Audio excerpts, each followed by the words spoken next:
Заводи, що напіврозвалені, дерева, що квітнуть у сотерах, старі дитячі іграшки, міхи, гриби, звірячі сказ, клаустрофобія, арахнофобія. Я людина амфібія, я людина амфібія. Перехід пішохідний, наведений фарбою в котрий раз. Тепло, світло, потім газ. Любов до ближнього свого, і детального свого. Любов до ближнього свого, і детального свого. Любов до ближнього свого, і детального свого. Любов до ближнього.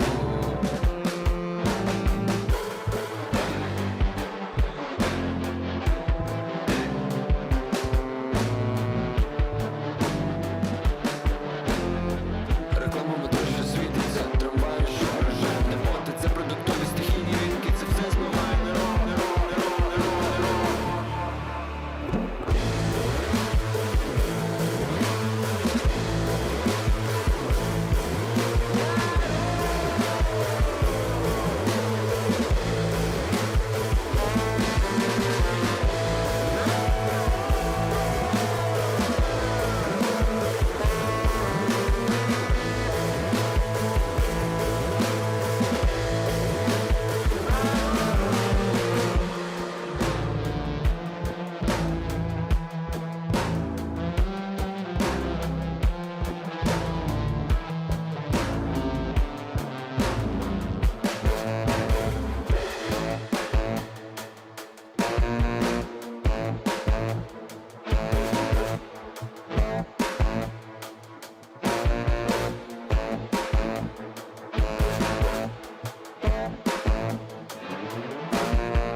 Заводи, що напіврозвалені, дерева, що квітнуть у сотерах, старі дитячі іграшки, міхи, гриби, звірячі сказ, клаустрофобія, арахнофобія. Я людина амфібія, я людина амфібія. Перехід пішохідний, наведений фарбою в котрий раз. Тепло, світло, по трубам газ. Любов до ближнього свого, і детального свого. Любов до ближнього свого, і детального свого. Любов до ближнього свого, і детального свого. Любов до ближнього.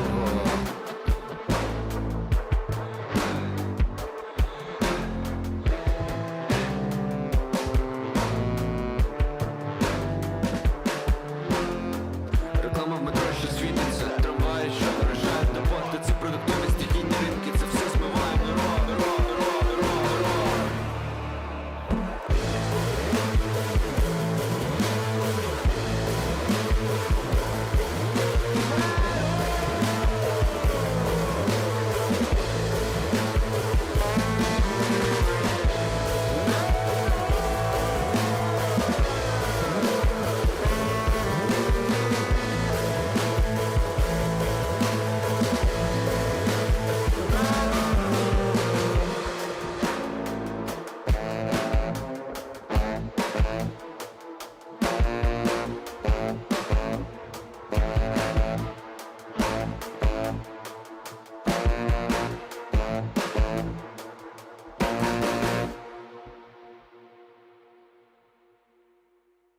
Oh, I agree. This song is a killer.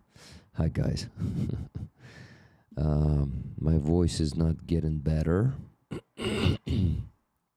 I keep screaming and singing, though singing in low voice actually works. So I decided to go to the singing lesson the day after yesterday and do it with a lower voice.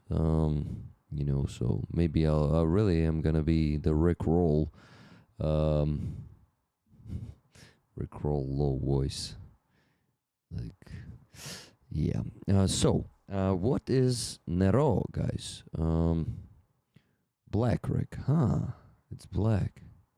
Nero or Nero is black. So he's singing Nero.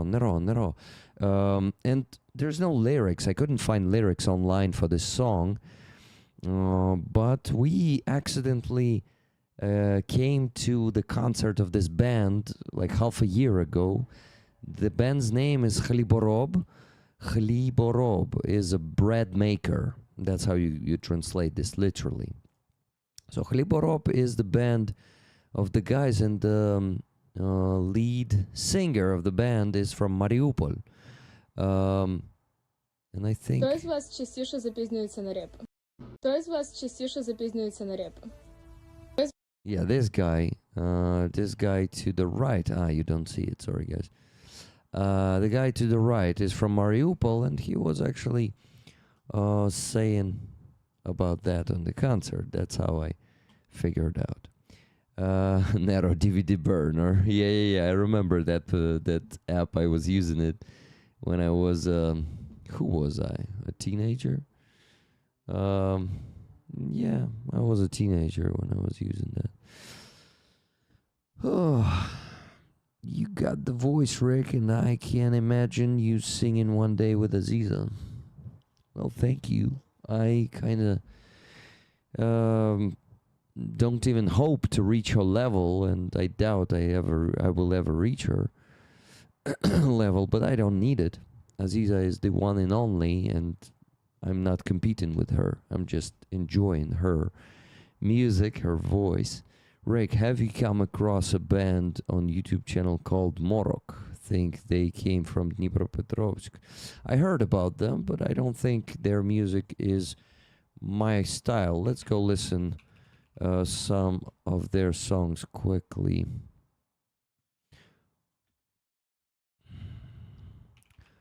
Rupa Morok topic.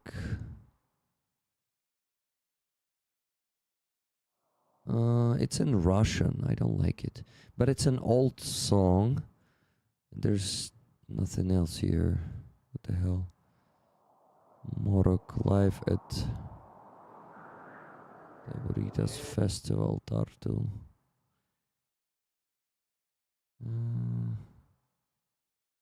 Morok, Carpathian Full Moon Ritual. So they're some kind of black metal band or what?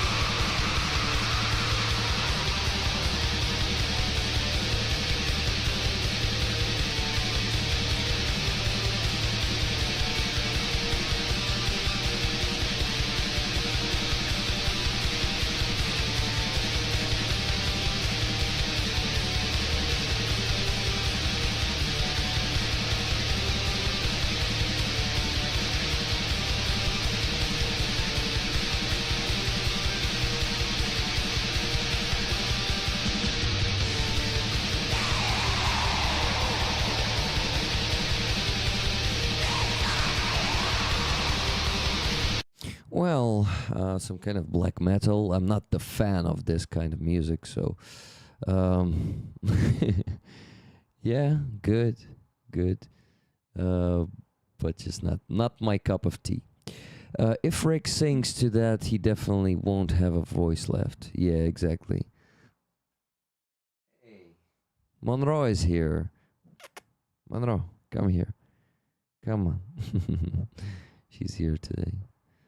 Let me show her. No, you won't see her anyway. So, my friends. So, how are you doing? Hi, Donna. Good to see you. Hi, Shelly D. Hi, Just Neela. Hi, Elvin Archer. Hi, Keith Kane. Just Jimmy.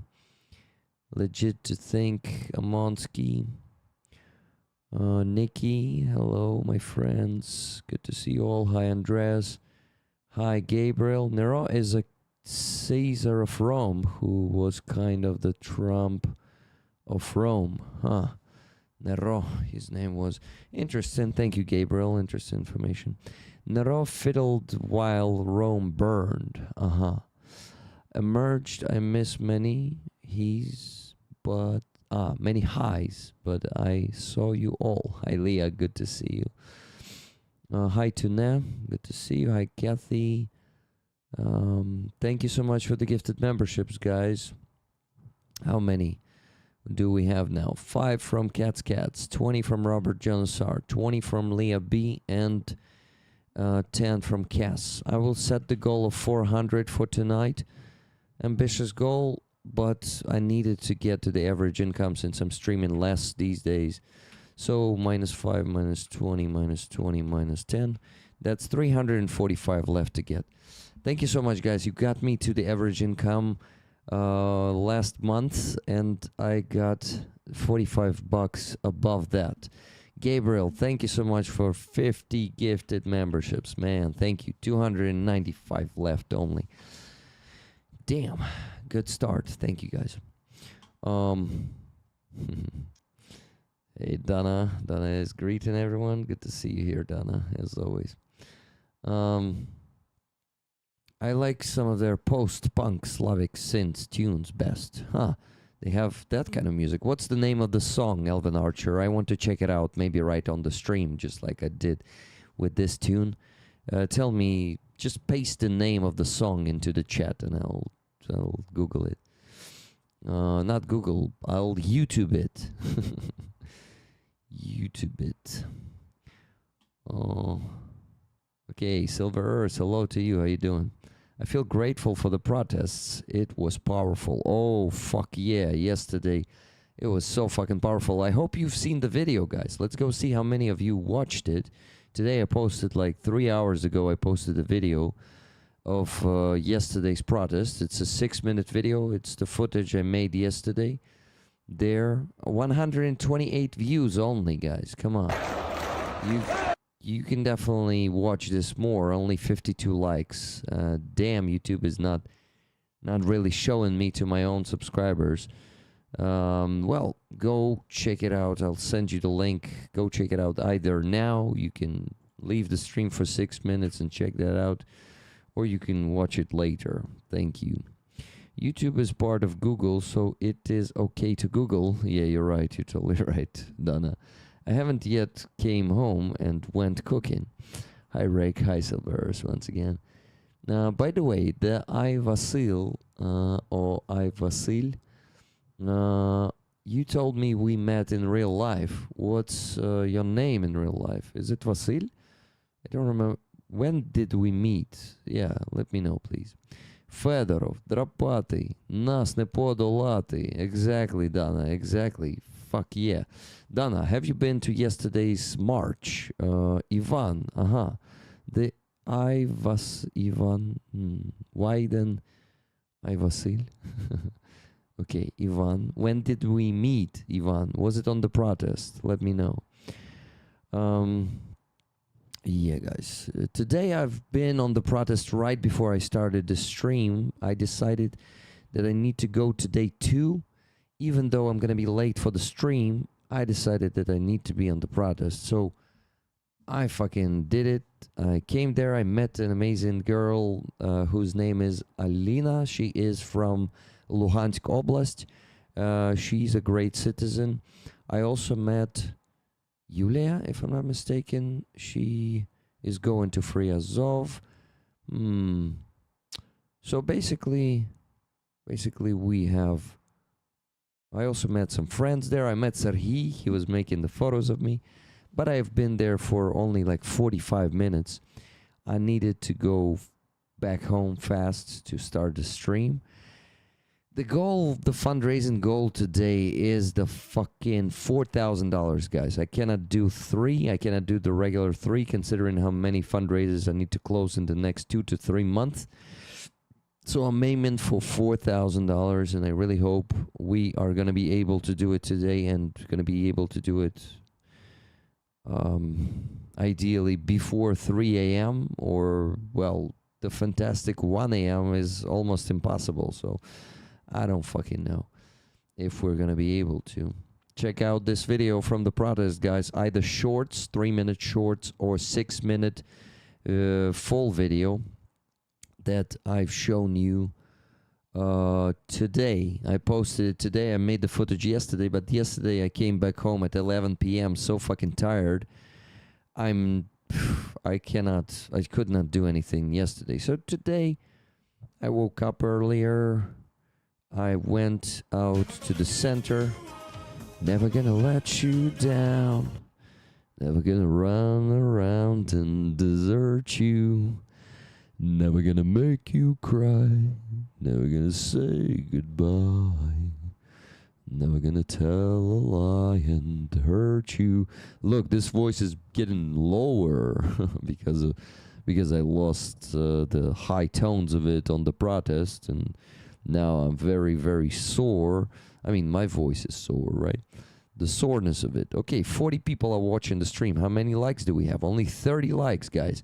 At least 10 more likes we can get right now. Come on. Give the stream a like. Give the stream a like. Give the stream a like. See you later, Bina. See you later, Bina. Good to see you here. Food pause. Back soon. Bina, it's good to see you. Hi. Hi, Moki Kokoris. Where are you from? Sounds Finnish. Or maybe it's just like, subscribe, and comment. Thank you, Dana. The protest vids also like, share, and hype. Yeah, go do it, guys. So, we need to raise $4,000 tonight, right? How much have we already raised? I had a few donations before the stream and one donation during the stream. But we need at least like 30 more donations during the stream, so keep donating, guys. So, first donation today was from Cats. She donated $12 and said, tickets, please. One ticket. Ticket, please, Rick. Slava Ukraini. Sorry not been in your live streams. I am not well. I'm very sorry to hear that, Cats. Please get better. And when you come here or in the comments, tell us what is happening with your health. You know, Rollers would always support you. So, food pause with Bina and team. Awesome, Andreas. Enjoy your meals, guys. Never gonna let you down. Raffle tickets. Never gonna run around and desert you. Never gonna make you cry. Hi, Jim. Hello, John Doe. John Doe, where are you from? Rick has a perfect background voice with a great singer. Give it a try. Maybe you know someone. So, my friends, after Cats donation, there was a donation from Amonsky Amarski, $32.99, and $200 from Laura S. Tickets 50-50. Thank you, Rick. Thank you very much, Laura. Thank you very much, Amonsky and Cats. And the last donation that was already during the stream, and the only one for now during the stream, is from Kathy S. It's $40 and it says, getting things rolling. Tickets, please. Thank you for getting this rolling. Kathy, you're the first one to donate today, so let me tell you how much we still need to raise, guys. A shitload of money still to raise today. I think this stream is going to be long, but I don't fucking care. $3,715.01 left to raise. Shitload of money. But why not try? Why not try? San Diego, California. Welcome, John Doe. I know what John Doe name stands for. It's the unidentified person, right? When someone is being found and no one knows what that person's name is, no one recognizes that person. Why John Doe, by the way? Hi, Rick. My name is actually Motrя. Kokoris is ex-married name, joining from the US. Дякую за все, що ти робиш. Підтримую. Дуже дякую. Guys, if you have something to donate today, the new people, the old people, we need your help. Right now, we're raising funds for the FPV gear for Fuzzy and finishing the fundraiser for the car for the Vinci Regiment. Today, we need to raise, Jane Doe for a female. Thank you, Silver Earth. That's exactly that. Placeholder name, yeah. Okay. Motrя is such a badass name. Yeah, Motrя is a cool name, actually. That's cool. Motrя, so when did you immigrate to US, or was it your parents or grandparents?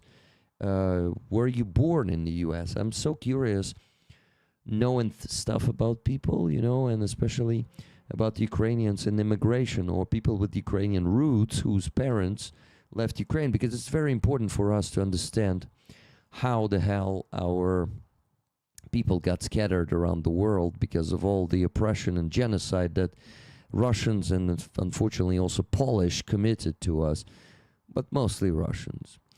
Motra is such a badass name, I totally agree. You're in for fun if you're really called Jane Doe.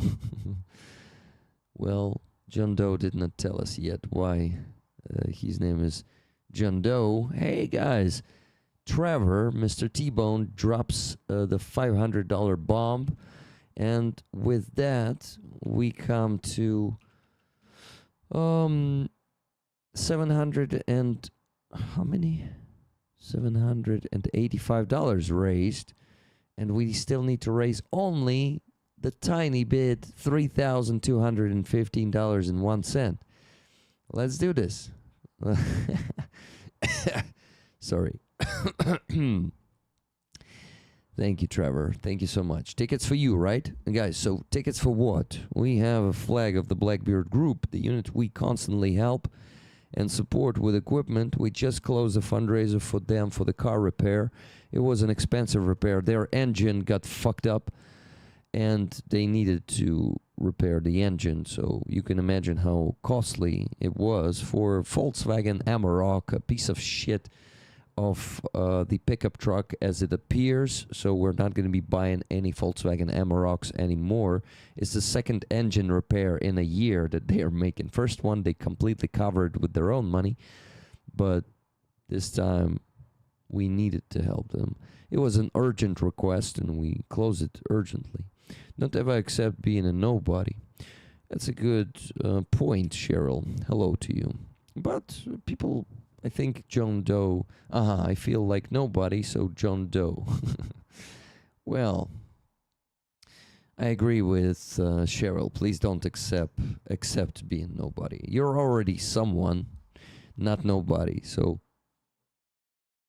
think about the things that you are unique with. You know, I believe that every person is unique with something. Every person in this world, even if those people think of themselves as nobodies. So I hope to inspire you a bit to self-reflect and think of that. The water. Guys, you see me energized today. I was so fucking energized by yesterday's protest. Over 10,000 people, up to 15,000 people yesterday joined the march in Kyiv. This was fan-fucking-tastic. This was insane.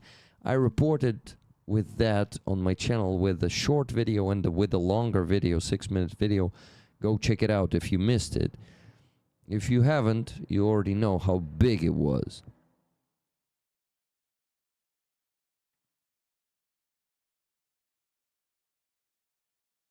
Oh,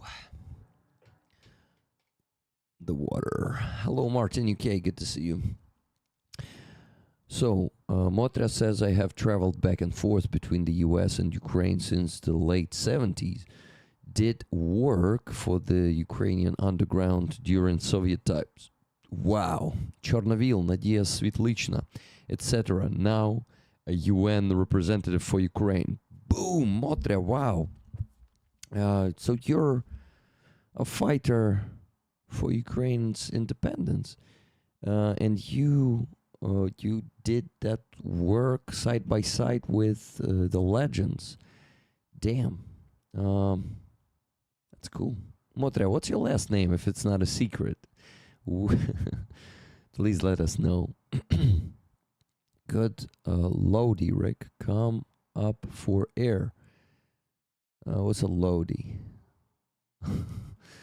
By being here, I congratulate you. You belong the 1% who gives a fuck on this planet. Exactly, Carlito. Hello, Laura Ann. Good to see you. Hello, One Grail. Good to see you guys join in. Welcome to the stream. Cheryl says, I was just on Pavlov from Ukraine's channel, and he said he was a small person and nobody who could do nothing. Soviet mindset. Exactly, that's a Soviet mindset. Guys, keep donating. I need it. Maiden name Chodnowska. Chodnowska. Motra Chodnowska? Can I... it should be some info about you and your work on Wikipedia. Let's see. Chodnowska.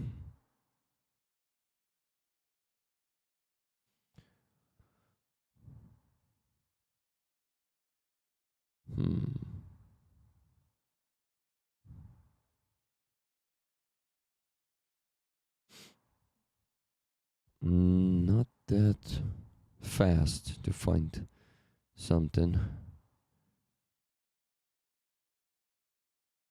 It gives me a book that is called Ukrainian Nationalists in Fight Against Nazism.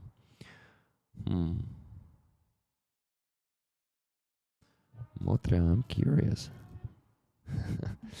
Well, you won't find any info online about my work. Okay, that's good. That's good. That was an effective work, I guess. Okay, I wanted to show you a flag, guys. Thank you for that work. I owe you with that, definitely.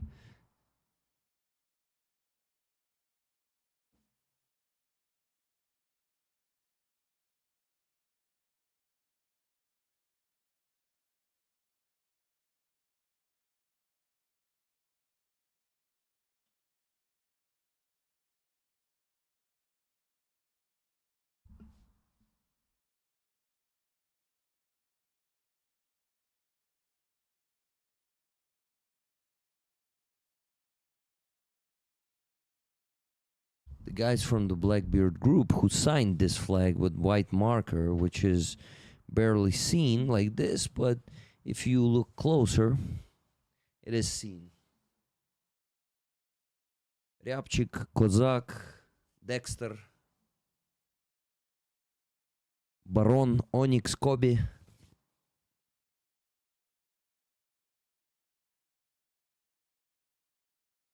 Solovey, Bucky, Kel. 8 or 9 guys signed this flag. These guys are real professionals. They were snipers now. They are both snipers and FPV drone pilots. Damn. And engineers too.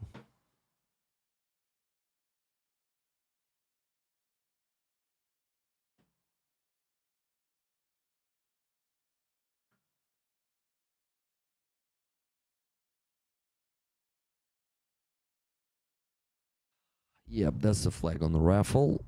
1 ticket of your donation is $10. You can get as many of them as you want. So if you donate $50, you get 5 tickets. For example, if you donate 200, you get 20 tickets. And please specify if you would like the tickets, so you maybe want to share them with someone. Okay, Zelensky reacted. Sterenko just quoted him on his channel just now. He said, "Of course, we see every leader and every country that is reacting on Russian strikes at Ukraine, but really strong reaction. It is justified, the reaction that really gets the goal and helps people is the additional support for us in Ukraine, for our people, for our state, blah, blah, blah, bullshit." What the fuck is he? What? This dude is ignoring us. This dude is ignoring his own citizens. This is not okay. This is fucked up. This is something that Zelensky is... This is a big mistake. This is a big mistake, Mr. President. You gotta fucking react to us.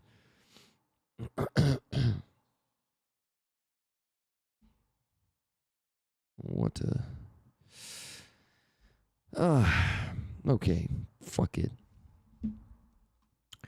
So, my friends, I needed to invite the guests like 15 minutes ago, but I'm still talking to you. I enjoy talking to you, just talking to the people in the chat. So, Mrs. Modra or Miss Modra, Tell us now, please. I endured a real KGB interrogation in 1976, hence my use of Moki Kokoris. Agreed. Holodomor. Thank you for the correction. John Doe said, in terms of the Ukrainian history, Philip Ittner once described the Holodomor, yeah, you just misspelled it, where the Russians starved Ukrainians. That was never left me. That has never left me. How can one people steal the food of another people? Well, Katsaps can, and they're not really people. They're creatures, you know. Katsaps, that's how we call those who call themselves Russians. It's a stolen name. They stole it from Rusины. They are not any Russians. They are Katsaps, the butchers. And those butchers, they keep butchering our people, unfortunately. Oh my God, my fucking... my fucking shorts from yesterday's protest did not even get 100 likes. It's on 65. So it hasn't been seen by most of my subscribers. Well, I posted it in a shitty time. It was morning in Ukraine, so it's logical that it didn't get that much engagement, but whatever. I need to experiment sometimes. Rick, do you think Yermak is around stirring up crap, giving bad advice? Yeah. He still controls president's decisions, and he's Veronika Fenshui, the fucking fortune teller or some piece of scammer is controlling our country at the moment. It's fucking ridiculous. That piece of shit is speaking Russian. Russians are controlling our country. Fucking hell. Oracle of Yermak. Oracle. Хуй Oracle, блядь. Sorry, I'm being very angry. So, guys, 2 more donations. $40 from Keith Kane. Matching Kathy. Can anyone else match? Thank you, Rick, and all of our friends for being at the protests, being the voice of the voiceless and the future. Much love to you, our awesome guests, and amazing Roller family. Tickets to Rollers, please. Slava Ukraini, Heroям Slava. Thank you very much, Keith, for these beautiful words and for your donation. Guys, I want to ask you to buy the gifted memberships if you can, because unfortunately, without asking, I cannot get to the average income on YouTube. And thank you so much for getting me to the average income on YouTube last month. But today is the first day of the month, and I set the goal of 400 gifted memberships. But to be honest, it's not impossible. And on Wednesday, for example, in just 2 hours, you bought more than 500 of them. It's insane. So we can easily get to 400 on this long stream. It will last for like 5 hours at least, because I need to raise a big sum of money. I need to raise $4,000 tonight. And for now, we have, let me tell you, we have raised $875. So we still need to raise $3,125. Shitload of money still to raise, so please keep donating, okay? Thank you. So next donation was from Nikki Hill. It was $50. Tickets, please. Thank you very much, Nikki, for this donation. And Laura Ann just donated $10.29. Awesome. Laura, thank you. Thank you. Also, Curtis, Pyra Kurt. Thank you, Nikki, also, once again. Pyra Kurt donated $50 and said, I got to have a few more chances for that awesome flag. I'll up you 1, Keith. Make it 50. Slava Ukraini. Heroям Slava. Thank you so much.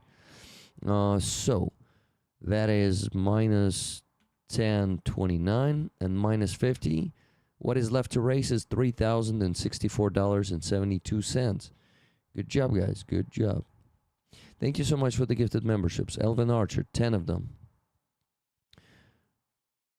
Give me a second. I'll check something. So 10 from Elvin Archer. 10 from Leah B. Thank you, Leah. And Andres, 1 gifted membership. Thank you, guys. Thank you so much. Please keep buying them so I can shut up about gifted memberships as fast as fucking possible and not ask for money for my salary anymore. Okay, please help me with that because I don't have that much shame. I'm a shameless person, and any, shame to ask. Philip, I'm streaming. Don't you know? Yeah, Philip obviously doesn't know I'm streaming. But he may check after I hang up. He tried to call me, but I hang up right away. I mean, declined the call. I did not pick up to hang up, right? Yeah, okay, Rick. Invite the guests for fuck's sake. Yeah, Rick, sorry. I've been just enjoying the time with the rollers. Just talking to them in the chat, but of course they are also here for the guests, not only for me. And that's actually cool. You shouldn't be here only for me. You should be here for our defenders in the first place, guys. Thank you so much for that. Because I know a lot of you are here for our defenders.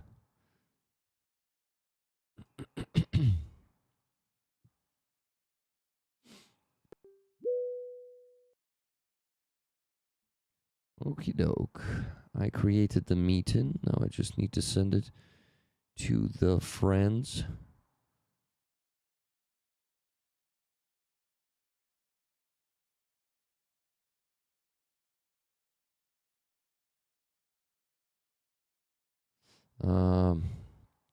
So sorry guys, I got distracted.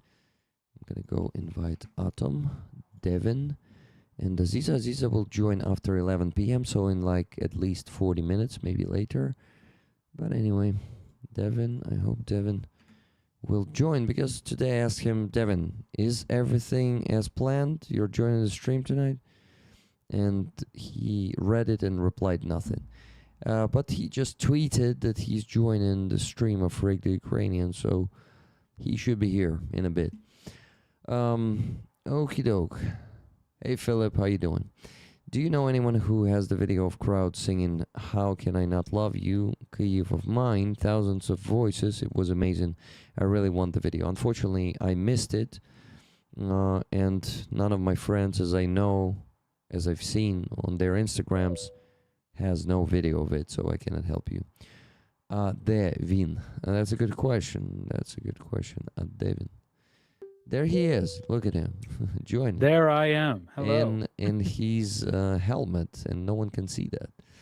I forgot to turn on the light. That was going to be the thing. It was going to be like, dark mode, just, little red light going on. So okay. I forgot to do that. I was just thinking, I was like, this might be the rare case where you might have a little bit more energy than me tonight. So oh yeah, I was trying to do something to spice things up at the beginning. You already noticed that I'm energized today, right? You're going, man. I appreciate it. So thank you. I made the fatal mistake of not getting an energy drink when I was at the store earlier, so I'm running off a coffee right now. So running off a coffee. Wow, I missed Robert Johnstar gifting 50 memberships. Thank you, Robert. Hey. Thank you so much. That is only 224 to get today. Keep it going, guys. Thank you. Devin, yes. Long time no seen. How long haven't you been on my stream? 2-3 months? What? That makes it sound like I've been avoiding you. Yeah. Well, you haven't actually. No. So it's been a little while. So been crazy, been running around in the field, editing a massive, what is now 3-part documentary series thing, and then having to deal with a bunch of back end stuff with East West. And next, I guess this month now, we're going to be doing a big like half-year fundraising boost because we're looking to kind of stabilize ourselves a bit and get in some extra people to lighten the load, so some of us can have a little bit more of a life behind the scenes.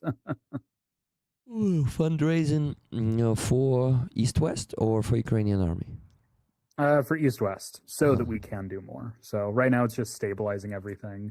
We had a couple of donors who supposed to be in, and then because of economic situation with the U.S., lovely as that is, thank you, Trump, then we're able to kind of pull out for a little while. So, but it's also like boosting up our teamwork so that we can do some more stuff like fundraising, like doing some of these other initiatives that we've wanted to do and just not had the ability or time or mental space to do. So.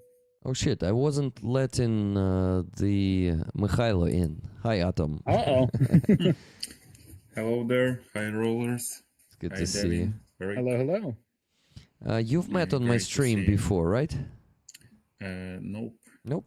Mm. Okay, so I've always been with Fuzzy. uh-huh. Yeah.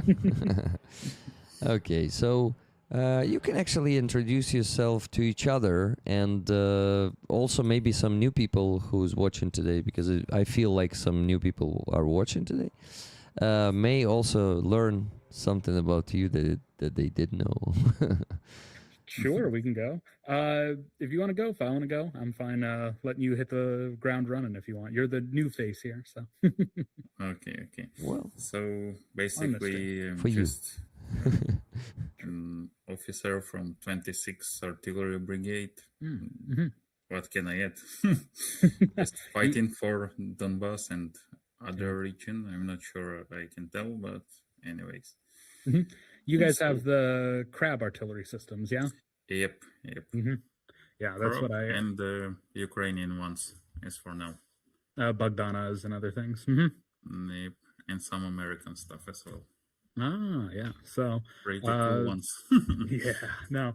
I think me and my field producer looked into trying to work with you guys in the field at one point, but I know you guys in getting in press isn't always the best situation down there. So I'm down in Kramatorsk and down near Konstaha, Drushkivka quite a bit.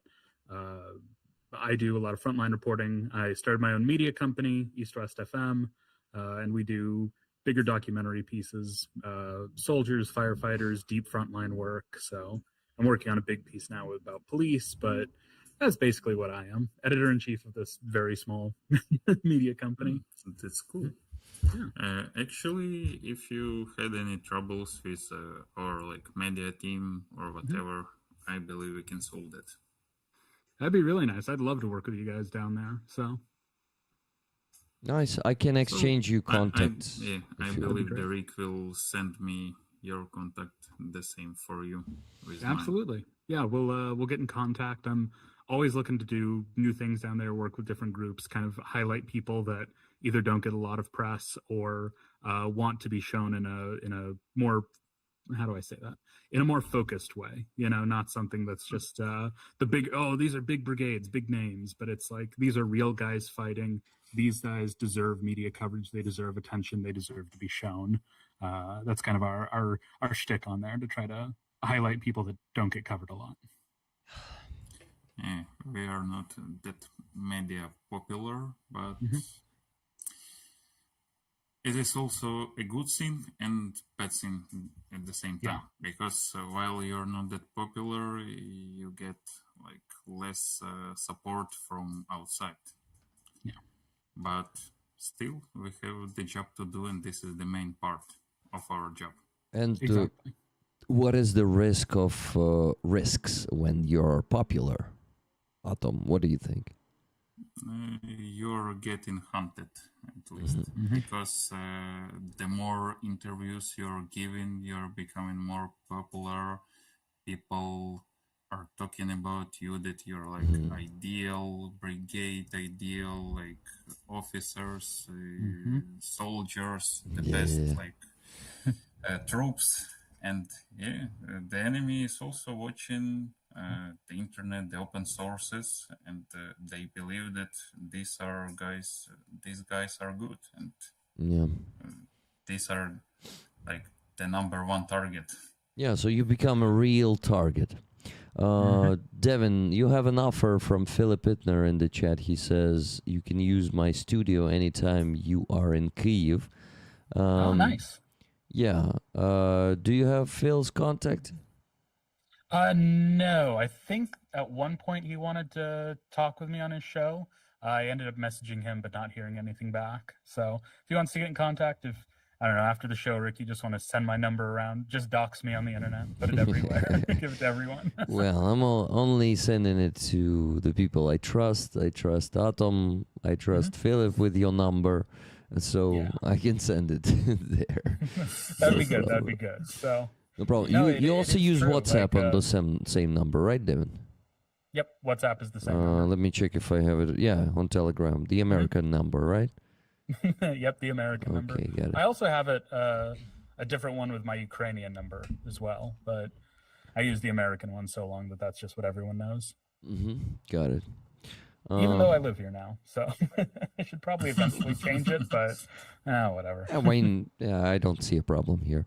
If I move from Ukraine, I won't. But if, like, for example, I'd moved, I would still use my Ukrainian number. It's actually a cool connection to your homeland, you know. Yeah. So maybe That's kind of why I keep both on there. You know, I have the Ukrainian one. I can get my Nova Poshtas. I can order my Rosetkas. Like I'm good on that whenever I need it, but I still have my little piece of home otherwise. Philip says, Rick. Also, we have this roaming stuff which works like for last few years. So whenever you go abroad, so previously I had to buy European SIM card, but now everything works perfectly without like a huge amount of money. Exactly. That's the big thing, you know. It was nice to have like the eSIM of it being a Ukrainian number, because then I can use everything here. And like I mentioned, part of the reason why I have this media company, why I started it here, is I live here full time now. I don't go back and forth. So makes my life so much easier. So you live in Kharkiv right now, right, Devin? Yep.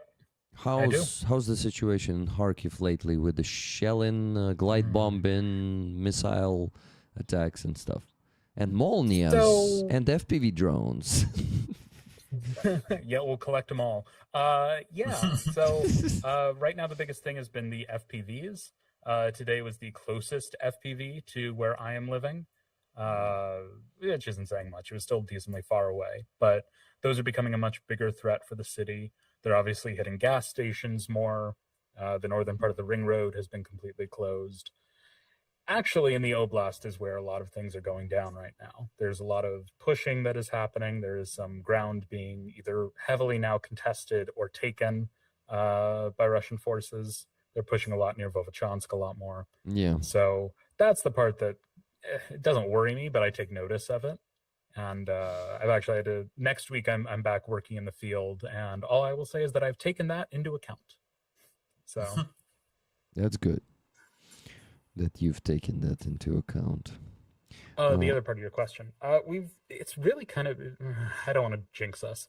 It's kind of been quiet. There's not been, you know, it's usually been, now it's just been Kyiv a lot, just getting hit again and again and again. Even during the big attack that just happened, we had fucking crazy Laura Loomer here. So we were one of the only big cities that didn't get hit. Oh, everywhere else got hit. Lviv got hit. Kyiv got hit. Nope, Kharkiv, we were just fine. We just had everything pass over us. So Trump protects his people, right? I'd rather the missile just hit me sometimes. I'll tell you. I understand, but you know, just me though. Everyone else doing is good fine. business with President Putin is what I love, and I will continue doing back this. on my deal. Everyone said He's a great man. He's a great leader. He did. Yeah. A bit of ugliness from our mouse. Yeah. So we had one more donation. It was $64.72 from JG, and it was the exact sum of money that was missing from raising the first 1,000. So he donated exactly. So we need to raise $3,000 tonight. Only three. More. Not the whole. So today the goal is 4,000. Today the goal is more ambitious than before. Let's double it. We'll do 8,000 tonight, okay? Oh my God, Devin! If you're staying here and I'm sleeping on this couch, if you collecting it up to 8,000, you're free to. I will keep the stream open. I'll read the rollers bedtime stories at whatever time zone they're in, you know. Okay, not bad. Not bad. Thank you to tuning me on to Savage Sage channel, Jim. Hello. Oh, not hello. We already talking for like an hour with John Doe here. Okay, $10 more just now from Elvin Archer. One ticket, please, Rick. Love and blessings to you, rollers, Autumn and Devin. Thank you very much, Elvin Archer. Both for wishes and this donation. So we crossed the first 1,000, and now we still need to raise only the tiny $2,000, 990. Yeah, so Easy peasy. For this community, so okay, the news. The news from me, Devin. Did you know that I'm joining the Defense Forces in autumn? Yeah, I've been writing articles about some of my recent trips on there, and I've had you in the background whenever I've been writing. You've been on, so I've heard that you're planning on doing that. I think that's a really cool thing on there. Of course, I wish you the best of luck in that.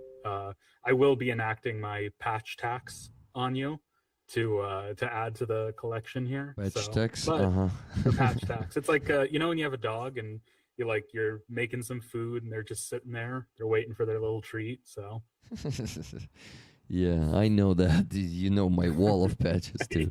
Exactly. It's the same. Atom has given me the patch that I raffled last Saturday. I still remember.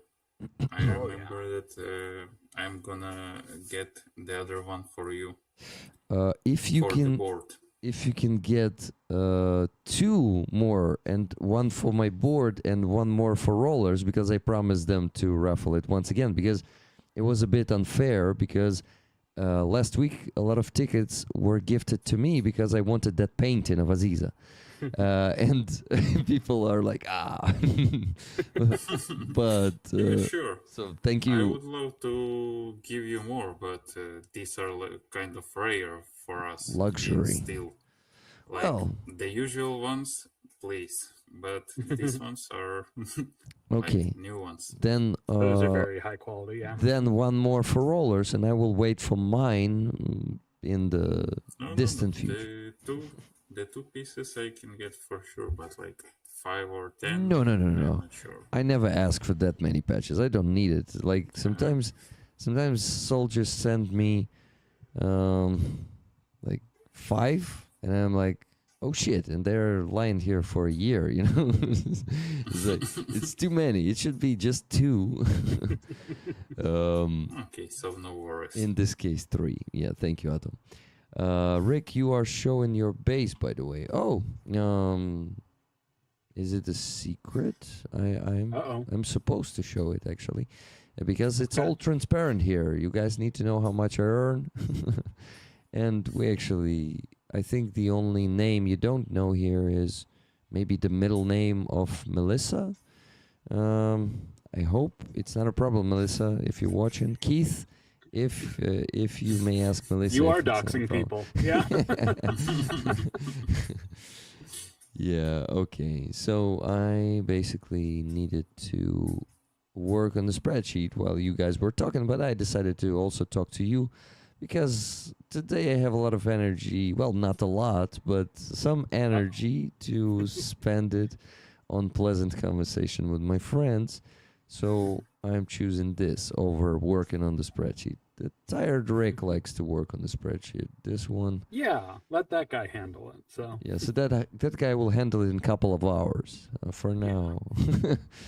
yeah, my rule is that present me always has to hate the past me, who gave me work, but then all of my work is for future me. That guy, he can handle it all. So okay. then it's always a cycle, you know? Yeah, there's the only problem here. It's all you, right? I'm used to that at this point.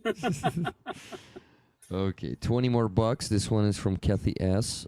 She says, $1,000 done. Keep it going, rollers. Can anyone match? Ticket, please.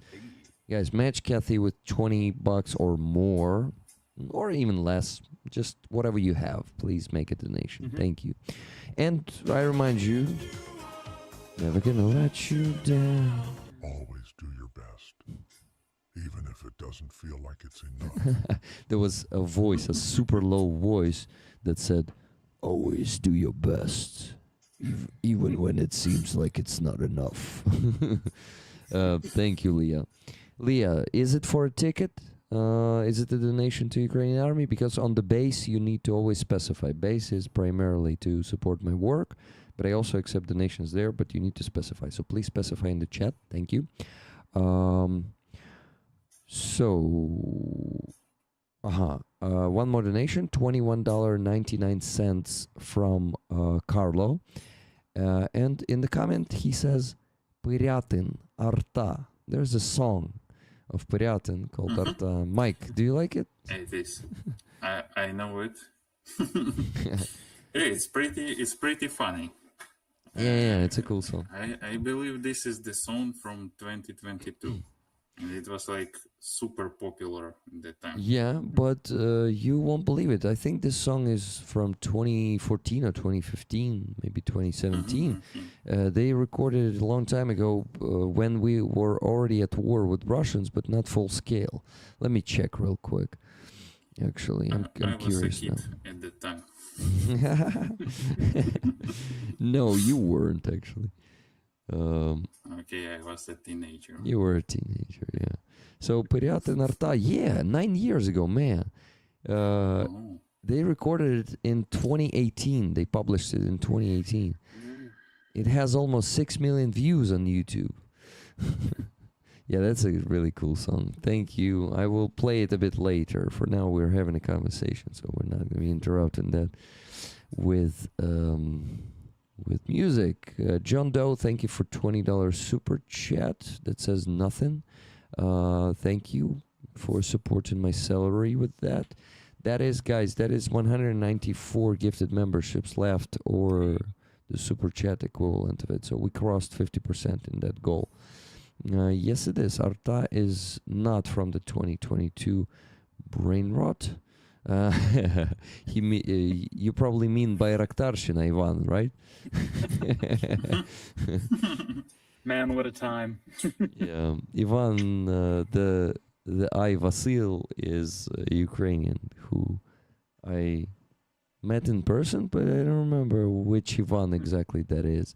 I meet multiple people a day, so it's like It's because you guys have 8 names here, okay? There's 8 names. in this Andriy, thing. Alexander, Mikhailo, Ivan, Yaroslav. Come on, what are the other 3? Yevhen, Maxim. Yeah. Maxim. Maxim. Who's the 8th? Who's the last one? Fuzzy. It's Fuzzy? Fuzzy. No. No, it's not a Ukrainian name. That's why his name is unique, you know? So. Oh, fuck. Thank you very much, Andrew, for that super chat. $99.99. Wow, that's a lot. You said for defenders. Also tell Devin how awesome he is for countering all of the Laura Loomer garbage.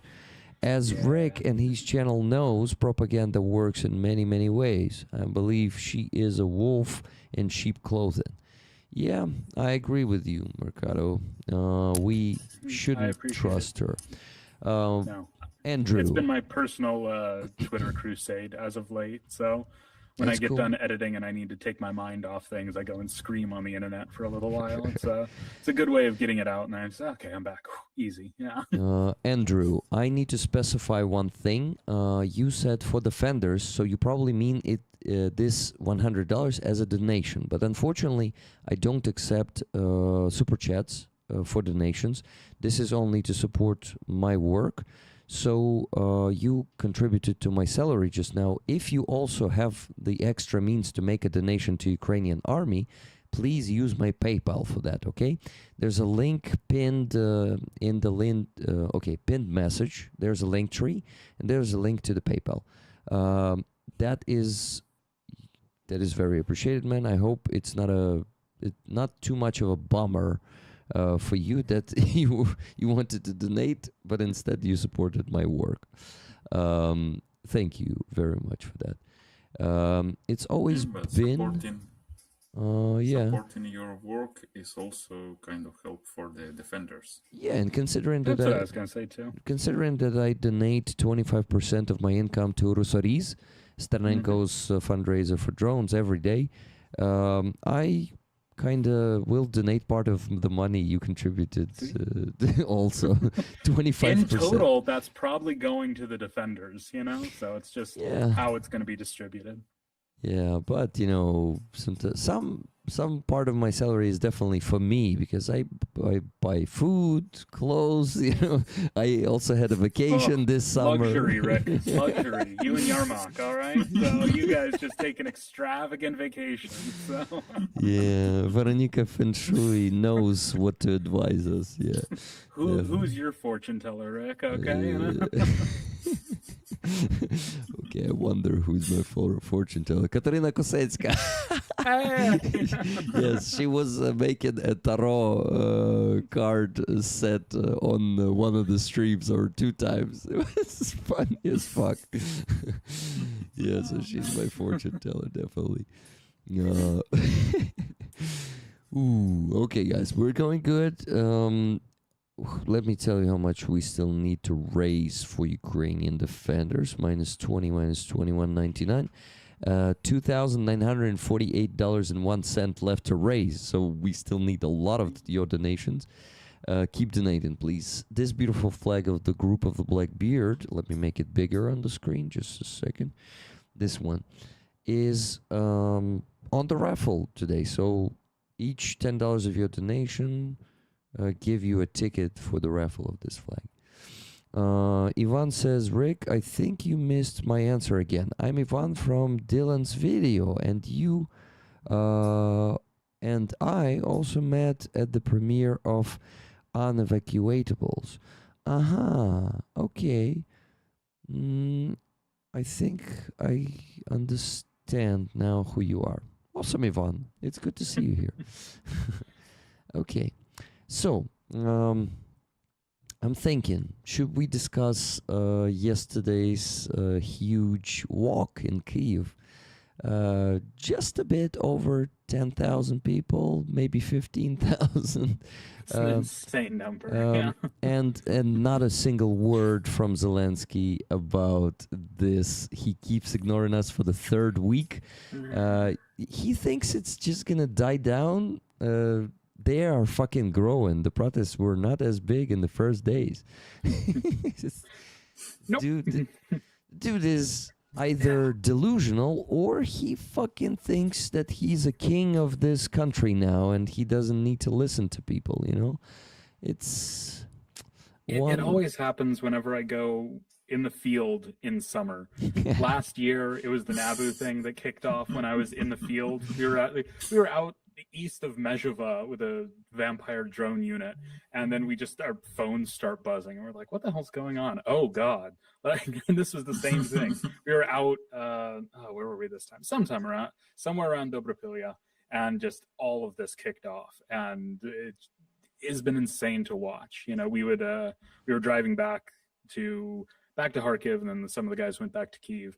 And even in little villages, and like those very first days, we saw little groups of people protesting just in these little villages, these little towns. Kharkiv, we had our little one, and I kept going to it, and it just kept getting bigger and bigger and bigger. So I don't know. It might just be hoping it goes away. It might just be hoping that Western media outlets stop talking about it, because that puts more pressure on than even Ukrainian outlets do, unfortunately.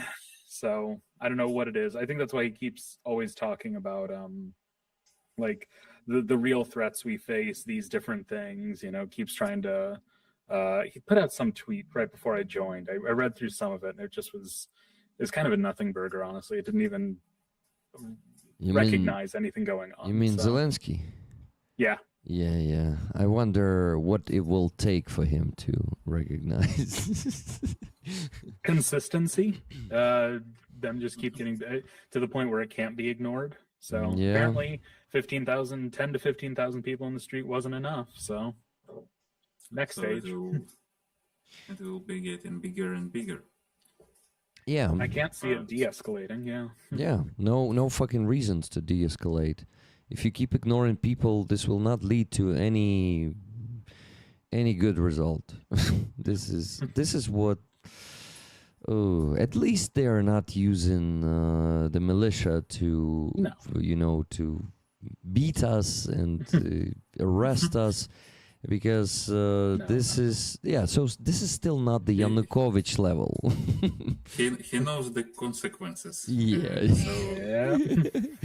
So finally, politicians started learning history, even so it was like a little bit more than 10 years ago.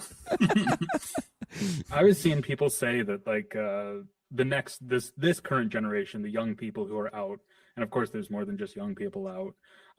They're like the first generation that can go out and actively protest and not have to think about escape routes and not have to think about, okay, if they try to box us in, where do we go? Not like just accepting that there will be beatings. So it is progress, even if it's a very dark hole at the moment. There's an interesting argument from Mopsy's Gone. He's saying, but what? People decided. 73% said Zelensky. Man, it was over 7 years ago. That's the problem. You never stay in power for so long without election. And whatever Zelensky declared back then, it's totally not what we have these days. It's a different world. It's a different world. So please don't tell me that we chose him. Yes, we chose him, but fucking over 7 years ago. So, and we cannot do the election. I realize that. I'm not saying that we should change the president and having a revolution in time of the full-scale war it's gonna kill us. So I'm not saying about that.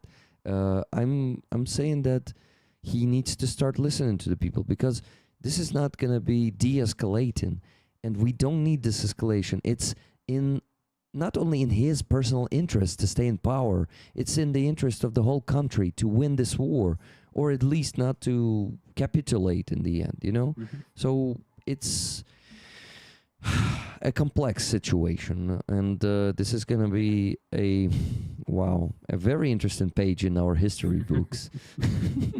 Very interesting page. As for me, I don't think that. Okay, so Zelensky is a really powerful man who represents Ukraine like outside the country.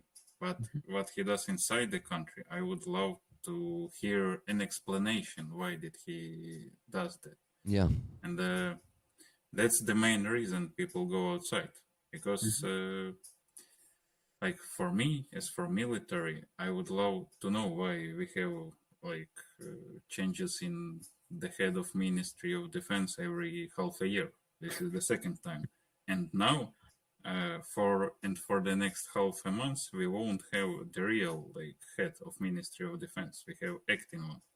And that's like kind of strange, at least for me, from my side. We also see negative results happening of this too. When Zelensky was just in the U.S., he wanted to sit down and speak with Elon Musk about. Oh no, Rick! Oh, give me a second. He wanted to sit down and speak with Elon Musk about Starlink and kind of broadening the scope of that. And as anyone who works with the military or is very, very deep into the tech of it, Starlink is a big backbone of the military right now. And to talk about extending that into ballistic operations, firing off missiles, targeting ballistic sites in Russia, and Musk just wouldn't talk with them.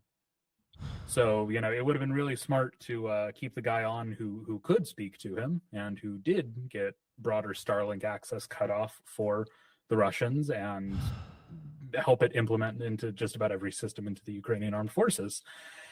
It would be really dumb to remove that guy, wouldn't it?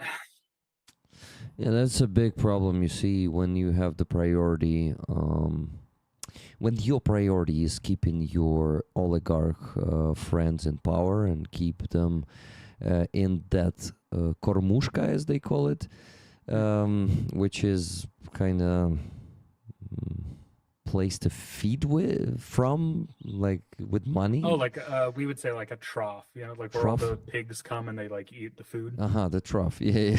Corrito.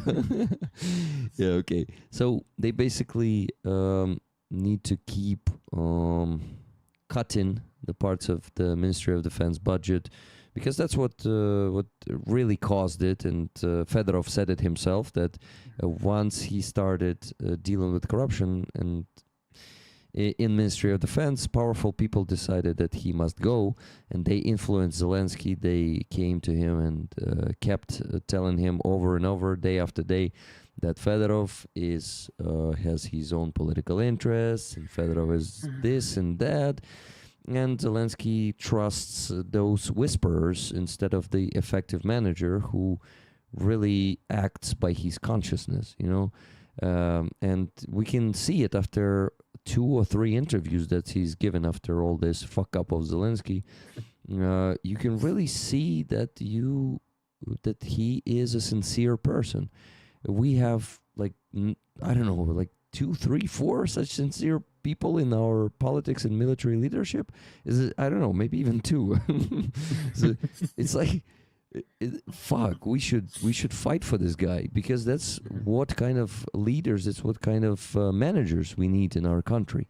You know, those who will act by their consciousness and not by their fucking hidden interests. You know, the interests of their friends, and all of that makes it really ugly. And you know, it's so fucking obvious why this is happening, why this sabotage of our defense is happening, just to cover up someone's schemes, to keep them going. This is what we are outraged of, and Ukrainians are smart people. We are not being violent. We are not being like stupid and demanding our president to resign or something like that. We are just asking for a conversation, adult fucking conversation, to be honest. But of course, if you have such motivation as this group has, you cannot be honest, because it's going to be the end for them. Like, I'm so fucking enraged. It has to be like by a group too, because on an individual level, if you think about it, man, if somebody just wanted power, if somebody just wanted to stay in power, it would have been the easiest thing in the world to just not have made this move, and you would have remained more popular. You know, you talk about having somebody who could be a political enemy. He made him into a political enemy. Yeah. As a large thing, it's like it's a self-inflicted wound in that point. You know, I'm sure there was to some degree like not wanting to make another Zaluzhny, like not wanting somebody that could be potentially more popular than you. But Once it's again, the wrong move, because it just skyrocketed. yeah. It's What the fuck, dude? You're in power for 7 years. Do you really want to stay in power for decades, or what the fuck? What the fuck is in your head if you're trying to hit the political potential competitors? What the fuck? I mean, this is very, very dirty. I mean, it looks dirty. It doesn't look anything like decent person's actions. Ugh. It's very frustrating, and of course he won't take any interview that will critically challenge him on there. You know, to Atom's point, a lot of people in Ukraine want to hear what he has to say, but he really doesn't take interviews from Ukrainian outlets whatsoever. You know, you guys usually have to get it from a Western outlet, and then whatever they've reported on, or whatever they've asked or been told that they could ask, or, you know, some softball being thrown. There's no real internal talk. There's no real big critical sit down. Hey, the fuck, man. You know, it's like you're not going to see that. You know, there's an interesting article that our military ombudsman wrote, Olga Reshetilova. She wrote it like a week ago, and I wanted to translate it for rollers on Wednesday, but didn't have enough time. So what if this article is not small, but it's not too big, so it will take probably like 10 minutes to read it. Are you okay to listen it all together? Yeah, I'm fine with that. Okay, thank you, because she speaks, she says very important stuff there, and she offers a new civil agreement with our people in power. So we had this non-written agreement since the beginning of the full-scale invasion that we all work together, our government and us, to win, to defeat Russia. And our government, we are not criticizing our government with their decisions at the same time. But after last year's fuck up with Nabu and Sapo, this agreement already started shattering. And it is shattered completely today with this new fuck up.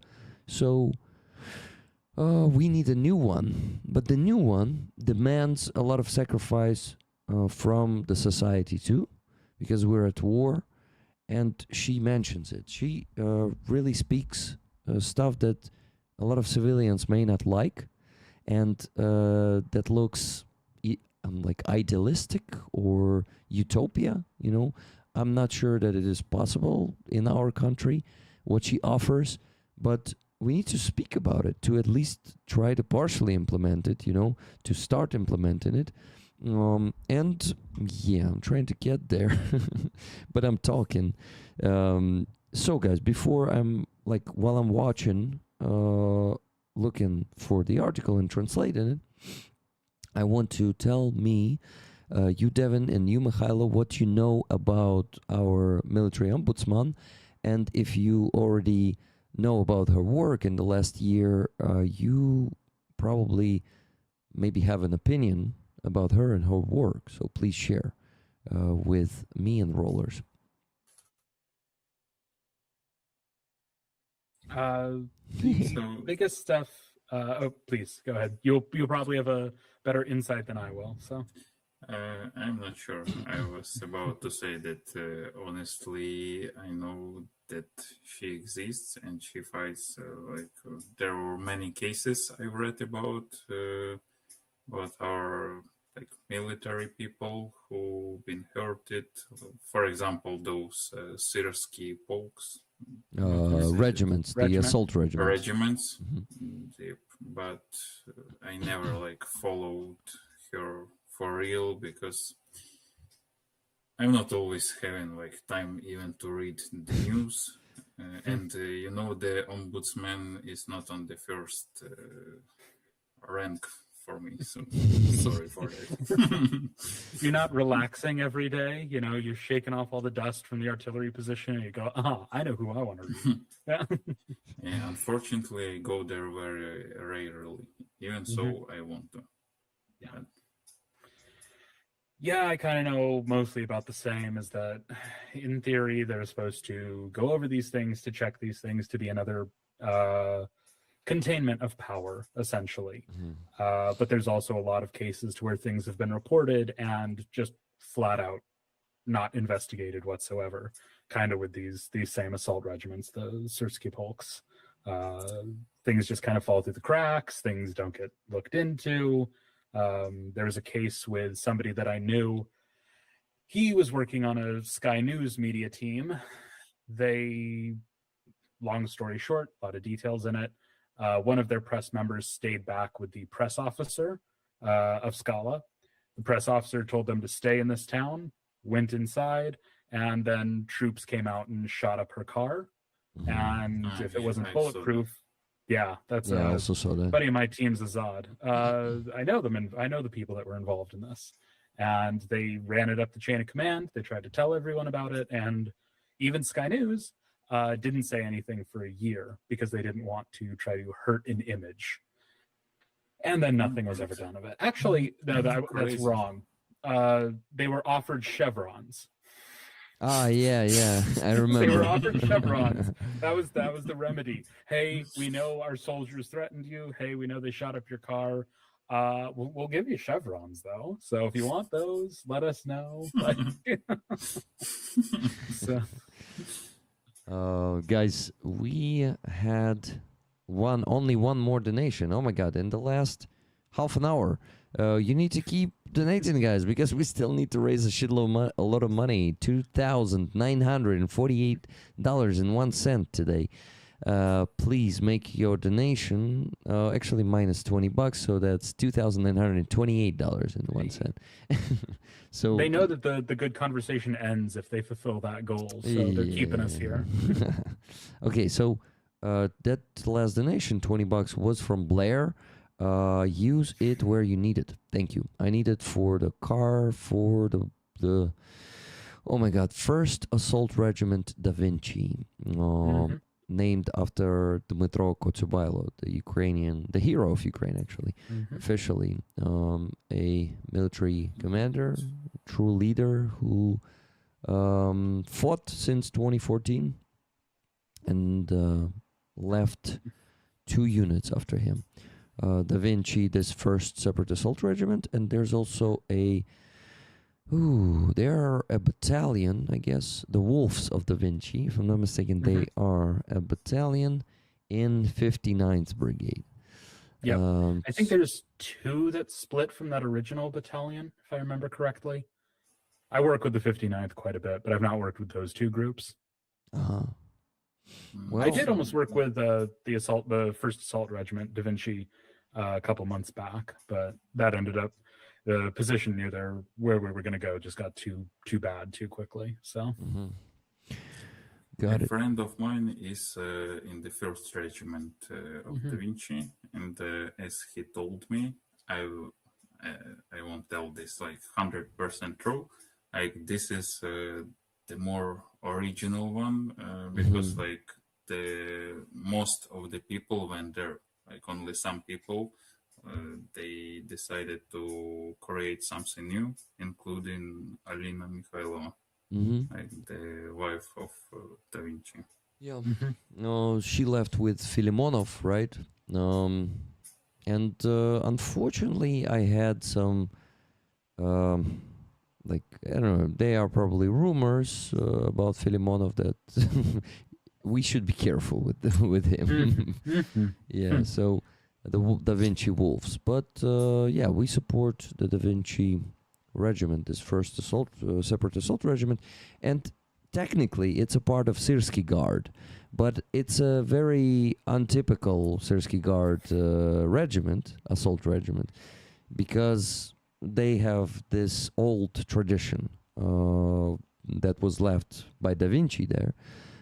They are not following this criminal mindset that Syrsky implemented in 425th or 225th or 210th.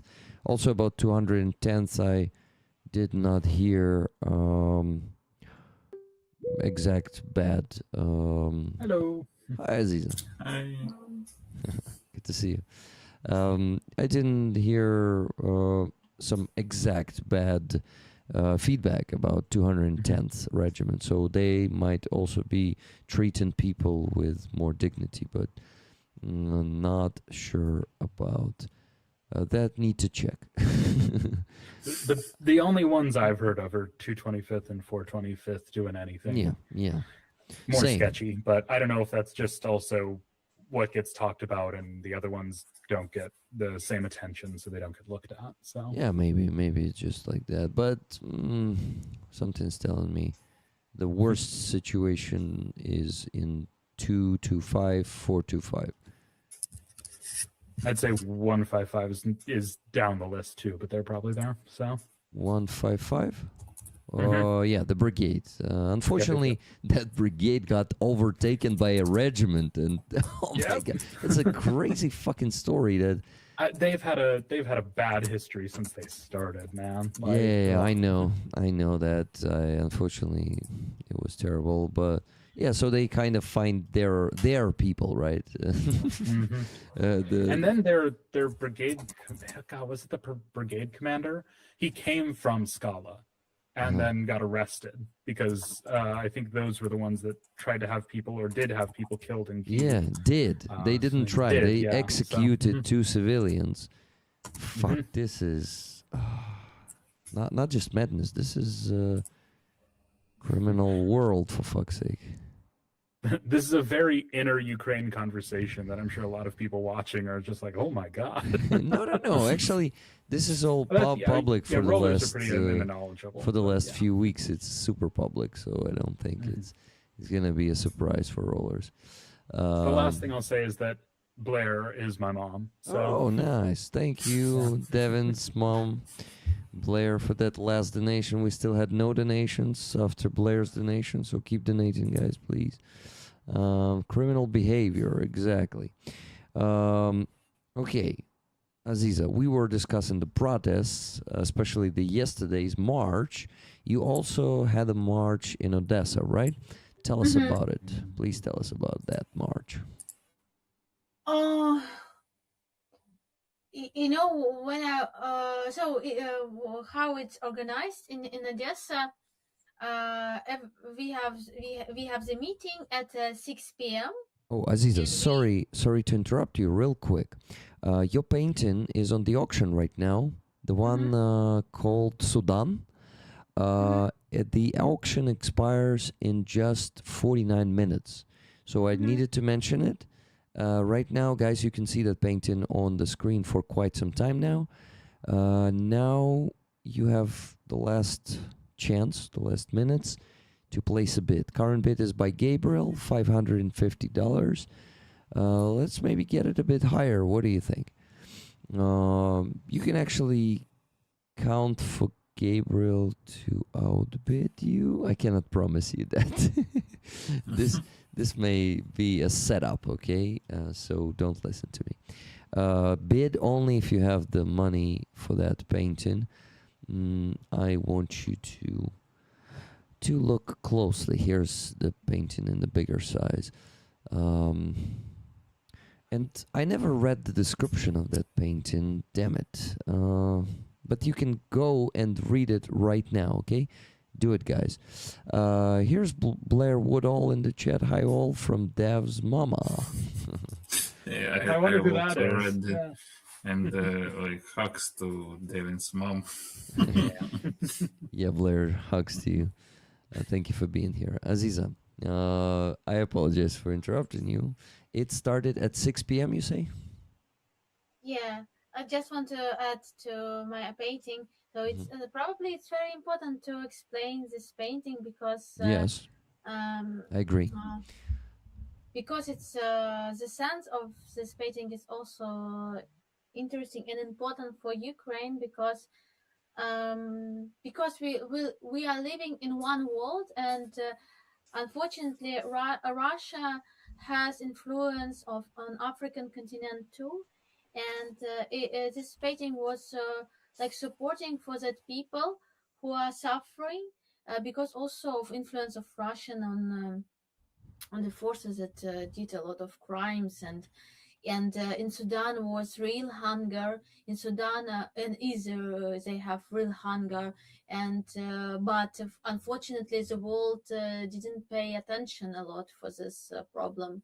So we cannot find such a lot of influencer like Greta Thunberg. Like this is flotilla, a Palestine flotilla that is going to the Israel, but nobody want to make same thing for the Sudan. In the dangerous, really dangerous places. Or for Ukraine, for example, maybe it also will be not bad. For example, It will to go, be. for example, to Oleshki, or because we have the same problem.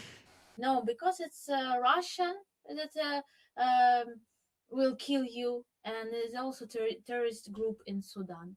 So that is why I created this painting for supporting of Sudan and for this understanding that it is one world and it's not far from us. Yeah, and about the rally in Odessa, we constantly we are meeting at 6 p.m. and we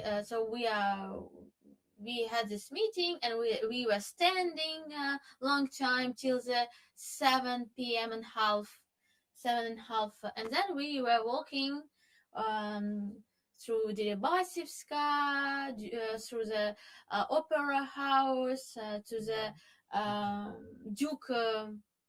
Duke monument, and it was really powerful, warm, like you can see on the rally in Kiev and somewhere else. You can find very, very beautiful, powerful people on this rally. I like these people, and I feel it's like my friends. All these people, my friends, are so interesting, unique, and it's always I don't know, Rick, if you match, if you find this in your experience, Yeah. What? more and more we can see the people Uh-huh. who came to us. They looks very horrible, like school. I don't know, like I don't know, people who are disgusting, and they blame us and they said you are here for the money, shame on you, and they looks like somebody who really want to do something for money. I'm sorry. And I'm sorry to And disappoint. probably Yeah. probably they're the ones who were paid. yeah, they, and ми кажемо, чому вони всі такі уроди? Why is it so ugly? All these people who came to us, it looks very bad, and like I'm not it's of course it's a joke. I don't blame the people because of the view and images, but their behavior, they say they're saying the words, very ugly words, and they looks very like animals, like so. Yeah, and today we also saw such people. Yeah, and we go to this monument, and it was an alarm. Yeah, and we part of a lot of people came to the shelter, and we were waiting, and then we continued to do it. And I told to my friends that I hope in Kiev it is much more people, because yeah, it was more than before people, so it was a lot of people. But in same moment, in Odessa, you can feel it like you are in minority. Yeah. Like you are marginals, and these people who are walking, for the in the shorts, for the beer, they are like normal people, and we are like strange people that do some shit. You can feel it because you are in minority. And when you see these rallies in Kiev, when thousands of people, you can feel that it's like mainstream. A lot of people support this, and you are not alone. And I remember also this time of a revolution of dignity, how it was also a lot of small Maidans in different cities, in Kharkiv, in Odessa. And I understood that we are like supporting of this mainstream that we can see in Kiev. So we support this, and we are, because of course we are not so big stream, we are not so big numbers of people who are standing. Maybe because also the city is not so big like Kiev, but in general, I think not. It's not because of number of the people. It just really we have different situation in Odessa. It's really sad sometimes. Yeah, but it was a very warm protest, very cute and kind, because people are very cute and kind and so incredible. And also I feel also a little bit sad that it's not sad, but for example in Kiev, I think I saw a lot of warrior soldiers who are coming on the protest, but in Odessa even for example veterans too. I didn't see the veterans that came for example, for Azov rally. I saw only one of my friend. Maybe I didn't know somebody, but it looks like not a lot of veterans came on the rally. I know the Juan, incredible person who was in Russian captivity 2.5 years, and he came. He was defender of Mariupol, Azovstal. And he came constant time. He came on the rally and like inspire people to come. So, but I didn't see a lot of veterans in Odessa. Yeah, so something like this. But the people are very strong in the will, and we say that we will never stop till we change this. Till we will see Fedorov back. Dialogue with us, normal dialogue. And of course, we want to see Fedorov on this position. So yeah, I think it's great historical moments, because I feel it. Like I felt it when it was protest for supporting Nabu, and Sapo. yeah, and I felt I'm in right place with right people, and now I also feel it, and I don't want to give up, and I don't want to betray these people High five. who are who are here. No, it's hard for me. It's heartbreaking when I'm seeing these people, and when I see not a lot of people on the rallies in Odessa. Odessa, yeah. Odessa's weird. Yeah. Yeah. Yeah. Odessa has that weird mindset. I was even surprised the few times I've been able to get up and out of the editing chair and go to the ones happening here in Kharkiv. It's not just young people. I see people, dressed in their military fatigues, people there who are injured even, older people as well, like grandmas, usually with two signs in their hands, chanting along and singing along with everyone. So it's a very weird Odessa mindset down there that you guys have. So Yeah, Odessa is unfortunately has its Russian culture that they call Odessa culture. Installed in their brains by centuries of Russification. It's just a shame. But Aziza, you asked me a question, but you didn't give me the chance to answer it. Okay? So you asked me if we have these marginals coming and telling us that we are paid. No, we don't have them actually. But there's another idiot in the coffee shop that is on the corner there, who said to Katerina that, like, seriously said it, that we are being paid to. Which coffee shop? We have a lot of people. Yeah. And we are we have the joke, like, we are talking why they so want to fight against us and against this rally, like they are fighting for the Russian culture. It means, like, if we are against Pushkin, of course, okay, you will say to us a lot of disgusting words. What's wrong with you? You don't care about nothing, and now you're beginning to be. Do you know why, Aziza? Protest. Because we started fighting corruption, and corruption is part of Russian so-called culture. So they feel the threat for their own culture, anti-culture actually, but they call it culture themselves. I think they're afraid of this free spirits. I don't know. It's like animals inside of them. Like, they're afraid of this new wave. I don't know, something that can change their life. Yeah, for sure. People are scared of change. They fear it. Change frightens a lot of people. So, it's the idea of, like, better the devil I know. Oh, better pay the guy. Just what's the word? I should know it. I should remember it. What were police officers that used to be called, like 90s, 80s, early 2000s? Menti. Trash can. Menti.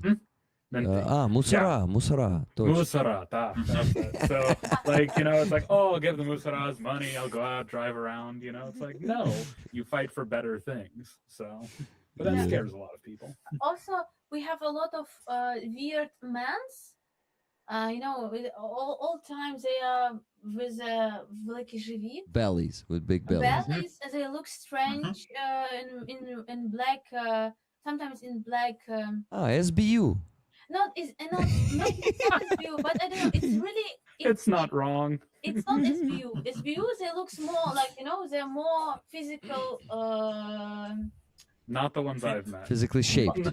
But there is this. Maybe it's pro-Russian elements, or they're from some from Odessa, как она есть, like this Russian channels or something like this, and they are walking near with us and make the video like our faces. Oh, even this. Make the videos, photos. That's not good. And it came constant. So I saw same man every time he came, and he looks very, very disgusting too.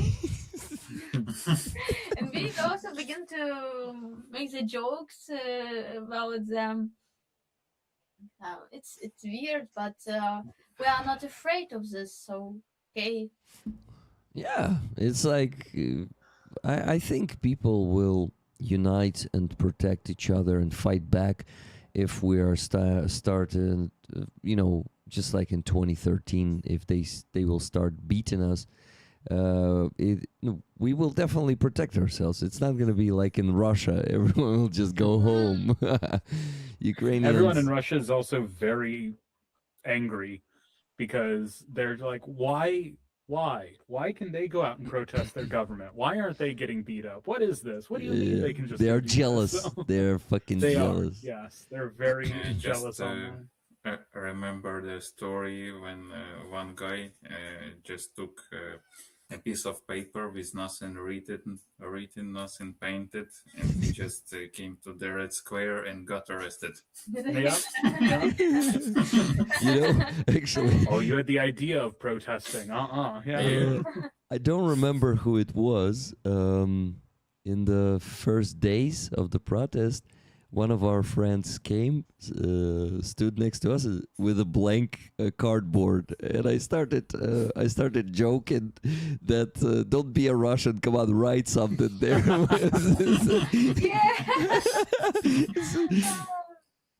He was supporting the crowd mentally.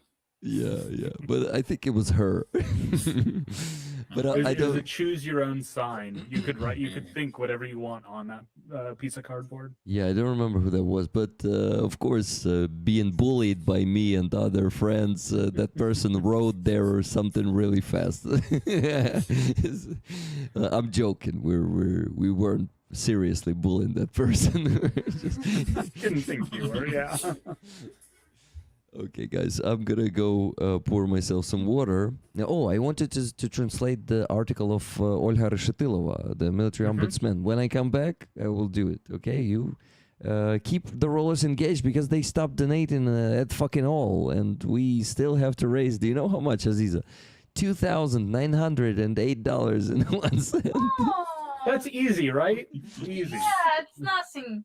Rick, go pour your little water. We'll get that money by the time you're back, and then we can read. Okay? I hope so. Okay, you know what else I'm gonna do?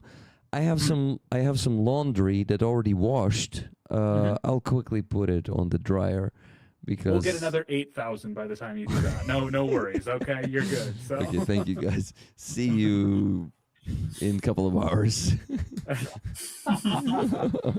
Rick's outsourcing his streams now. Yeah. Well, at least joking that I am. I will say one of the funniest things earlier is that I mentioned, I was like, oh, it's like quieter in Kharkiv. And then we have like 4 coming toward us. So they, Atom, to your point earlier, they're always watching the internet. They're like, oh, it's been too quiet. We'll send some after them. So. Yeah, I also have like guys who are here with me. They're just screening the sky, and in case of like jets, Russian uses, like they're using these glide bombs pretty often, like constantly. And I'm in the Kramatorsk city, so they're gonna text me. Yep, it's smart. So I go down.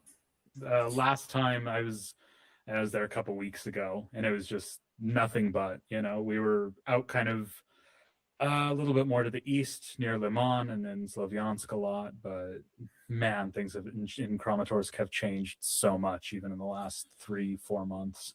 Yep. Also, not great. Like for the FPVs, they're like even a month ago they were only on the outside of the city, just trying to go into the city, but now they're like everywhere. We have 2 days ago. 2 days ago, my car almost was hit by FPV, and that's like crazy because it was the center of the city. Yeah. No, we have a Troika that we bring whenever me and my team go out. And I mean, we can literally stand in Kramatorsk and film on that thing all day. We have video footage from a fucking Molnia like flying through and hitting as we're driving, and we can go, oh shit, there it is. and like see both the video screen on the Troika and the actual drone flying. It's oh Jesus, it's bad down there. Yeah. It's always like crazy stuff. Funny when you're thinking like about Oh the yeah. past to see your car on the Chuika screen. Oh no. Yeah, but here they use these opto ones, so you Yep. won't detect them. You can Fiber only feel. optics. Yeah, those are not good. No. Yeah. Whenever it starts getting really, really bad, me and another journalist have talked about just there's an apartment down there that we normally stay at, and we would just kind of rent that and document the city because it might get to that point, and especially as they're pushing further, and then drone technology is advancing more and more. It's just, yeah, there's not going to be a lot of media willing to go down there and talk about it, document it, show people what's actually happening, but it still needs to be covered the same. Yeah, but at the same time, also the city lives its full life. Yeah. Which is strange and like damn it cool from It is. at the Yeah. same time. And you know, like there are some explosions nearby, and you're just sitting. In Guys, the are you talking about fancy Kramatorsk? yeah, Talk. and you're There we sitting go. at the fancy cafe and drinking coffee with your like mates. Yeah. That's crazy. You know, there's a couple of restaurants we go to regularly, and it's just like, oh well, we can have this really like nice fancy thing that they just added to their menu, and you know, 2 hours earlier half the team was on bikes around the outskirts of Drushkivka, and I was in a fire station getting two Shaheds shot at me. Like, it's just like, this is our life. So I don't know if you'll agree, but I've started thinking of Kramatorsk as like one of the like craziest places on earth, like in both the horrific way and in the kind of very funny way too. You can just watch a guy in full armor on a dirt bike like do a wheelie down the road with a shotgun on his back. But yeah, it's weird. So it's a unique place. So, but I still like it. So. And, also really sad that some places started closing, like just now, a few days ago. And even it's not the barber shop, but I don't know the name, or the place where you get your haircut. I went salon? there, and it was closed. I was like, wow, time flies. Yeah, there was a restaurant we used to always go to, but it's kind of not in one of the safer areas of the city. And the last few times we've tried to go down there, it's just like, oh, we're out of this, so we don't have this, so we're not getting shipments of this anymore. And it's you know, that's sadder part of just watching some of these elements that you've known for years of being there just slowly start to close or not have certain things or start to move away a bit. So kind of reminds me, there's me and my media team, we've documented this one guy's shop. It's not on the Kramatorsk side. It's more on like Dobropilia, Alexandrivka access. And it's this guy who runs a cigar shop called Churchill, and he had it in Avdiivka, and then he moved it to Pokrovsk, and then he moved it to Dobropilia, and now it's in Novodonetsk. So it's just like he keeps moving it back. You know, when we were still able to get into Pokrovsk, he was like, "Oh yeah, in the summer I'm gonna plan to reopen it in Pokrovsk. I just need to do some renovations." And it's one of those spirits that you can never hold down, right? So yeah, it is. And watching these people, I also saw some people who doesn't even like react to the FPV sound flying by or something. They are so getting used to that it even scares me at some point. That also like the citizens of Kiev, it is like bombed almost every day, or at least one day out of 3. and people are like normal, or waking up at 9 or 8, going to work, like doing their daily routine, and so they like haven't slept for half a night or slept at the underground station, whatever. Same thing in Odessa, and sometimes I feel myself angry. It's really weird.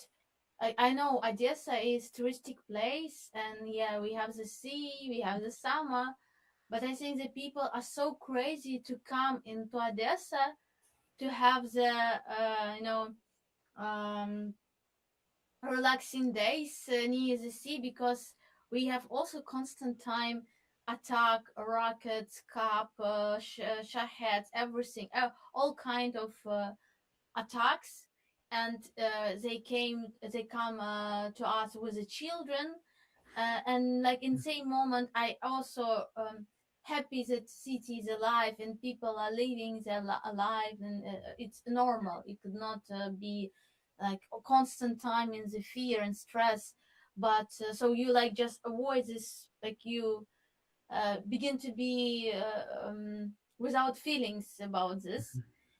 But in same moment, I'm feel myself angry because it's very dangerous. How we can like, visit the beach, like how we can swim in the water.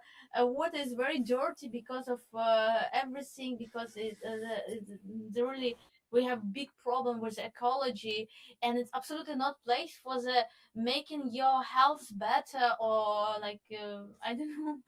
And I feel myself like angry because of these people, but they came, and of course it's good for economy, and the city is alive, and it's also supporting of army, because if the economy is like,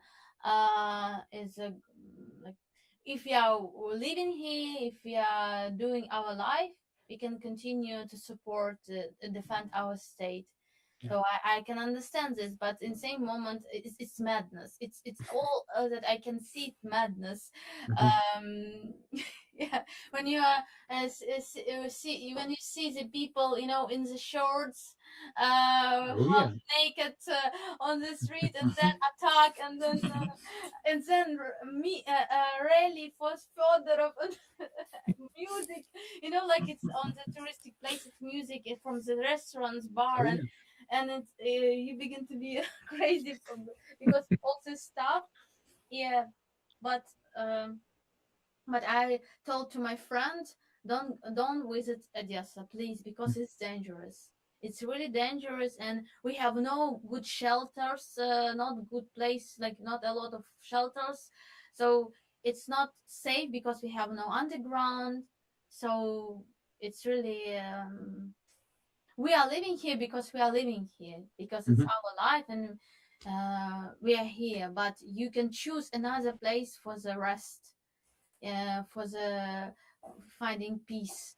And for me, it's very weird when the person from, I have the friend, she's from Kharkiv, and she moved to Poltava, and she want to came to Odessa, and said, imagine you want to rest in same city like Kharkiv, like, and have a good time, It's like, and she said, no, in Poltava we have also attack. It's okay. Like we will visit Odessa.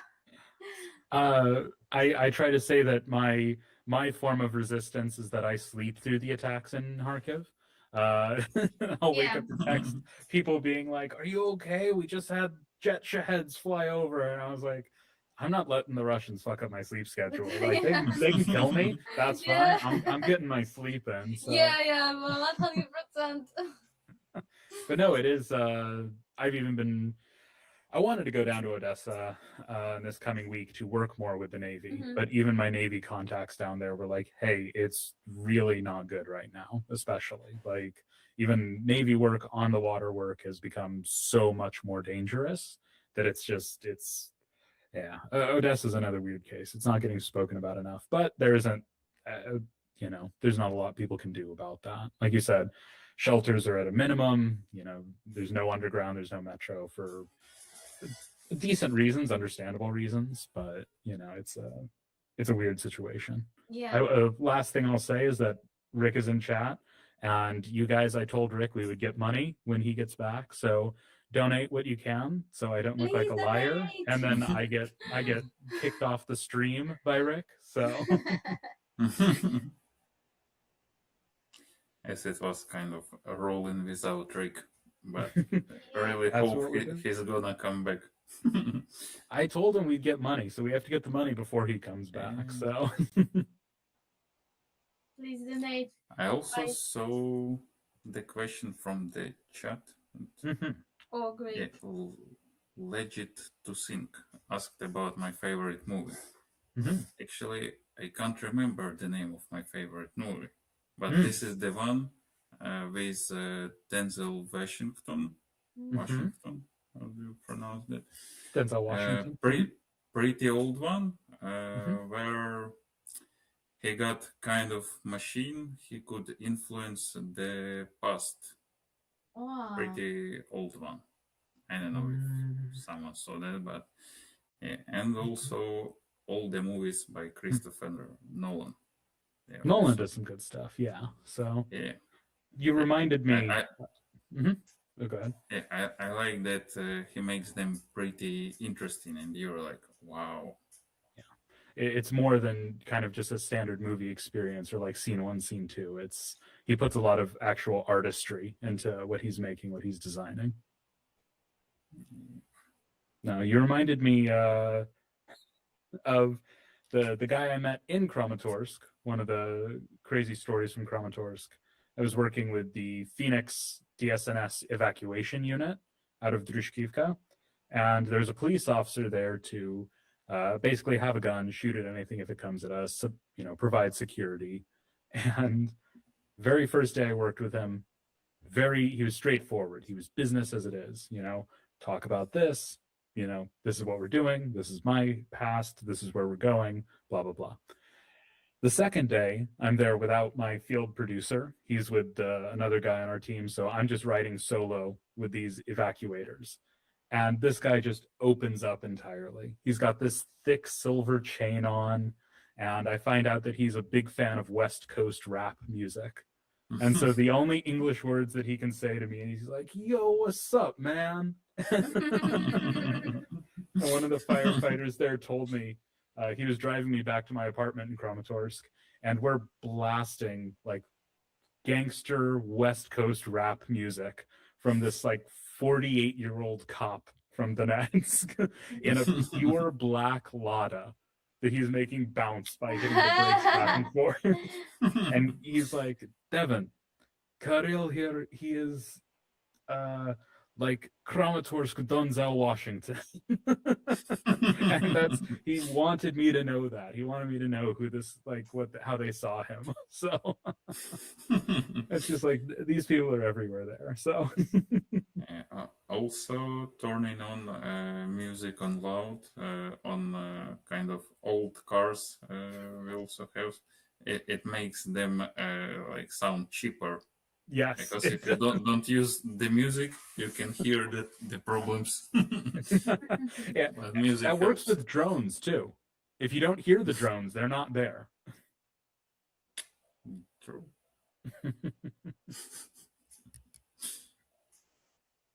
Let's see. A few days ago, I watching the film biopic film about 50 Cent. Oh yeah, so with my friend, like he inspired me, and I can understand that we can find a lot in common with the people from such era, how they try to survive from my from my childhood, from the 90s in Crimea, and like I can find a lot of in common. So probably this man also found it and feel himself like from this. He gives him that power, right? He feels seen. Yeah. Yeah, because I'm same here. I'm also like I like more metal music or trip hop, but hip hop, it's also I respect this music in some it's especially honest music, not like play in such role, when you are playing this role. But if you are really, of course, it's not so they were growing from the criminal world, and but of course it's because of injustice, and this system doesn't work good, and but it's really something honest, the honest way of changes, and it's interesting. It is art that you can make that kind of speaks to something from your history, from your heart, from your experiences Yeah. is always going to be better than Yeah. somebody coming in and just going, "This is popular, I'll do this." So Yeah, and probably a lot of people from different states can also find something in common, because we have a lot of problems in this world, and we have a lot of such ghettos when people have they are suffering from the childhood time, from the parents, from the state kind of putting down a thumb on people. Yeah. So yeah, this is why we also like it. For me, hip hop and rap always reminds me about my older brother. Because when he was a teenager and I was a child, he used to listen to Dr. Dre, 50 Cent, and so on. And I could like watch over the phases. He turned into kind of rapper, like how his pants were going down and down. Yep. And at some point he started recording his own tracks somewhere in the like garage place where you leave the car. Garage. They used kind of the studio. And yet I know the track, at least one, exists, but he doesn't let me listen it. Was it any good? I don't know. You didn't get to hear him do it. Okay. He doesn't let me listen to it. You know that's the good blackmail. Then you ever get that, you can make him do anything. So probably he could be the second Eminem. That might be Ukraine's Eminem. How about that? Yeah, it could be. It could be, but also Rick wrote on the chat that he'll come back after 3 donations, and apparently we have 1. So he said 2 more donations, please, if you want him to come back, of course. Somebody said that Rick's pulling a reverse Fedorov. So we will make a march, Rick. We will. So you think you're safe over there? We will put you back in this job. No, it's always kind of heartwarming, and I feel a little bit more at home when I hear all the love for the West Coast rappers, especially being from California myself. It's this little piece of home that I can have then. Hey, somebody just gifted a bunch of subs. Oh, somebody, who is it?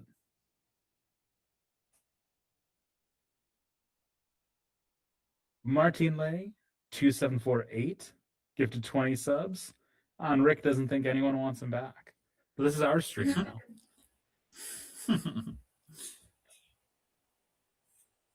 Well, now that Rick's gone, we don't have to listen over to the statement. What do you guys think? What's new in your guys' lives? Rick, like always, he's just I'm going for the water and. Yeah, but he also has like live, and as I saw, he's been to the protest. Probably he came back home and started the stream. Yeah. And should we rename Rick the Ukrainian to Rick is Gone? Like Mops is Gone? Rick is Gone is a good name. Yeah. Let's see. Rick the Absent? That could be a good one. Yeah. Could be. Yeah. Good one. Rick hasn't even joined the army yet, and he's already done Sezucha. So Also, I see you have a great collection of patches. oh yes, Are yes, those all the units you worked with? not every unit, but 99% of them are units that I have been out in the field with and worked with. The other 1% is, you know, if I meet somebody and then they hand me a patch of their unit, but it's usually in exchange. My media company, I also do make patches for. So I usually hand those out to people, and then these are often gifted to me when I'm out in the field with people. I don't buy the patches because I feel like that disrespects kind of the point of it, you know. So Yeah, and that's pretty cool. You have so many of them. That means just for me not knowing your background and how long you're staying in Ukraine, I see that you've done kind of a lot of work here. I do too much work every now and again, but Yeah. no, I like to be out in the field. I like to work with these guys. It's the reason I came out here so much is because I feel like there's a great need to do this, to show this, to highlight these guys that are out there fighting, and you know, do whatever I can to help highlight them, to help give them a place in history. So whenever I'm out with people, whenever I'm talking with them, whenever I'm able to go out in the field, I'm lucky enough to work with these guys, I always take it as a big honor, and I take it for me as a point of pride whenever somebody is, you know, handing me their patch, because that's, to me, that's like, oh, you think I've done something good here, like that I've been able to show you guys in a good light, to highlight you, to talk about what's going on. It's I don't know. I used to not care about patches actually, like at all, and then I started getting a few, and I was like, "Well, this feels pretty good actually." Okay, like I want to strive for this a bit more. But yeah, no, it's a collection I've built up over the last couple of years. So then I have some I fun ones also at the bottom that people I can't also see. have a problem. Mm. I never have enough patches. Like when the last time I had a business trip and I had to get my uniform, like Hmm. I believe you know that not many are wearing like pixel uniform. Yep. I didn't even have like the top of the uniform here, so Hmm. I had to borrow it. And I didn't have patches of the brigade because I gave out to friends and colleagues and so on. So They some should give everyone people like also 50. exchanged. Yeah, but No, no. unfortunately, we don't have that kind of supply as for now. Yeah, it's a lot of people out in the front I talk with have a similar issue. It's very rare that I'm out there and, you know, every one of the people has proper patches and brigade stamps, you know, battalion brigades and or anything like even identifying markers sometimes, like um I don't know how you describe that. Like something like this. This is the Marine one. But you know, if you have like the Marine one or like a territorial defense version of the Trizub, you know, it's rare that I see Yeah, people walking this around with is these things. the type of the forces. Yes, yes. I think there's an official name for it, but my brain isn't Yeah, working. it calls Ridvisk, but Hmm. I'm not sure it helped you. Yeah, I have a word for it. That's good enough for me. So Okay. I actually run into the same problem with my patches that I hand out to people. Because whenever I'm going out in the field, you know, if I'm working for a week with multiple different units somewhere, oh man, it's like candy. I'm just like, here, patch, here, patch, here you go, here you go, here you go. Yeah. I have to continuous. I think I spent, what was this last patch thing? 5,400 hryvnia on restocking my patches Oh. to be able to go and hand out for the next few trips. So Ah. yeah. So, Cool. but I also then like it a lot that sometimes I'll hand them to the guys before we're done filming. So then I just get footage of them with my patch on as they're working or like loading an artillery gun or, you know, walking around doing like anti-FPV infantry. We have micro PPO, and I get to have that footage of them either wearing the patch there. That's a cool feeling always. So, and I want to confuse Also, historians. I want them to be like, why is this patch everywhere? Why do so many people have it? is that a new secret unit? Yeah. So, what is this thing? Yeah. I haven't done stickers yet. That's when the conspiracy really starts, is when these stickers just start appearing at very weird places, you know? You can always get this paint balloon. Oh, there, yeah.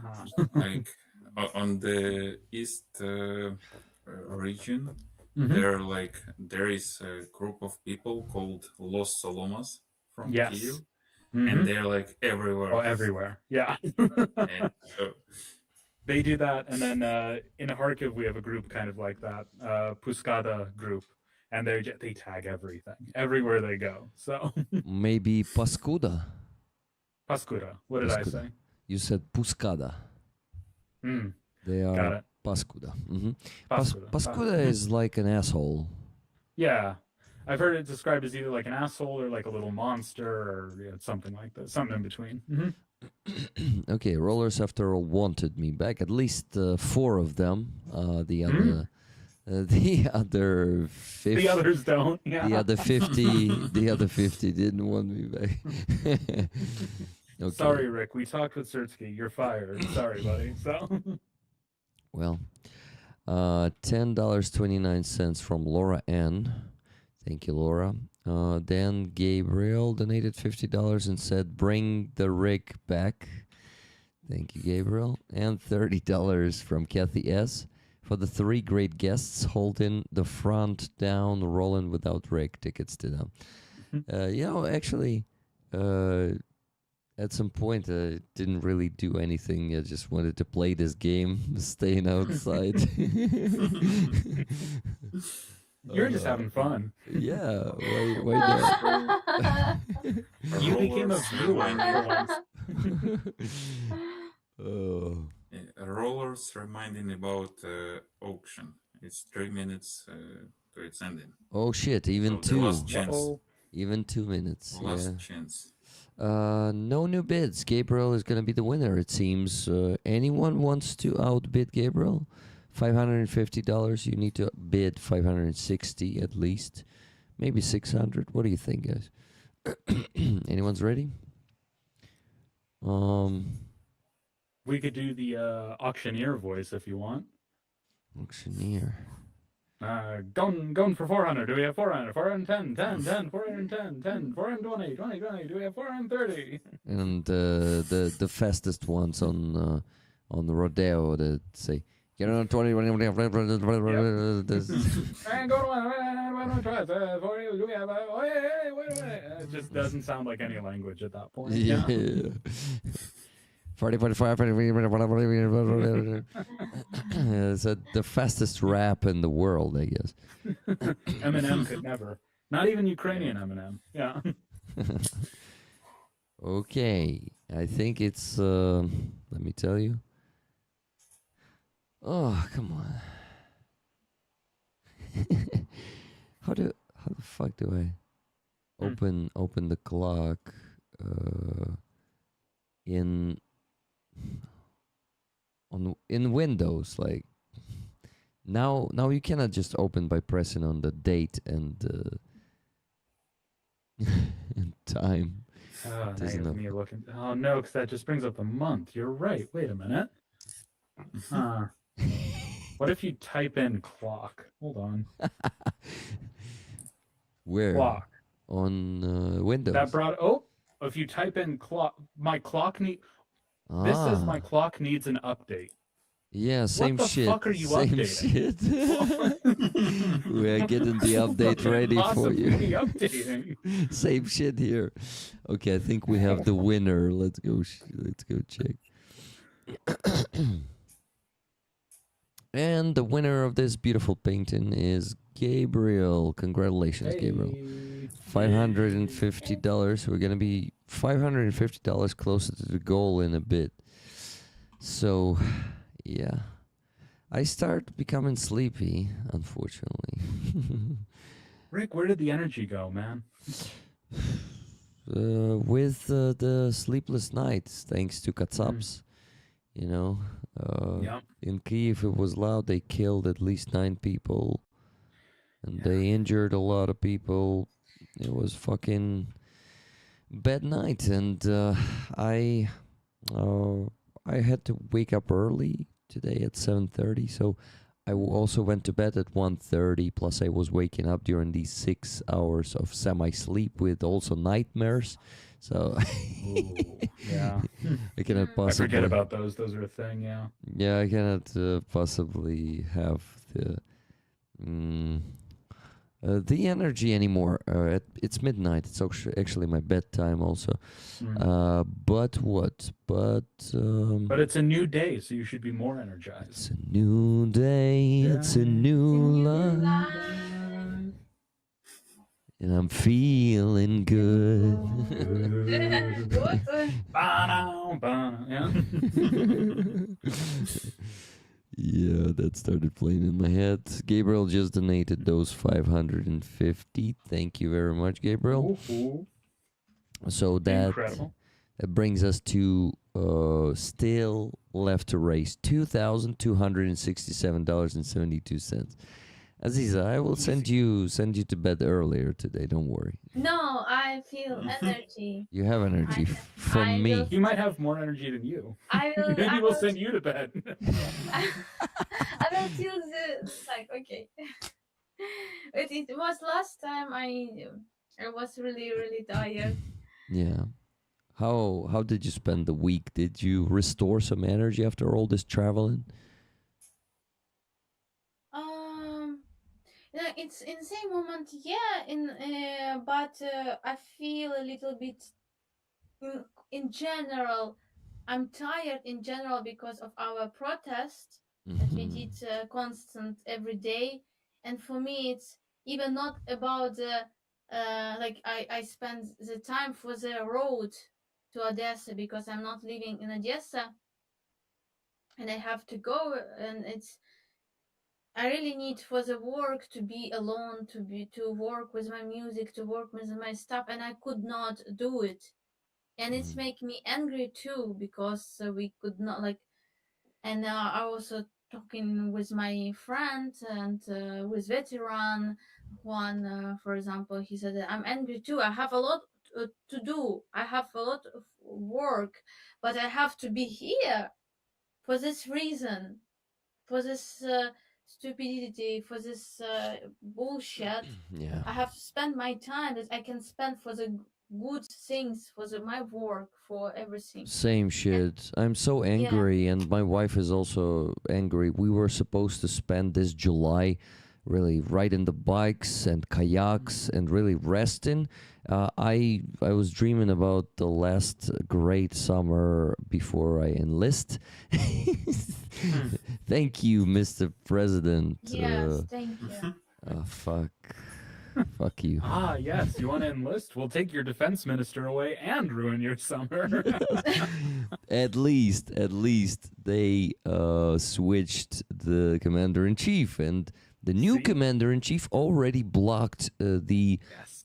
replenishing of those assault regiments that are fucking size of the division. Well, I think the 225th is 237% overstaffed by the last estimation. They are like 10,000, and 425th is 15,000 people. I've heard closer to 13,000, but Yeah, at something like that that. point, same difference. Yeah. It's so. basically fucking, just the problem is they are also wasting people in stupid assaults. That means just imagine how many people they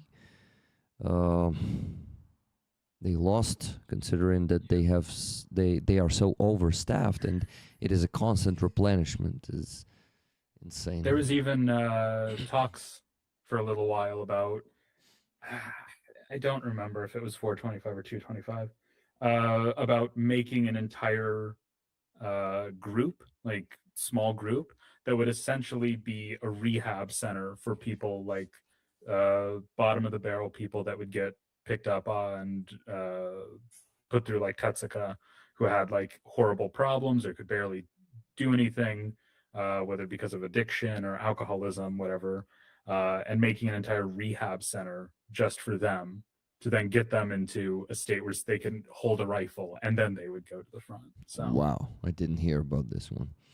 yeah.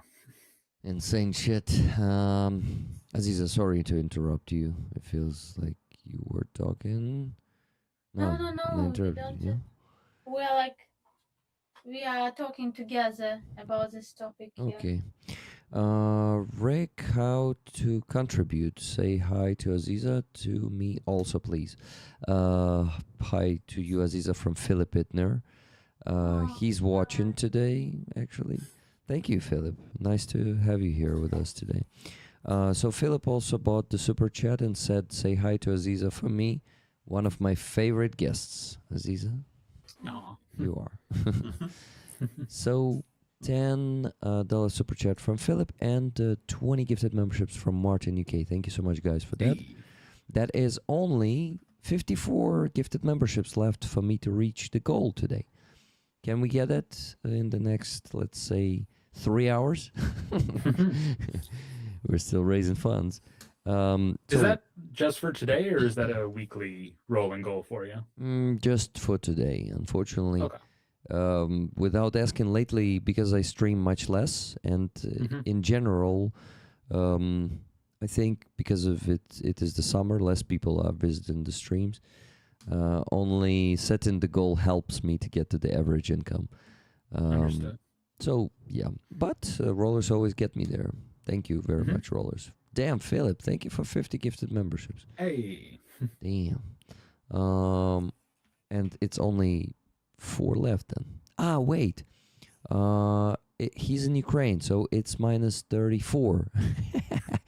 So it's, yeah, so plus 16. Yeah, forget about that. Yeah, but anyway, 20 only left. That's really cool. Thank you, Great, Philip. Yeah. Thank you, Philip. And Philip, if you want to contribute to the fundraising for Ukrainian army, please donate to my PayPal. I sent it to the chat too. This is the priority. Supporting my work is important for me, but supporting the defenders is important for the whole Ukraine, for Europe, and for the whole world in general, I guess. So let's make them the priority. Still, I'm very grateful. Write me? Write you a PayPal link. Okay, will do. Oh, here it is. I do have a question for you, Rick, after that. you get done with that. So, yeah, got done. I don't know if you've spoken about this at length or if you want to talk about it much. How is streaming and stuff going after you enlist? Well, my plan is actually to keep doing this job. So I want to offer my services as a streamer, fundraiser, good English speaker. Of course, I may be doing some extra work, like go in and meet with people that, like foreigners, they need, right? Because I have good communication skills, and I could be doing some negotiation work too, if needed again. But in general, I think I have something to offer. Already have the solid result that rollers and me provide every week. So I want to be a rear worker. Yeah, we'll see where I'm gonna stay, but of course it's like, and the unit I want to join is I still didn't say which unit that is. That's probably smart. Yeah. Let's keep it a secret. Yeah, so I just want to say that that's my plan. We'll see if it goes this way. There might be some surprises on the way, especially considering that the conscription has really intensified here in Kyiv, and I meet Tetsuka on the road every day. And it's just a matter of luck if I will be able to rest until the summer, I will have to enlist faster. Understood. So, did I tell you that I almost got mobilized in Kiev? No, tell us. I know it sounds very funny, but no, it was. It was not funny. I come from Kharkiv. I was staying in Kiev for a week before heading back out with some guys, and no problem at the train station. I get my taxi. I'm going to my apartment where I'm staying in Kiev. Get out of the taxi, grab my stuff. I'm walking to the apartment, and immediately after getting out of the car, I am cornered by 3 cops.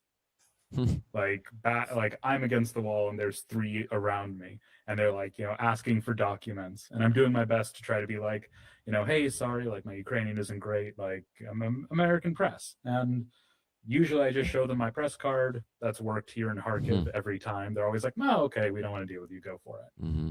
This time they were more pushy. They were like, no, give us your passport, we want to see it. Okay, I'm like showing it to them. The guy takes it, he's looking it over, and then he's asking me questions about my own passport. Oh, what state are you from? Oh, what's your birthday? Why does it look like this? I mean, just like trying to quiz me on my own passport. Wow. The other cop to my right is like, open your phone, I want to see it. What's inside of it? Whoa, like, really? No, I'm not doing that. What the fuck?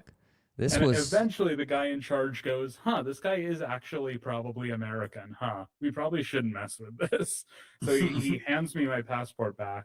The other guy is basically like, give me your phone, I want to look through your messages. And the main cop is like, no, we're leaving him. And then they start to argue back and forth as they're walking away. Wow. And I'm left there and I'm just going, what the fuck just happened? I've been stopped in Kharkiv here like multiple times. They've even had like guys jump out of vans and surround me there. And every time I've just been able to show my press card, and sometimes they're mad that they wasted all this effort. They jumped out of the van, got out of there, and I have to send them back as a fucking American. Fine, This is the first time they were just like, no, we don't believe you. You are not American. You're pretending. I'm pretending to get out of conscription. You got fake passport. While I'm like wearing a big military-style duffel bag with my body armor in it, in like coyote colored pants and a fucking shirt from Zaboy, which I know Atom will understand where that is. Like, yeah, I also have. And they're just like, yeah, fake American. Yeah. I believe that Ukrainians who knows English are getting smarter, and they're like printing somehow the U.S. passports, and I don't speak Ukrainian. Leave me alone. I'm American. Yeah, it's like, buddy, sure, yeah, straight to Scala. So you really learned a way to fake your accent. They actually, some Ukrainians really, like when I speak English somewhere on the protest to someone, they think I'm not a Ukrainian, and when I start speaking Ukrainian to them, they're like, "What? You know Ukrainian?" Did you tell them that your name is Rick the Ukrainian? That would be kind of weird if you weren't a Ukrainian. Aziza. Also, probably first feeling about you, it was like you are not Ukrainian. Yeah.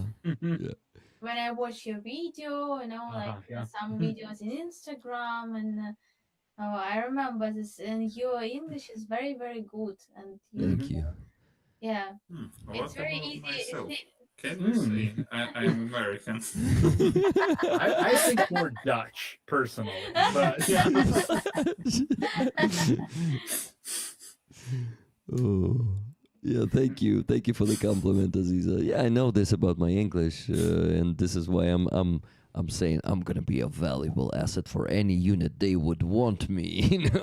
All right, Rick, go dig the latrine. Yeah. I bet, like it's just so bright, and I mean, colorful in my head, but the reality might be much more cruel. We'll see. We'll see. At least I have a lot of backup plans. Like Atom will definitely take me in if I got For rejected. sure. He will use my skills as needed. Think about it as main plan. Yeah. It's just, the guys who we helped as a community, they know me, that they know I'm adequate, I'm reliable, I'm also not dumb, so, Yeah. and transparent. So it's also very important.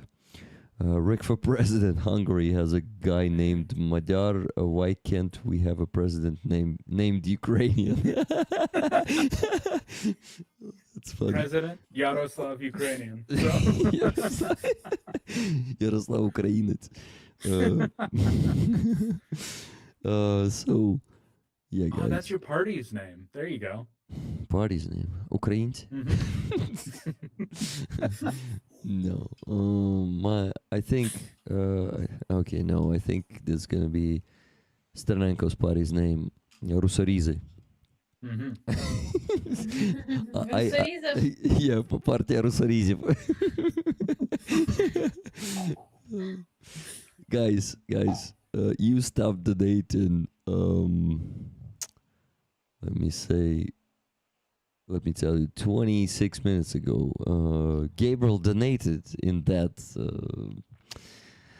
how do you call this? In that gap. Time frame? Time frame, yeah, that gap. But unfortunately, it is still not enough, as much as our Russophobia, as Sternenko's always say.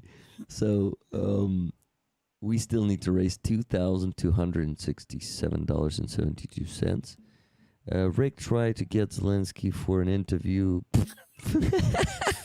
I mean, Elizabeth, sorry, but along with Sternenko.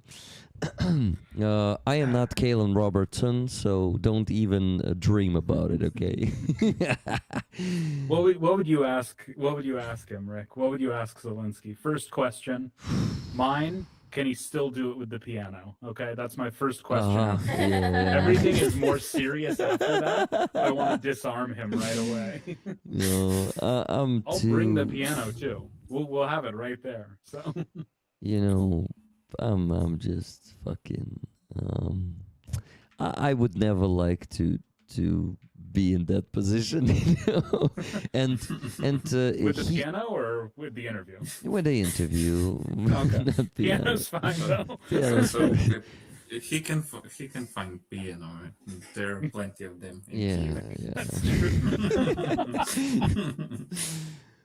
But I just wanted to say that Zelensky is never letting anyone from Ukraine to interview him who would not do the complimentary interview. This man is a narcissist, so he is really, really working on ways to not make him look bad. So he can always say some bullshit to MAGA reporters, and ask some hard questions that they ask him. Yeah. But the really hard questions that are like very rarely are being asked here in Ukraine, he answers with some bullshit like Tatarov was killing Chechens here in Kyiv while you were where were you when Tatarov was killing Chechens in Kyiv? Like, so he replies not the best, but he's always getting angry and getting a bully. He starts bullying the reporter who asks such questions. He never answers with dignity, with honesty, especially. So yeah, I would never like to interview him because it's just gonna, he's gonna become a bully, and first of all, I have no proper interview skills, especially to interview a president. It's like, no. And to be honest, I realized that interviewing people is something I enjoy doing time to time, but doing it all the time, probably I either burned out or I just don't like it. So I don't know. This is when you say you're serious. I I say you should know me better. Now you do. I told you. Put Mo- me in. I will do the hostile interview. I Yeah, will take yeah. it all. So Yeah, that will be cool. I can throw it out just as good as I get it. Trust me. So. Ooh, Devin, you can actually pretend you never really criticized Zelensky online, really, right? Not that he would see. No, if somebody's going to go interview him, it's not the matter of that they're going to check online. It's the matter that there's going to be a unwritten rule when interviewing him that there's pretty much no tough questions Compliment from Western journalists at least. Yeah. And then they will just not been let told you. to me before by people who have interviewed him Yeah. that it's kind of a See, they won't even let you near the room if they're not going to say it. They're not going to say, "Oh, you of can't course, ask him of this." course, of course. They're just not going to give you the opportunity if they think you're going to. And So. even if you ask that question, or multiple questions, like tough Mhm. questions, they will not let you publish it. They will not let you do it. They So- could try to stop me. Well, maybe. If you want, Maybe. I can cut this part of the stream so they won't find it. Oh no, it's fine. I'm fully honest. If I ever get that opportunity, I want them to know what they're walking into. So it would never happen. But I stand This 10 is why you toes say on this? this earth, Rick, on everything that I say. So Okay, Devin. Oh, I'm sure has a really bad guy, coke sniffing, cowardly, greedy, but Russia are liars. What? He is the president. Sorry, but he is, even though he has had 7 years of Russian propaganda used on him. Dude, I don't believe Russian propaganda. He is not coke sniffing, definitely, and he's not a bad guy. So what you're saying is it feels like I hurt your feelings or something. You are becoming really protective. Mopsy's gone. Think of it like you. When I insult Zelensky, it feels like I insult you a bit. Why are you protecting him so much? You don't live here, so you don't understand us completely. So yeah, please stop protecting him. He's not saint. He's not your idol, and definitely a human, who makes mistakes. Some really big mistakes sometimes. I think that people can kind of get it confused as well, that there's no, this is what I run into a lot, especially on things that I'm later justified on, like all the Sersky Polks and everything, but people have a real big issue with handling any sort of internal criticism because they think that it just weakens everything.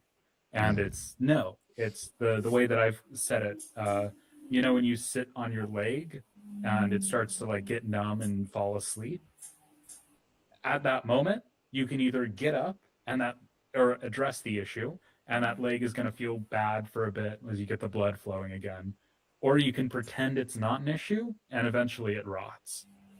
So the sooner you talk about something, the sooner you bring something up that might not be savory, the better it actually is. And I think that we can criticize it, and I don't think anyone here is going to fall for a Russian narrative about, or calling for elections or anything like that.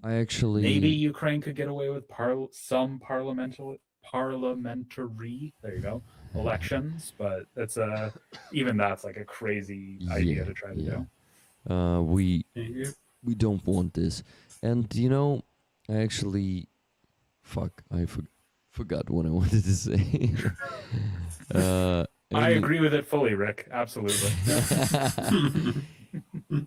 I just saw that Mopsy's Gone said, "You are my idol, Rick." I hope you're joking because this scares me when people say something like this. Making idols for yourself is, I'm not a Christian, but Bible was very right about this, you know. You can have people that you respect and love a lot, but Yeah. like, don't take after me. Like, I'm a crazy bastard as it is. Like, let me be a crazy bastard. All right, you do other things. Do you think Drapata is better? Not many people hear what he was saying about Donbass natives. I actually heard that. I listened to that interview, and I think he said everything correctly. He is right in that. And he said it very respectfully. And my wife, who is also from there, she told me the same. She shared her feelings. She said he's talking about such a complicated stuff, you know, but he does it that you don't get mad or protective. So I'm okay with what he said about Donbas natives. A lot of those natives were brainwashed by Russian propaganda, unfortunately. I witnessed it myself. I lived in occupation for 5 years, Artur. So unfortunately, I know that partially he's right. He's right about some category of people, calling them, well, basically, I don't know. I don't remember how he called them exactly, but he said that unfortunately Russian propaganda managed to indoctrinate. It still does to this day. My friend, Yeah. we jokingly call him the Kramatorsk native, Jose Colon, a Spaniard with a very big beard and funny mustache. He was chased around by somebody in Chasov Yar with a knife, saying that, oh, journalists only bring the war here. You know, you guys are tools for the Kiev regime, all this stuff. The cops, the white angels that operate in Donetsk region, have to deal with people making fake Telegram accounts of towns, and people making those with the intent of trying to propagandize the people that still remain in those towns to pro-Russian messaging. It's something that happens, and it's a deep, deep cut and a deep, deep issue there.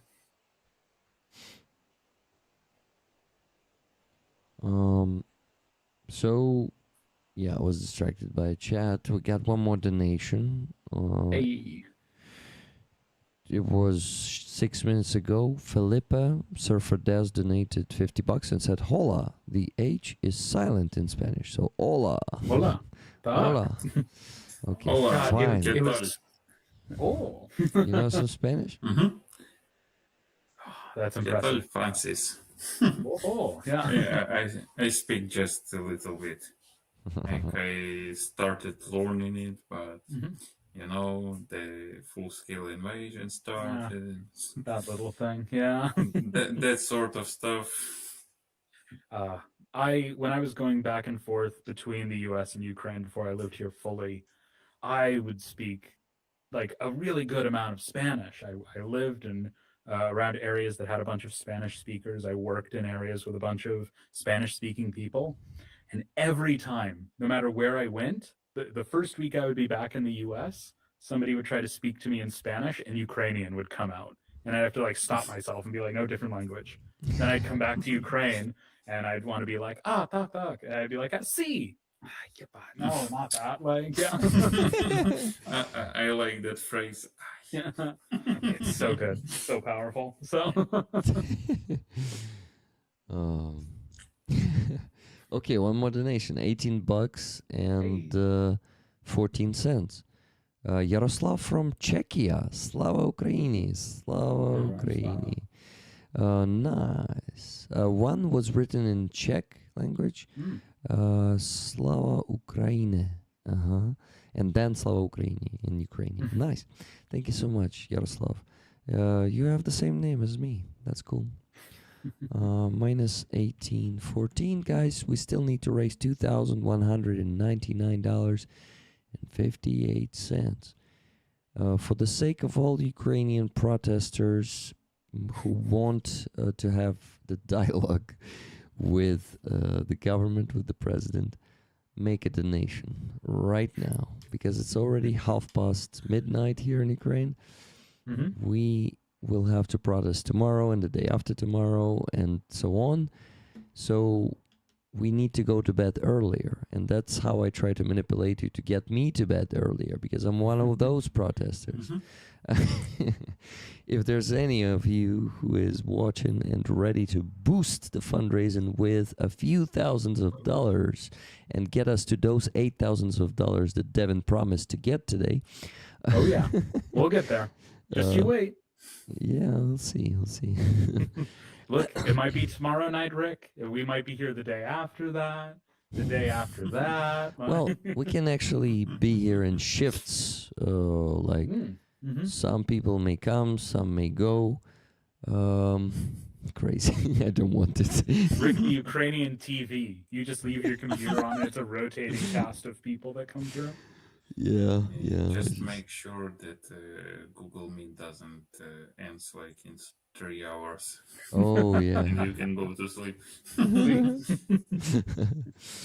Rick, please take a small spoon of honey for your throat. Do you think it will help? Should I? Oh, I actually need to your voice is starting to get that. Yeah, I actually need to stay hydrated, so that can help. Let me try this first. I want to say something, but Rick is drinking water, and that's the last thing I want to do is make him spit out the water. So, say it. You, with the voice like that, you're almost sounding a bit more Western. Like you could be like a Ukrainian cowboy out on the range somewhere in Arizona, you know? Okay, I will. No. I appreciate the 1.5 seconds of effort there. Thank you. I hear cognac is good for your voice. I am not drinking one. It's one of the best things you can do.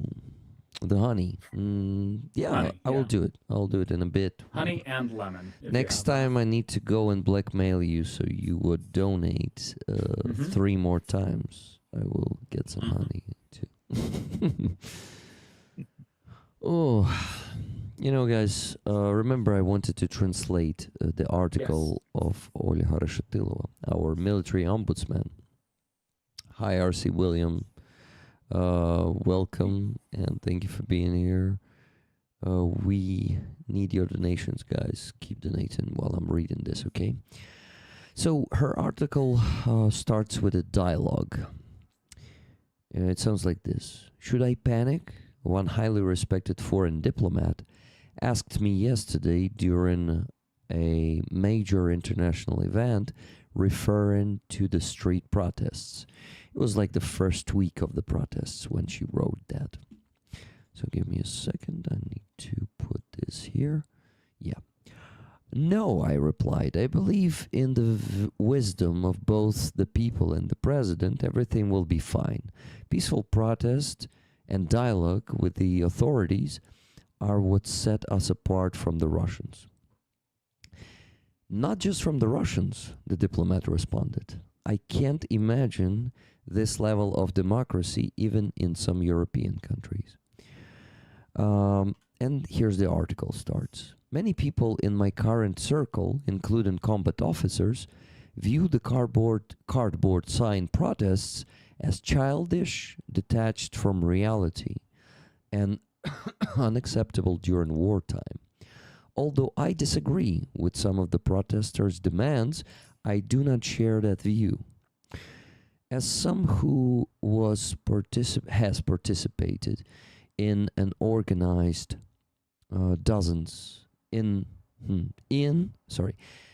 as someone who has participated in and organized dozens of protests since 2004, I understand their nature well.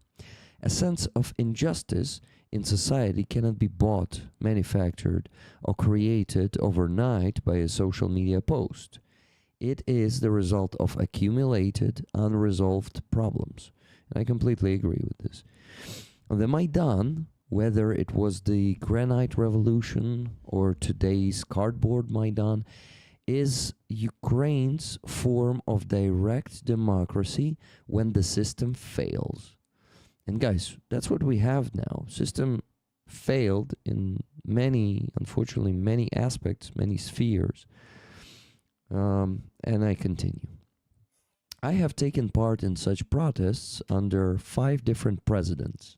My generation and those before us have witnessed very different government responses to protests over the past 3 decades, most of them misguided.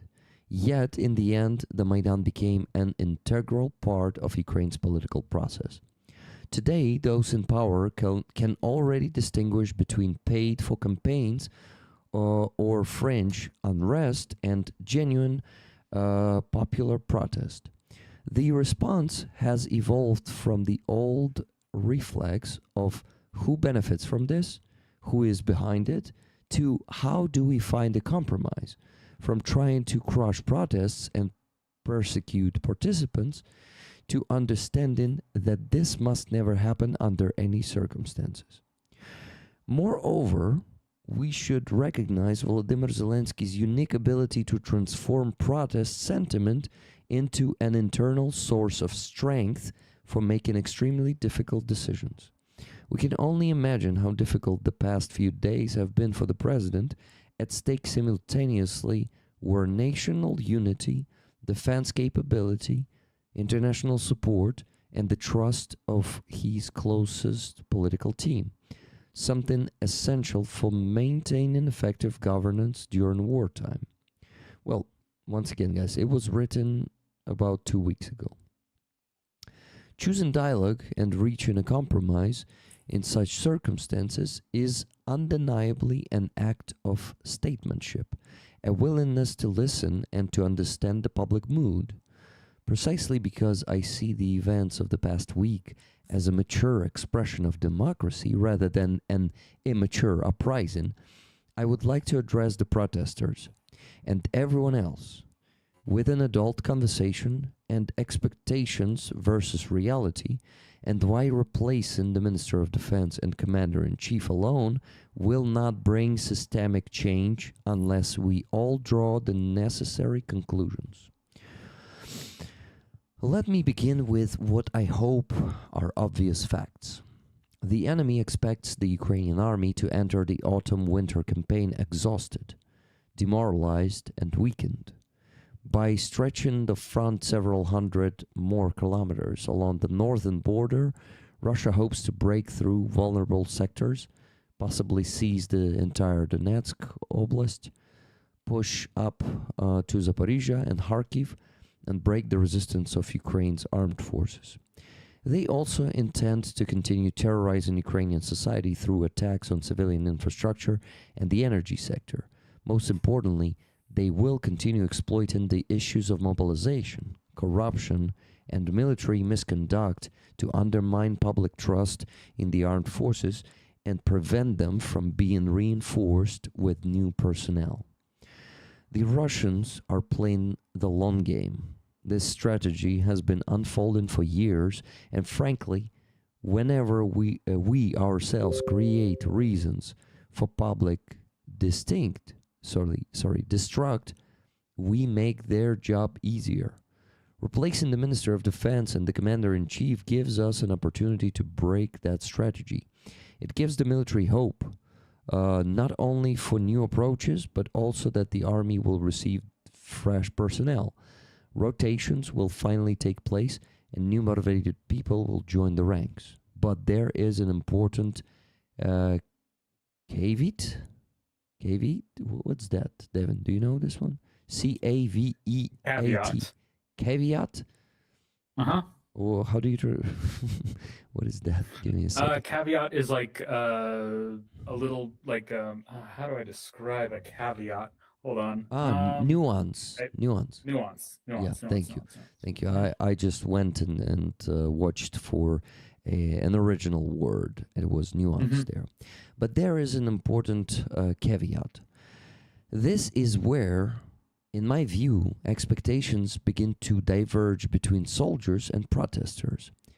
As Tatiana Trochinska aptly noted, part of the protest movement has embraced a kind of magical thinking, the belief that technological innovation and the digitalization of warfare will somehow solve everything, that mobilization will no longer be necessary, that our best men will no longer have to serve, that drones alone will hold the front line, and that some miraculous air defense system will intercept every ballistic missile.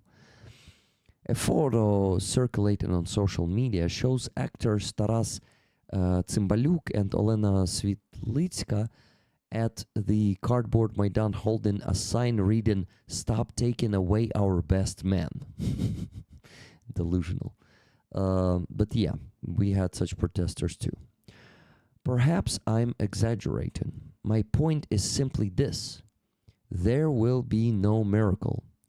A difficult winter lies ahead, and how we get through it will depend, among other things, on whether we are all prepared to accept difficult and unpopular decisions.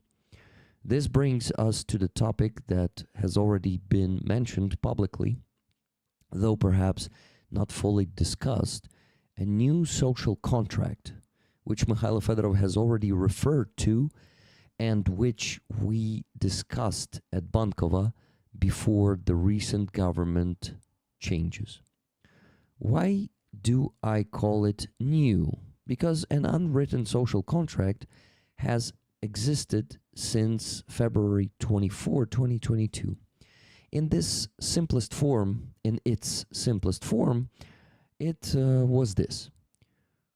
As a nation, we decided to fight for the survival of our state until the very end. We have an army and volunteers who joined it to defend the country.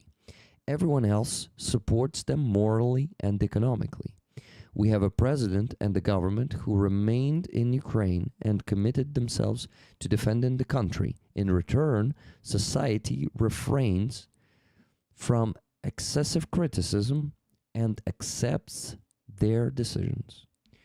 This is, of course, a simplified version of the unwritten rules that worked remarkably well during the first 2 or 3 years of the full-scale invasion and helped us survive. But reality has changed. People have adapted to the life during war. They want greater oversight over how their country functions. They are less willing to tolerate abuses. That is natural and healthy. The one thing that has not changed is Russia's determination to destroy us. Under these circumstances, we need to openly define the fundamental principles on which our common struggle and our path to victory should be built. The basic consensus is simple. We must preserve our state. If we all agree on that, and I have no doubt we do, then the next principle follows naturally. Preserving the state is the shared responsibility of every citizen. From there begins the real conversation, where responsibility stops being an abstract concept and becomes something concrete, with clearly defined obligations for everyone. In this new social contract, the state must commit itself to honest communication with society, zero tolerance for corruption and human right violations. Give me a second. I lost it. And human right violations and transparent rules that apply equally to everyone. Society, in turn, accepts stronger measures necessary for effective national defense, acknowledges the country's full wartime mobilization, and recognizes military service whenever required by the state as an unavoidable obligation. Using mobilization as an example, which should become the central chapter of this new social contract, the responsibilities would look like this. And this is almost the end of the article. She lists what responsibilities are gonna, like, each institution and the society will have. So, Parliament adopts a package of laws ensuring fair military service, restricting the rights of draft evaders while guaranteeing rotations and demobilization for those who have served for extended periods. The government replaces broad economic exemptions with genuinely critical exemptions up to and including public lists of exempted individuals together with justification for why they are indispensable. So, коротше, тут українською я краще I will also translate it in this part in Ukrainian because the words are crazy. In English, I did not even understand them, but I know the Ukrainian words, so listen to this part in Ukrainian. Уряд забезпечує перехід від економічного до критичного бронювання аж до відкритих поіменних списків заброньованих з обґрунтуванням незамінності для сектору економіки. Ну і це круто, це як з деклараціями, типу списки виставити заброньованих онлайн, щоб кожен міг піти і перевірити, хто чорт, а хто реально, типу, декларує свої доходи адекватно. Ну, якщо проводити аналогію. Циркачів і футболістів не вийде тепер залишити в тих списках. Так. Yeah, guys. So the exemption part is the task for the government. Next one is the task for the Ministry of Defense. So the Ministry of Defense reforms mobilization from fixing military registries, including the Oberich system, which included a lot of corruption schemes, to reforming territorial recruitment centers and accelerating the technological transformation of the armed forces. That's what Fedorov tried to do. The Ministry of Internal Affairs ensures strict enforcement of mobilization laws, searches for violators, delivers them to the appropriate authorities, and ensures accountability. Law enforcement agencies guarantee that violations of mobilization procedures, including corruption and human rights abuses, are punished without exception. Well, these couple of parts sound very unrealistic to me in Ukraine, but we can always have an ideal to strive for, right? Anyway, next one. The Security Service of Ukraine, SBU, strengthens efforts against Russian propaganda and attempts to disrupt mobilization. Exactly, because these days SBU is not working enough to prevent Russian propaganda and, you know, all of these scandals, in my opinion. Just remember how greatly they were cutting diversions a couple of years ago. I don't see that in terms of mobilization. So, good point. The defense forces of Ukraine provide quality training, use personnel effectively, maximize the protection of soldiers' lives and health throughout their service, and hold commanders accountable for violating service members' rights or neglecting their duties. Local governments cooperate with the national police and defense forces in locating individual subjects to mobilization while also supporting the families of the service members and veterans. Businesses adapt to change in exemption policies, provide employment opportunities and decent conditions for demobilized veterans, and participate in rotational workforce arrangements. The media adopt strict editorial policies against normalizing draft evasion, including Telegram channels. And the last point is the society. Society ceases to tolerate draft evasion and accepts military service as an unavoidable civic duty for everyone whom the state lawfully calls to serve, recognizing that during wartime the state cannot simply accept a citizen's refusal to serve. Well, I kind of accepted this point as a part of the society. Every participant in this new social contract must understand their share of responsibility for the success of our common national effort. Some may say this is obvious. Others will argue that all of this is already reflected in existing laws, But I believe in the power of public discussion and honest communication. And I hope that everyone who has read this far has reflected on their own place and their own responsibility within that contract. Without recognizing our shared responsibility, no personnel changes will produce real results. And unrealistic expectations will continue to generate new Maidans until one of them eventually costs us the state itself.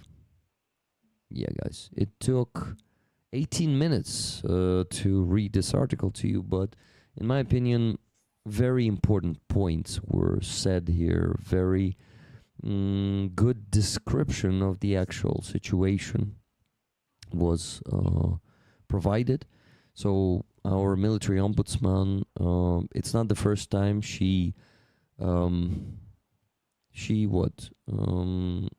well, it's not the first time I see some messages or interviews from her, and she surprises me in a good way, not for the first time. So I just also wanted to surprise all of you if you did not know about her.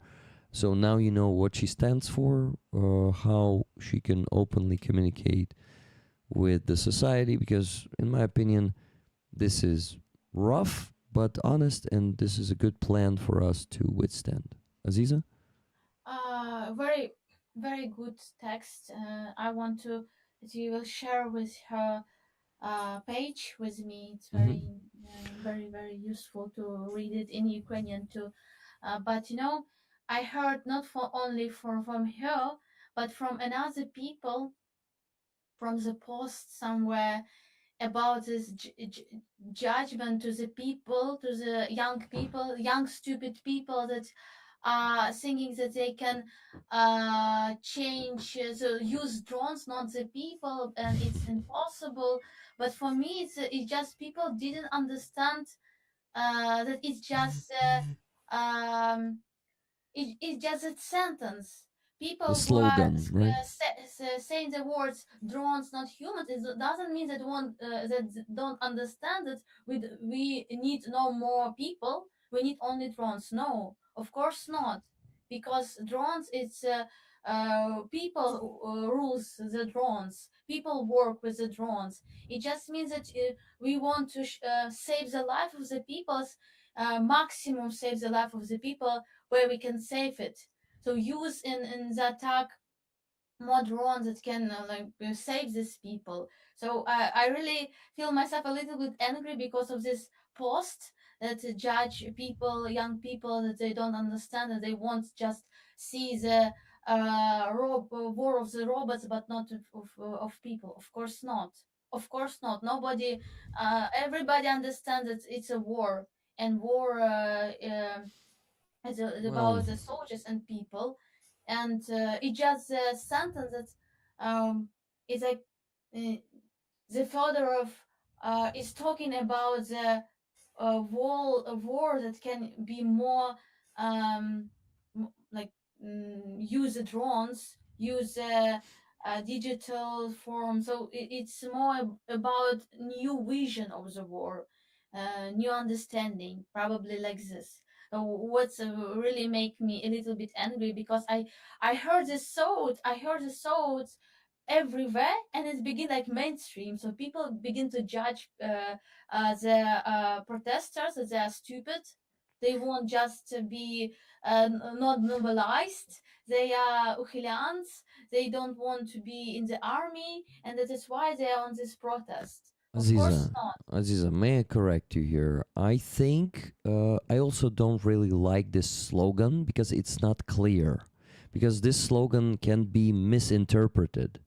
Yeah, This of is course. why I don't like it, and I don't ever use drones on my cardboards, because I realize all what that you said.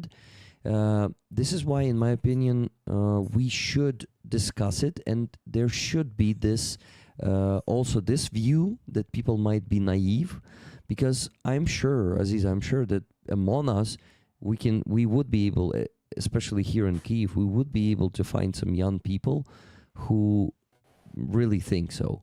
that this might be miracle transformation, that all people will just be sitting in the rear and no one will be storming the trenches. Believe me, there are some illusions among people. It doesn't. If you did not meet such people, it doesn't mean that they don't exist. Okay, they might be among us, and I'm not agree with you. Yeah, I'm agree with you that it's a sentence is not perfect because exactly because of this understanding that people begin to judge another people that they are stupid and they don't understand how it's work. But I believe that a majority of the people who are on the rally they understand this that it's not about just let's drones work and we will rest. Of course not. It's not about this at all.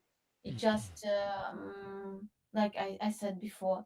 But yeah, I'm agree with you that sentence probably is not so perfect because uh, people can understand and sometimes it can be appeared as a sentence that I also don't like. yeah, yeah. So and some sentence I really like and I repeat it with my heart, you know, like it's absolutely truth. You can understand it only in a direct, straight way, you know. But yeah, but I believe that majority of this young people because they are smart and they understand uh, this Yeah, reality. yeah, I You, agree. you I have to be completely very agree with far you. from reality to think that you know every we will just rest and Well, not mobilize at all. Aziza, the problem There, is, Михайло, вибач, я швидко. The problem is there were really those two actors, men and women, who had that slogan, and Aziza, believe me, they believe that. They believe that our state is taking our best men, and men are not really willing to defend our country. There are people like this, unfortunately. They are not in our bubble, but sometimes I go out of my bubble and I see these stupid fucks that they think, you know, that it's not their responsibility, that someone else should go fight, and they will just stand here and say, "Don't take our best man." You know, it's unfortunately we have degenerates in our country too, Yeah, and they but come to these protests sometimes. but even these people who think that it will be another people, not me, Hmm. they're thinking about the people, not the drones. They understand that the people will be in the Yeah, army. yeah, Yeah, it's a fucking bullshit thinking that people thinking about the drones, not about the people. yeah, Because it's you have to be I don't know where is your mind has to be to think that it will be wars of the drone, the war of the drones. Not of course. yeah. I agree. I agree with you in this.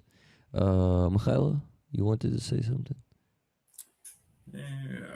Aziza said that those people are smart, but there are also a lot of smart people thinking the Earth is flat.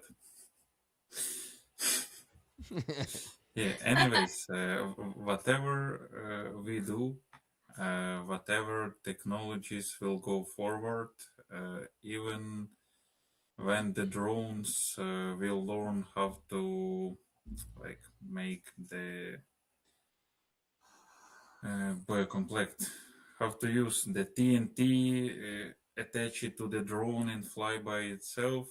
Uh, Even the ground drones, wherever they go, the Mhm. front line is there where the foot of your soldier. So Yeah. whatever is going, the infantry will be always. Yep. So yeah. And the whole idea about the article is really good. But yes, you said it is the utopia, the Yeah. ideal world where each part has to do its part for the whole like scene to work perfectly. And whenever one branch is breaking, the all goes like domino, crashing other branches. Yep. Yeah, and you And know, yeah, the last point you've read, for the whole people realizing that they are needed in the army, and they accept it and they go to the army to make the rotations. Uh, I'm not sure our society in the current situation is ready for this. yeah, in any situation, Atom, I Any think situation. I think our unfortunately the big part of our society, unfortunately, the number of active people of our society is not enough to cover all the need for mobilization, and it's only the majority that is infantile or infantile. How do you say it in English, Devin? Infantile, Infantile. infantile. This is where I can jump into the very Ukrainian conversation and help. Yeah. So this huge infantile part of our society will. I don't know what fucking circumstances they may accept these rules in. It's like, and making them grown ups. Not sure if it's possible at all. Like, But we should move into this direction. yeah, we You'll should. never get like 100%, but if you're like this close, you're already the winner. Yeah, I agree. Well, and it all starts with such honest conversations. Without them, it's impossible. They will, of course, reject it. The society will, also deny this. Is like, those stages.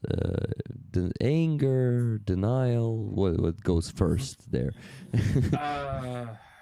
It's I don't remember. I was gonna try to my brain not having it. So So yeah, basically, at some point it may come to this, but yeah, unfortunately, we also have some people in our country who would gladly just flee and save their asses and don't care about the country at all. It's not a big percentage, but still, even the small percentage in terms of country, it's a big number of people. So unfortunately, I see such people in Kyiv. Some of them speak Russian, listen to Russian music, and they don't really care. I am sure they don't really care about Ukraine if they don't care to listen to Russian music. Fuckers. And today I bothered two groups of people to switch to Ukrainian.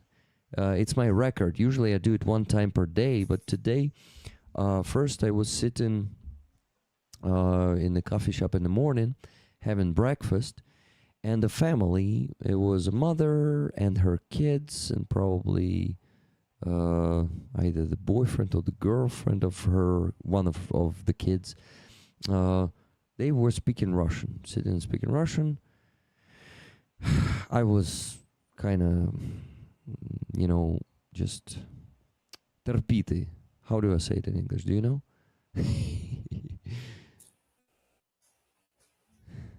I can show. like- I can. is that like an annoyance or like No, it's when you And sit. you're handling. Handling? No, Like- it's like when you're sitting through something that you don't like. How do you call That it? would be enduring. Tolerate. Tolerate. No, not really. Enduring, I guess. I was enduring. Sure. Mm-hmm. Endure. Це терпіти, по-моєму. Да, якраз. Endure. Enduring. I was sitting and enduring this at first. But then at some point she started speaking even louder and using the fucking Moscovian accent. Then her mother switched, not switched, but joined in, and they were both speaking Russian loudly. I went to the bathroom, came back, came to their table, and I said, sorry to bother you. I want to share some experience with you. First, I will share not my experience.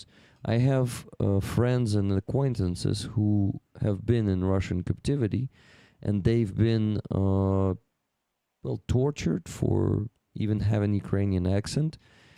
They made them sing the Russian hymn. I lived in occupation for 5 years, and to me, Russian language is insecure. Like, I don't feel myself, how do you call that? Safe. Yeah, I don't feel myself safe next to Russian language. So, and I did not even need to ask them to switch to Ukrainian. She said, yes, we will switch to Ukrainian. And they switched to Ukrainian after that. Wow. This argument really works, and this argument is strong and honest, you know, because first I share my honest feelings that I don't feel safe next to Russian speakers. Secondly, I also share the horrible experience, what may happen to you if you end up in Russian grip, you know, and if you will, like, and you know, I give them the example that they never know who may sit next to them. It also brings in guilt. So I kind of tell them, look, this guy next to you might be a former prisoner, and you keep torturing that person with just speaking Russian here. So you never know who sits there. Do you want to be a torturer? And they usually read it without any rejection. This is the thing that people, even who maybe stubbornly will speak Russian, will try to switch to Ukrainian when they hear it, because I think that's the shittiest thing that can happen to you if you choose the wrong language, you know. So I did the same with another group of people later. Today was already evening. I also sat and ate in Musafir before the protest to have some very nutritious food before the stream, so I won't have to eat here. So I was sitting there, and the guy next to me was speaking Russian loudly, and he was a very, you know, very important person. He is a businessman in the defense sector, and he is like super, you know, this, I don't know how to call it in English, but it's a person who says, and I say to my lawyers, what do I pay you for? You should do it this way, you know, like an asshole. So at first I was thinking, okay, I see they finished their food already. They might just go in a few minutes. I put my head earbuds, and I started listening to Palindrome. And then one song ended. I couldn't find the next song, and I kept hearing that ugly Russian language next to me.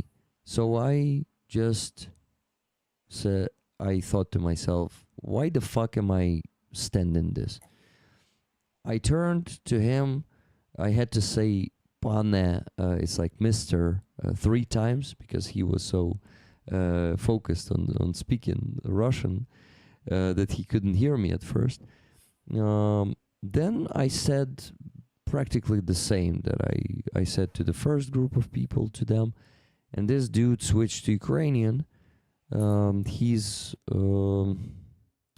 interlocutor also switched to Ukrainian, and they actually both had very good Ukrainian. Why the fuck they speak Russian? I don't get it.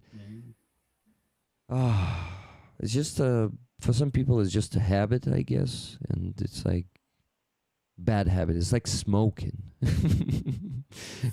It's like you understand that people around you may suffer from it, and you may not be really healthy, but you keep smoking. It's like so yeah, basically these are very hard conversations for me to jump in on. It's not for you, Rick. These are very Ukrainian conversations. That's not for you. That's not for you. I'm trying to get donations while you guys are having incredible conversations that I can't really jump in on. I'm trying to work here, man. Yeah. Well, I have bad news about fundraising. You see why I was trying to get more. Yeah. Oh shit! But I just got the good news at this very It worked. moment. At this It very worked. so basically, in the last hour we had like 2 donations, and the last one was 9 minutes ago. It was from Lynn S. Thank you, Lynn. I saw your message in the chat that you right now is yeah, here's your message. Hello friends, been missing because dealing with issues of my 97-year-old mom, but continue to support Rick. I'm very sorry Yeah. to hear about that. And thank you so much for this donation. Give tickets away, please. So rollers, you get the tickets. And Trevor donated $1,000 1 minute ago, right when I said we have the good news. So let me tell you how much now we need to raise. It's still a bit over 1,000, but still getting closer and closer to the goal. We still need to raise $1,179.58. So basically $1,180. We can do this, guys. I know that a few regular donors did not donate today yet. So hoping that they will come to the stream eventually and donate. Because 1, 2, 3 people who donate every week did not donate yet. So I'm sure we can hope for their donations. Maybe not count, but at least hope for their donations. So I see that the Epstein Files has joined the chat. Hey, Epstein Files. I also really hope that the goal will be reached, but unfortunately without me, because I'm gonna be leaving, have some work to do, and this early wake ups. Oh yeah, It's very important. Yeah. Thank you, everyone. It was nice to Absolutely, meet you, Devin. Aziza, Nice to meet you. see you next time, hopefully. And live long and prosper. prosper, my friend. Thank you very Let's stay in much. contact. I'll get your number from Rick. Yes, I'll remind Rick tomorrow or today already. Oh, yeah. See you. Good night, Adam. Okay, guys. And then there were 3 plus 54. How do you like this version of that saying? It's good. Okay, so yeah, that's basically how I defended my own space today, 2 times. Aziza? I just if you end your story, I just have my experience, my story. I about ended. Russian I ended. Please share. Especially through the Crimean Tatar topic. Sometimes you can meet Crimean Tatars, especially that are living in Crimea, or for example, they move from Crimea to Europe, somewhere to Europe, and they feel Ukrainian language same bad like Russian, but they continue to speak Russian. So they when they heard my Ukrainian, they saw that I'm forget about my identity and switch to the Ukrainian. But they also are speaking in Russian. So they constantly speaking in Russian, and for them, Russian language are feeling more Crimean Tatar than Ukrainian. And they are even make the joke, and one person wrote to me a message. He's based in Poland, and he just said to me a lot of disgusting sexist messages, but in general one of this message was like about Ukrainian language. So when he met girl from Ukraine in the cafe, and they were talking, and she said that she switched, she began to speak in Ukrainian. He began to be sad because in his mind, Ukrainian like good occupiers and Russian bad occupiers. And I was so like angry. What are you talking about? What are you talking about? you continue to speak for you defend Russian language, and you choose to speak in Russian that rape, kill us, deport us, and don't want to speak in Ukrainian with Ukrainian is our partners. Even it's we are together defend freedom. So it was so, and unfortunately, yeah, he was pretty bad in his behavior, how he talked. But in general, you can find people from Crimean Tatars that are singing in this way, and they joke about another Crimean Tatars that begin to speak in Ukrainian language constant time. And for me, it's absolutely like I don't know how I will live with such people, because for me to be on the Ukrainian side, it's about the humanity. So, like the sentence, you don't need to be Ukrainian to support Ukraine, because you are human. Because you can live far away, like our rollers that are living everywhere in different states, but they support Ukraine because they know about values of freedom. They are so we understand each other because we are from the one planet, a planet of the free people. And for me, it's very painful, and still, I really respect Rick. I'm really proud of him because he defends us in this way. Because sometimes I really still I could not, for example, in taxi or somewhere, defend my rights. It's really hard. And I met also a German person that he said, we also have discussion, and he said, oh, Odessan people can speak in Russian because they didn't learn it, because I don't know, they constantly speaking in Russian, and we don't need to press them, we don't need to push them, we don't need to, like. And I think, so you think that I have to forget about my rights? So I have to listen them in Russian. I have to be in such, and it's really painful that Ukrainian people in Ukraine have to be afraid to say something against Russian speakers, because Yeah. we have to be tolerant. We have to be calm them. We have to be, like to Look what tolerance to Russian everything Russian got us. We yeah we got the fucking genocided again in 21st century. We've been genocided for 14 years, sorry, 12 years now. This is what we got for being tolerant to Russian. This is enough for me, enough for many Ukrainians, and we have to teach so many Ukrainians that speaking your national language, your state language, is not some kind of like wish or some kind of I don't know how to call it. How I don't understand how they fucking perceive it,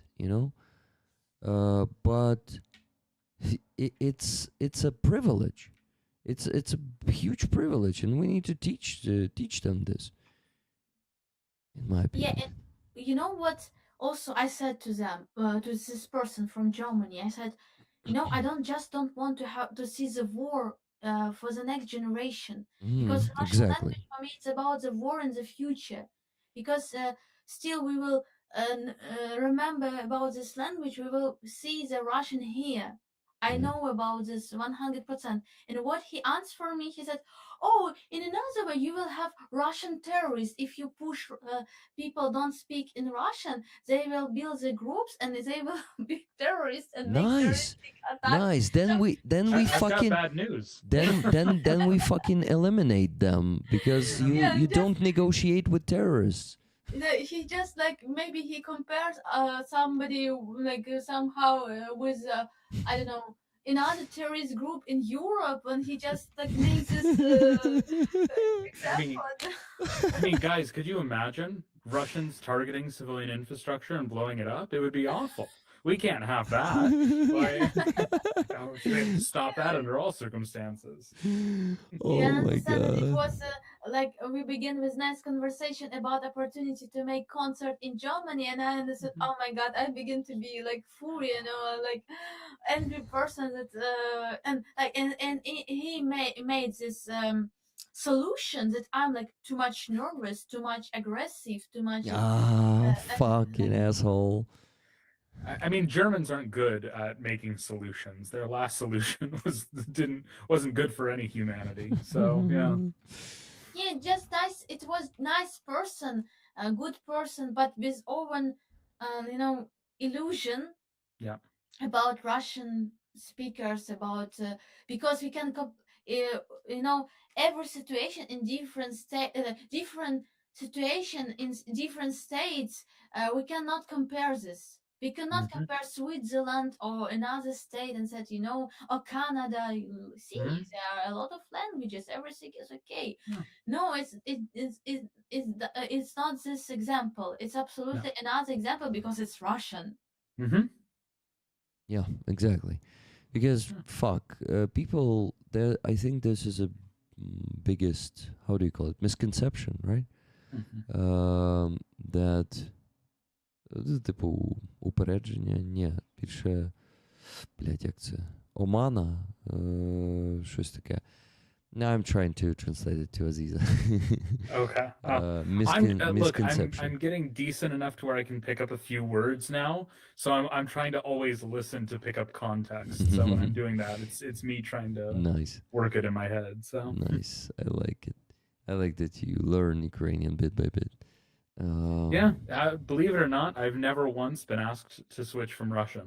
So what do you mean? I don't know Russian, so I can't speak it to be asked to change. I know this tool. Some Ukrainians said, I don't understand Russian. Like, please, in Ukrainian, what do you say to me? I use this one when someone addresses me. When someone is just speaking, I approach them and ask to switch to Ukrainian, right?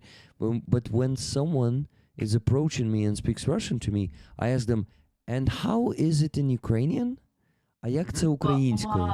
А як це українською? Я навіть не кажу, що я не розумію, я просто питаю, а як це українською? It's not like I'm pretending that I don't understand. I just ask them to tell how it is said in Ukrainian. That's all. And it's the implication. Yeah. Yeah. So. Oh, he must not know what it is. Okay, I'll switch to Ukrainian. You're like, gotcha. Yeah, I know this way, but I never did it because it's a really traumatic way, especially in this region. You will. Too much people are speaking with you in Russian. Too many. There are too many people are speaking with you in Russian, and it's like it's really like painful, stressful, and use a lot of energy to do it constant time. But I want really to be like Rick. It's harder, much harder in Odessa, Aziza. Yeah. I cannot imagine how you live there, considering that they are torturing you with the Russian language the same way they torture me. Like, fuck. It's just, hard. I told you that I'm begin to make a translation in my head. Yeah, like dubbing. Wow. Devin. Aziza is making dubbing in her head. Really. IRL dubbing. Wow. Yeah, you'd have to. Yeah, it's insane. Yeah, guys, this is the reality we, the patriotic Ukrainians, live in. It's not easy to just fucking go to a restaurant or a coffee shop or fucking buy groceries. There's gonna be some woman addressing you in Russian, or fuck, one of the hotels we stayed at the, oh my god, one of the hotels we stayed during my vacation. The waitresses in the restaurant, all of them addressed me in Russian. Like, it's such a bullshit. But to one of them completely switched to Ukrainian after I asked her, and how is it in Ukrainian? So they realized that need to speak to the clients in Ukrainian, but sometimes they are too lazy or too, like ignorant or too indifferent and they just come and address you in Russian. And I'm like, what the fuck? Like, and there was a guard, in another hotel, like he was guarding the entrance. So you enter there on the car, and he was sitting in a booth opening this roadblock, Schlagbaum in Ukrainian, which is a German word. So that dude also spoke to me in Russian. One time I was just looking at him like this and didn't say anything. But the second time I said, I apologize, but you have to speak Ukrainian to me. We have a law that in the services, if you're serving something like, okay, you know what I mean, right? Not necessarily like literally serving, meaning that if you are an employee of any service, you should speak to clients in Ukrainian. And that dude started making jokes like, oh, if I speak Ukrainian, you won't like it. I say, I don't care. I say, you better speak bad Ukrainian, then I'm okay with Surzhyk. Don't speak Russian to me. I asked him, where are you from? He said, from Mykolaiv. I said, I'm from Donetsk Oblast, Makivka. I spoke Russian there all the time. Like, this is not an excuse. And he just waved his hand and went away. You kind of have the ultimate trump card that you can pull on that. You can be like, oh, you think it's hard to do this? Yeah. Yeah. Guess where I come from. Yeah. Yeah, and I understand that hospitality. Thank you, Leah. I understand that it's not easy for many people to switch to Ukrainian, but so many of them are not even trying. They just don't fucking do anything. They keep, this going with the flow, right? It is called. Just. Or they just lying that they tried. Yeah. Because I was in the taxi and the taxi driver, he began from the beginning said to me, where is my address? So he spoke in Russian, and okay, I didn't say to him nothing, but he began to from the beginning ask me how who could go by a taxi, but I'm not driver.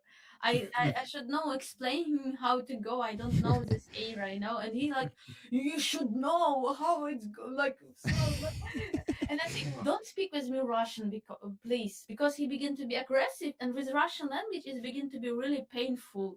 I said, please, or you understood with yourself how to go or speak with me in Ukrainian, and I can listen this, because with aggression it began to be too much painful to listen. And he was old, and he began to say, I'm old, I'm Ukrainian, I'm for Ukraine, but I could not learn the Ukrainian language. I said, Ukrainian in 30 years, Ukraine, independent Ukraine, you didn't have the time to learn. My family is making joke about my Ukrainian language, and so I'm ashamed to speak in Ukrainian language. And I think and then I really could not find the words for this sentence, because I said to them, I don't care about your bad language. You can speak in bad way, because I also begin to speak from the beginning. I was also a Russian speaker. I begin to speak very bad Ukrainian language, but I try to change this step by step. So for me, probably he even didn't try to change this. Just it is a words to say why he don't want to change himself. It's a good excuse to use. Yeah. I actually have a very weird problem to where I can't get people to talk to me in Ukrainian when I'm out in restaurants, because I'll be working and I'll be practicing and they'll be understanding and they go like, oh, I can switch to English for you. And I'm like, no, let me practice, please. Like, I know Yeah. you're trying to be very nice, but like. Well, якщо хочеш, Девін, можемо розмовляти українською. Блін. Я вчуся, я маленький молодець. Маленький молодець. Так. Так давай Я добре. виростимо тебе Але. до великого молодця. Let's grow you to the big молодець. Йос, Великий ти молодець. вже великий молодець. Ага, я. Guys, did I mention 2 donations? I didn't. $32.15 from Margaret G. Praying for the people of Ukraine. Thank you very much, Margaret. $20 from Levy. Tickets for rollers. That's it. That's it. So, guys, we still need to raise $1,127.43. Oh, we've already got 3/4 of that. This part's the easy one. You know this. Yeah. This is the last little stretch, so. Yeah, and it's 1:30, not that bad. We have all the chances to finish at 3 a.m. today in Yeah. 1.5 hours. So We can watch the sunrise. Oh yeah, no, unfortunately, sunrise is like 5 a.m. Oh, we can watch the beginnings of sunrise. No. Okay, The pre-sunrise. please no. No, God, please no. No. Your story about the door guard, the doors like for the car lot, reminded me of when I was with a PPO unit in Kyiv, and I was at a command center. I stayed there for about 3 days, and one of the days the commander came in, and we were able to speak enough of each other's language to kind of communicate. And he came in, he's like, hey, about 5 minutes, like, we're going to go to Kyiv. And I'm like, oh, okay. We're going to go work. We're going to go film something. And he just goes, no cameras. We're going to go, Drink so something? We go and Drink something? Yeah. A friendly drink, So we go into town, have a couple of drinks, nothing big or anything, just like me, the commanders, and a couple of the other guys there at the command post. And as we're leaving, we're driving back, we're pulling up into this little car lot, and the guy at the gate starts to talk with the commander in Russian. And the commander, who served since 2016 NATO times with 72nd, I believe, he's like, oh, okay, I'll just show you my ID. And he just like opens his bag, pulls out the pistol, places it on his lap, and then shows it to him. And the guy switched to Ukrainian right away. Nice. Some Ukrainians call this one an argument.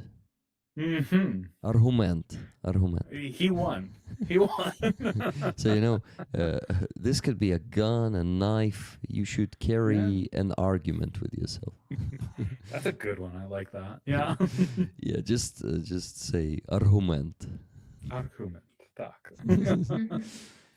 I've thought about not a gun, but a drone gun, an anti-drone, like those net launcher guns, about getting some of that for me to work, because with the FPVs, it's gotten a lot worse. This last time when I was down near Dobropilya, it was like the scene from the first Avengers movie when the Hulk was crashing through the ship. Me and everyone had to run through a tree line as there was an FPV dive bombing us. So that was not fun. But, having a net gun, I don't know if that would help or not, but it would give me a little bit more security. Got it. So you need a net gun, right? Did I get it correct? I don't need one, but I'm thinking like, it would probably be nice just in case. The FPVs has gotten a lot worse in the last year. Yeah. A lot worse. Do you think to fundraise for it? If it comes from that, it would be through the company stuff, and that would be probably a package deal that we're going to do in the next couple of weeks for a big East-West fundraising push. That might be a part of it, but really depends. I want to get at least one more troika for media team, just so we have it in case something happens. Got it. We don't take them out into the field much because if you're near the front line, a drone detector, what good is it going to do you? Hey, there's a drone nearby. Yeah, no shit. Yeah, like, and there'll be so many drone signals that it would just take away from your natural senses. But shit, whenever we head down to Donetsk region now, we're often taking the highway, the first Ukrainian autobahn between Izium and Slovyansk, and man, that trick helps a lot there. Yeah, understandable.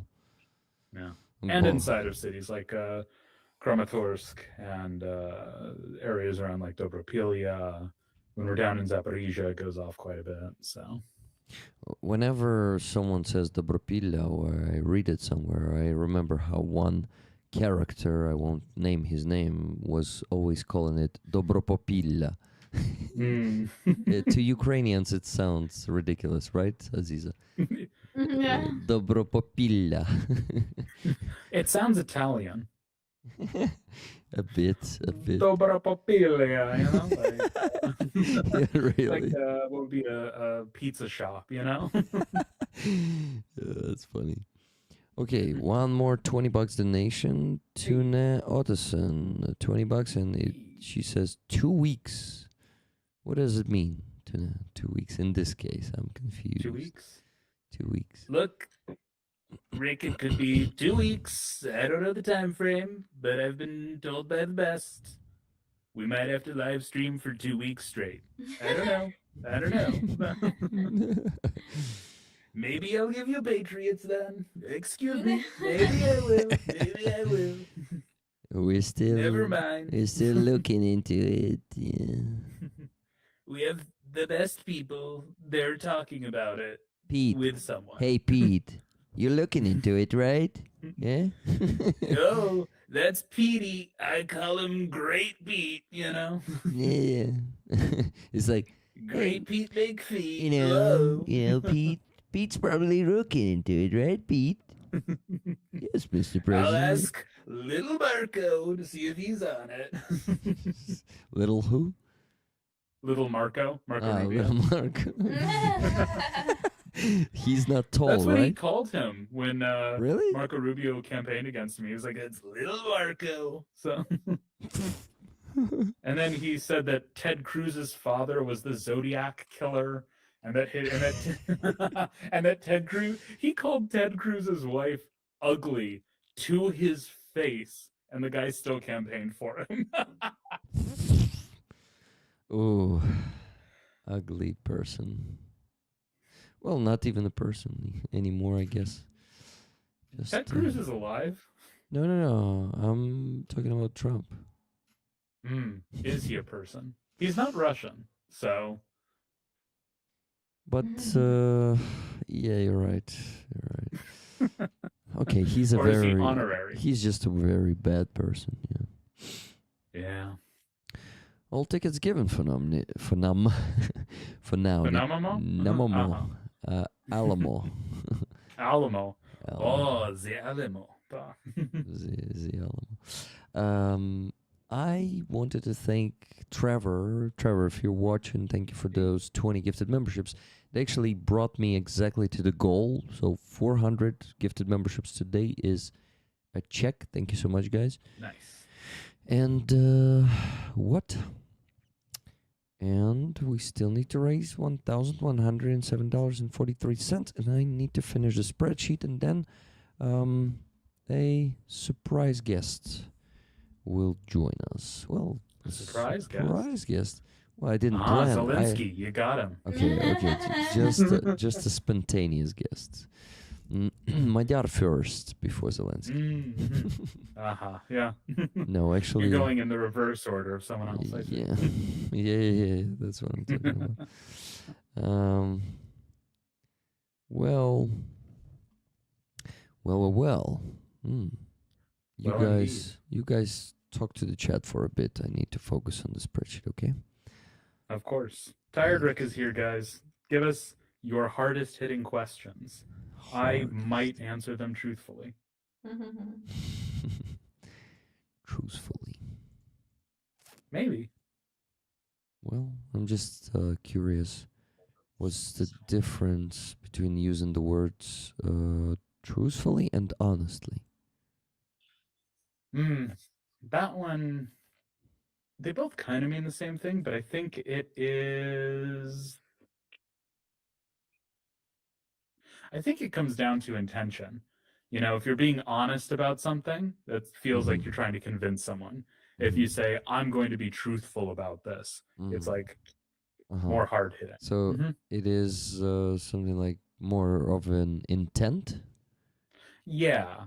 I'm going to be truthful with you is something you say like with a knife point, with a sharp edge. So like, you don't say I'm gonna be honest with you, or do you? You say that too, but it can be more casual. I'm gonna be honest with you, Rick. Like, okay. I'm a bit tired right now. I want another thing of coffee. Got it.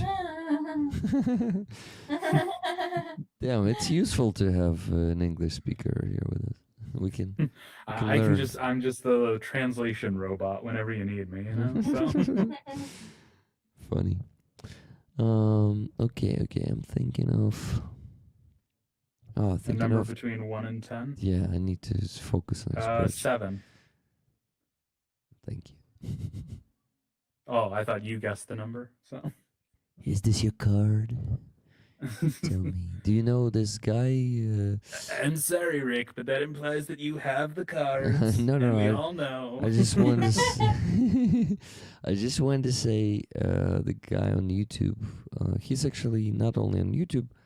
I think he originally is on. Fuck, how is that platform called? Trump? No. He's like a magician. I'm the best magician in the world. He makes all of my country's money go away. My name is Chris Anel. No? Oh, that guy. Yes, I love that guy. I love that guy too. So fucking stupid. It's amazing. Yes. Yeah. Pick a card. Yeah. Is this your card? It is your card. No. Yeah, that guy is amazing. Aziza, я тобі... This is such a random poll. Like, Chad has no idea. Я тобі відправлю якось це якийсь відос того. Він робить, типу, такі розіграші по снепчату. Типу, такий, ну, він цей magician, як це українською. Блять, не знаю. Азіза, ти ж засидаєш чи що? Ні, я слухаю тебе. Ну, коротше, да, скину тобі відос, це дуже смішно. Він там, ну, трохи він там такий пошлуватий, але воно так все одно зроблено, що воно не крінжово, воно наче так і треба, знаєш. Okay, so I promised myself to focus on the spreadsheet, and I'm not doing this, so I shut up. Martin UK asked me, Devin, how often do you call your mom? About once or twice a week.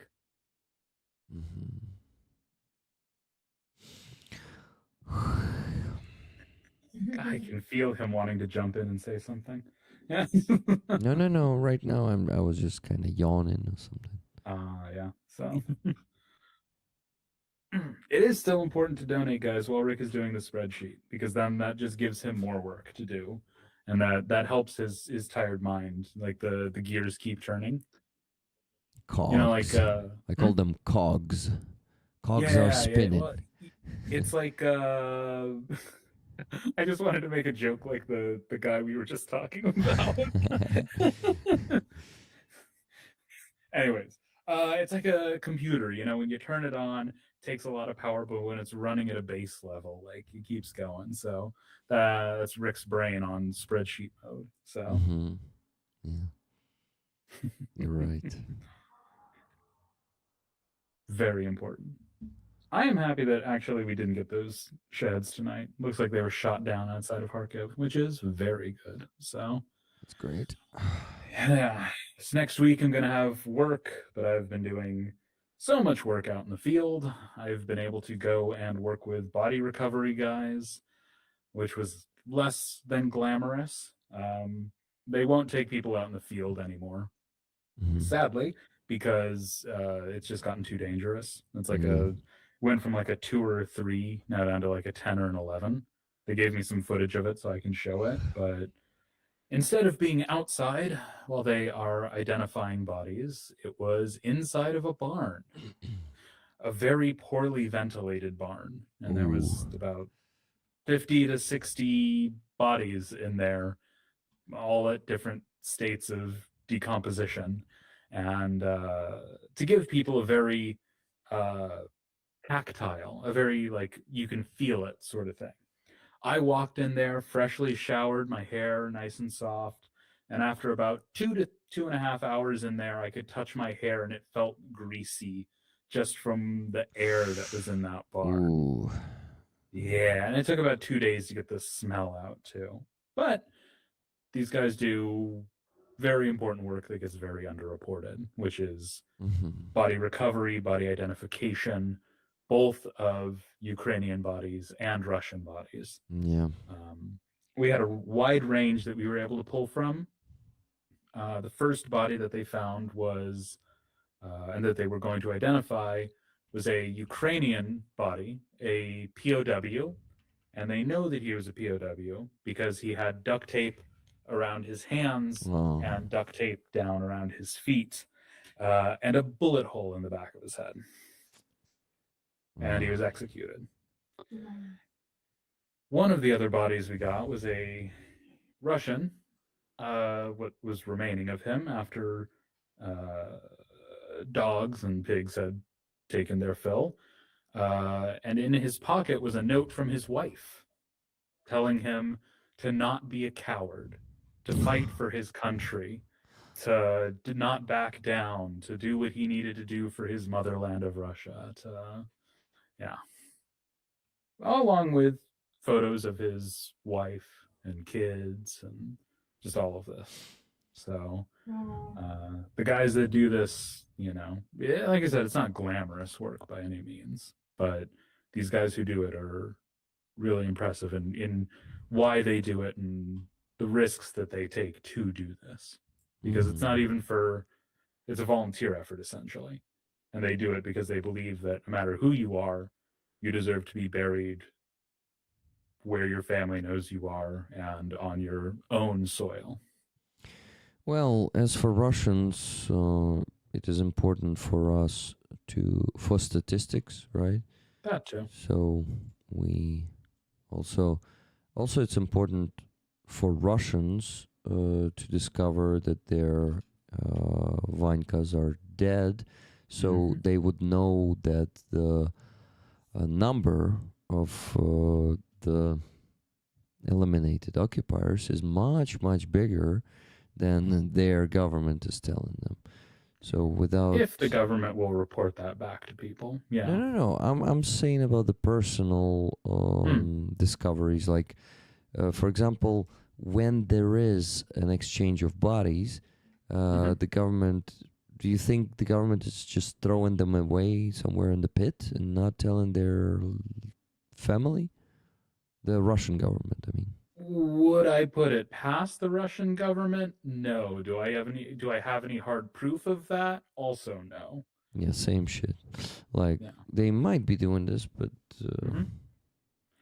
I could see it. I mean, if somebody's missing, that's different than somebody being dead. So that could also save you a couple bucks. Am I correct, Devin, that the bodies are not just being given? Russians instated the exchange of the bodies process, right? Rephrase that. What are you trying to ask? So basically, there's such a term as repatriation. Yes. But Russians, they perverted that and made it not just given the bodies, just like that, but exchanging them. Is it correct? Yeah. That it keeps going like dead this? body exchange is a thing. It's not just for prisoner. It is you give us not even body for body. The Russians, I think, still take more than they give, but yeah. They also don't take care of them the same way that the Ukrainian side does. These guys are very respectful in what they do. They document everything. They make sure any belongings that they find of this person is put back together in the way they found it. They have an entire pile of FPVs and FPV bodies that they have found along with these corpses that they take off. Grenades. There was a grenade, a live grenade, in one of these body bags that they, when they were searching through it, they pulled it out and they had to disarm it right there. Basically pulled the pin out, or not the pin, but the what's it called? I'm picking up another language and losing my first one, I swear. Whatever the detonator is inside of the grenade itself, you know. It's not the pin that you pull out, but you twist it and pop it off.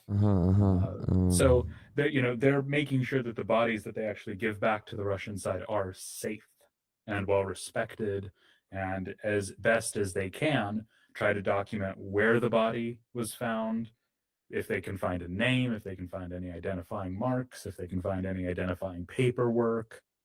They try to do all of that, and from what I've been told, the bodies that Ukraine gets back are in a much worse state. No care given to them whatsoever. I mean, shit, even this guy who leads this body recovery effort, he'd been doing it since even pre-2014 with bodies from World War II and World War I. And even during ATO times, he has crazy stories about having to bribe the separatist side to get bodies back, having to pretend to be Russian to get past a checkpoint to get these bodies out and get his team out safely. Different people he knows being killed while trying to get these bodies. So that's even before full-scale invasion.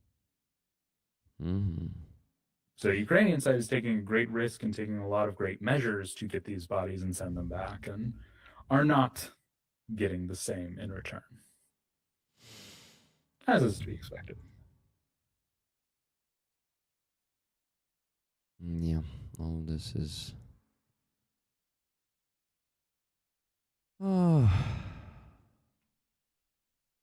is typical Russian culture, so-called culture, a way, to do things. Never have any respect for human beings, and any beings. Actually, they do the same with animals. They are. How do you call people who kill animals in English? We have a word. Have a specific word? We have a specific word. Interesting. Closest would be like animal abuser, I think, but that's more like suffering or abuse. Killing. Do we have an exact killing word? We say, Aziza, is it also a Ukrainian word? Живодер? Так. We say живодер. So if you hear this in Ukraine, if you remember it, because remembering such a word from the first try might not be easy. No, but it's something I can think about, so. Живодер.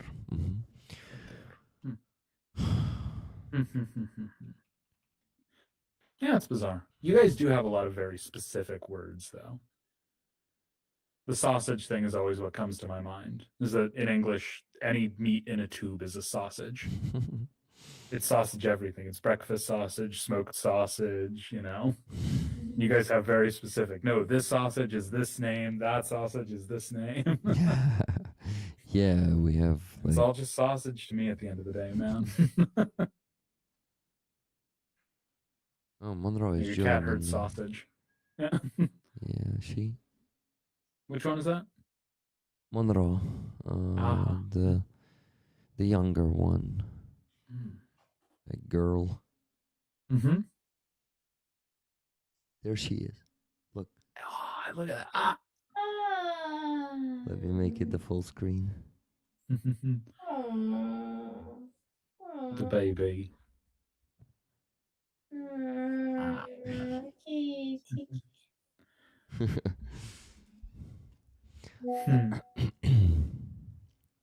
Okay, I finished the spreadsheet, so I can invite the spontaneous guest. He's not a secret guest, just a spontaneous one. I like the element of surprise, though. Yeah. Is it the guy named Epstein Files in the chat? Nope. But he's also in the chat. The Epstein Files? Yeah, I see it. No, I have a guess. I want to see if I'm right. So I'll wait. I'll be good. I'll be good. Oh, Won't ruin the surprise. Trevor, I'm happy that I didn't see that video. Trevor says that video of the Russians shooting a horse for horses? fun Yeah. was a rough watch. Yeah. I think that where I don't remember where that was. Was that in Zaporizhia somewhere? I want to say so. Yeah, I have this stuff in my mind somewhere in my mind vault if I think about it enough. So the thing you need to understand about Russians, guys, in many cases they kill for fun. They do. Mhm. They destroy for fun, and this mentality is. I remember it in my childhood, like this shit that, like we liked to destroy the property for fun, like smash the windows or destroy the benches, you know, like is. And this is in their so-called culture. Destroy. They like to just beat people for fun. Like one of the cuts up minded assholes. How do you call this? Entertainment is Mhm. to go to a club, a nightclub, and just go through the crowd, punching everyone in the face that they will see. I remember this was when I was a teenager. Luckily, I wasn't close to any of those motherfuckers. But it's like, you know, the dude is going. It's like there was an interesting place, a shitty place, but interesting in terms of architecture. It was like stairs, and in those stairs there were like benches, and at the bottom this is stage. So people all around standing on the stairs. And those motherfuckers are going down the stairs, beating everyone, just punching everyone. This is what Russian culture is, guys. If you did not know, this is the real Russian fucking culture. Not Pushkin. Pushkin is the same. The Pushkin is the same. savage piece of shit, yeah. Who would kill Especially for with fun. stairs. Yeah. Yeah, okay, the guests. Remember, I wanted to invite one more guest. Guys. Epstein files said involuntary mosh pit. Yeah. But no, mosh pit is like. It's a little bit more fun than that. Yeah.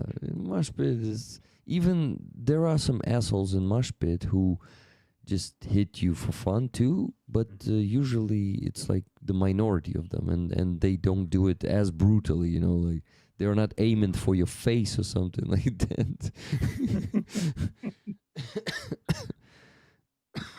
Guys, the flow of donations stopped half an hour ago. We still need to raise $1,107.43. It's Stefan Bear. Hi, Stefan. I'm happy to see you guys. I think this is the first time we've done a stream together. Yeah, this would be the first stream where we're here, and you're out of here, man. Like, yeah, can't believe it. Yeah, it's felt like it was yesterday. Honestly, it's like I'm like, did all of that really happen? Yeah, I can imagine getting out on the other side of it. It's interesting feelings, probably. Yeah, we were talking about it last time I was on the stream a little bit. Rick was asking me all these very thought-provoking questions, and we ended up finishing the fundraising stream because of it, because people like it. Yeah. So, all right, what's one thing you wish somebody asked you that nobody's asked you yet? Interesting question. You get tired of people asking you about your experience. Yes. Yes, I've actually gotten to the point where I politely tell people, you have 5 questions. You can ask me what, but if you ask me, don't be upset about the answer. But you get 5 questions because I don't want to speak about this all night, because I don't want to be the guy who went right, because it's like I'm a whole person, you know, and it does become how people see you, though. I know it's kind of, but that's also why I say like, okay, 5 questions. Then you have to ask about something else. And if you want the 6th question, you have to wait till next time. You should make them donate to Rick's stream for more questions. Yeah. Yeah, see? Damn, that's a No, nice why one. don't we do this more often? Like, Right? Yeah. Just instant idea. So that's what happens when you get the good Americans together. hey man, Californians can do a lot of things. So Damn, we lost like 10 more people. What the fuck? Everyone went to bed or something? I mean, it is pretty late, right? What? Yeah. It is pretty late. Yeah. It's late. Yeah, 1 a.m. in Amsterdam, right? For civilians, it's late. Yeah. Yeah, by the way, civilian time. what was the schedule when you served? I mean, it kind of changed a lot depending on the task, but when I left, we were doing 72-hour shifts. So 3 days on, straight working. Could you sleep in those 3 days? Yeah, there's a lot of waiting, so we just took turns sleeping basically. It's like, so we had a carry mat and a camper bed. If the weather was good, you would all sleep outside. Actually, sleeping outside was way better. Yeah, so. In a sleeping bag? It wasn't necessary in summer. You just No, you don't want to be insulated. Yeah, I understand, but like, okay. In summer, you shouldn't even necessarily use the sleeping bag. That's what you mean. I mean, you can, but it's just better just to. Yeah, understandable. Yeah, you have your thermal base layer, and that's plenty. Lay somewhere on the stones or on the branches, right? Very comfortable. In the trees, yeah. It's like you have like how do I describe it?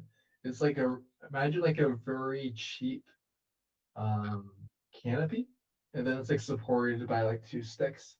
And you lay down on this, so you're elevated like 30 centimeters above the ground, and that's what you sleep on. Okay, then it's comfortable. Yeah, understandable. Yeah. I thought you were just lying on the ground. That's what a French guy did. And he said, The French are weird, man. I don't know. So I like these French guys were kind of weird. Yeah, I kind of grew to like them for it, but yeah, weirdest French guy I've ever met. Yeah. Are you good being a mole person, or do you need to be outside every now and again? I find myself needing to be outside every now and again. I need to be outside. Yeah. Like, that was to me the hardest part about the bunkers was that it's 4 or 5 days in the bunker. Yep. That's why I liked being a sapper. Right? Yeah. You could be out a lot more, It dude. was like 2 or 3 minutes. Yeah. Blowing up next to you. I gotta go. God, I remember the worst time ever. It was the closest I'd ever been to Russians. We were about 2 kilometers away as they're advancing. And I'm with an FPV unit, and the other media guy I'm with is like, "Do you want to go outside and film this?" And I'm like, "Yes, get me out of here." Yes, we spent like 2 days inside of this bunker, and I'm like peeling my skin off to just like run outside. Really close for FPV range, man. That's like. This was back last year before it got like super bad. So 2 kilometers now is you're just dead. But back last year, it was like, when we heard an FPV, we were like, oh my God. Now you hear them like every fucking time you're out. So it's less, I don't know, you can get used to it as much as you can. So you can't even take a dump outside without being interrupted by an FPV drone. That's why you bring bags. Yeah, I told Rick this story already though, last time. Yeah, last time. How are you, Aziza? I'm very happy to see you.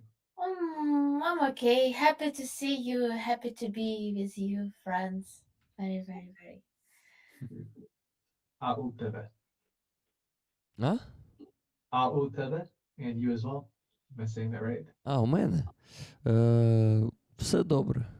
Ну як, президент заїбав, а так все добре. Знаєш це? Заїбав. say above. We're fucking sick of him. Of his actions. Zalupa, right? Zalupa, yeah. We call him Zalupa. I'm not even what's the chat saying. I haven't even like looked at the chat yet. What are people saying? Okay. Thank you so much, Sally Luz, for $49.99 super chat. Glad for once I can help you this way. I still don't have the option to purchase gifted memberships. Interesting. That for some people, for some Americans, it's available. For some people, it's not. I wonder how YouTube actually. I like how you does that. distinguish those two groups: people and then Americans. No, For some no. Americans, it's not available. But for people, you know? No, I like your joke. It's really good, but Yeah. I meant different. I just know that Sally is from U.S. We're built different. and I know. We're different from people. That's what he's saying. Come on, guys, you're not Russians. That's our motto. At least we're not Russians. There we go. Yeah. God bless the USA. USA. At least we're not Russians. Oh, that's a good one. We got one thing going for us, man. You know what, dude, that needs to be a bumper sticker. Like Rick, if you need to does. make bumper stickers that say at least we're not Russians, and you need to sell them and for your channel. No, That would it be should be an American flag and then the phrase, at least we're not Russians after American Yeah. flag. Yeah. Rick, you can make this. You should totally make this. Or that'd actually be great if it's for Ukraine merch. But I was gonna say, yeah, that's like your thing. You have the cars, so like, yeah. You just Devin, what you would that join be? our California battalion, so it's I good. know, man. Yeah. So I have. I know. oh, bless. I don't think you have this even. Trevor says that he would buy that. Wow. Nice. Where did you Yeah, guys? that was our first batch. Our first Yeah. California batch. Yeah. Where did Oh, you there's guys? a second one? Did I give that to you, or did you buy it? No, I got that from my second journalist works with them quite heavily. So he just when he got there, he just picked an extra one up for me. Beautiful. All right, fair enough. But there's a second one. Okay, I have good news, guys. We in the last 33 minutes, after 33 minutes, we finally got one more donation. Nice. This is what happens eventually. $50 from Silver Earth. Tickets for the flag, please, and thank you. Hugs. Slava Ukraini, Heroям Slava. Damn, he's cool. Remind his name, please. It's a steal for the people who haven't heard him already. He's a big brat. How? Theo, hold on. It's okay. It's okay. Theo? Theo? Right? Theo, yeah. Ah, Theo, okay. He'll like freak out for like 2 seconds, and he's like, "Okay, it's pretty comfortable." In Ukrainian, we would call him Theo, I guess. Theo, it's Spanish for uncle. So I used to. Oh. It's because I used to have 2 cats called Amigo and Theo. So That's Theo is Theo? Tio. I know. T. English is weird, right? Mhm. It's pronounced differently, even though I know it. It's Theo. Tio. So It is. super simple. Okay, got it. Mhm. Theo. Then we would call him Tio in Ukrainian too. Aw. Miss my cat so much. Fuck.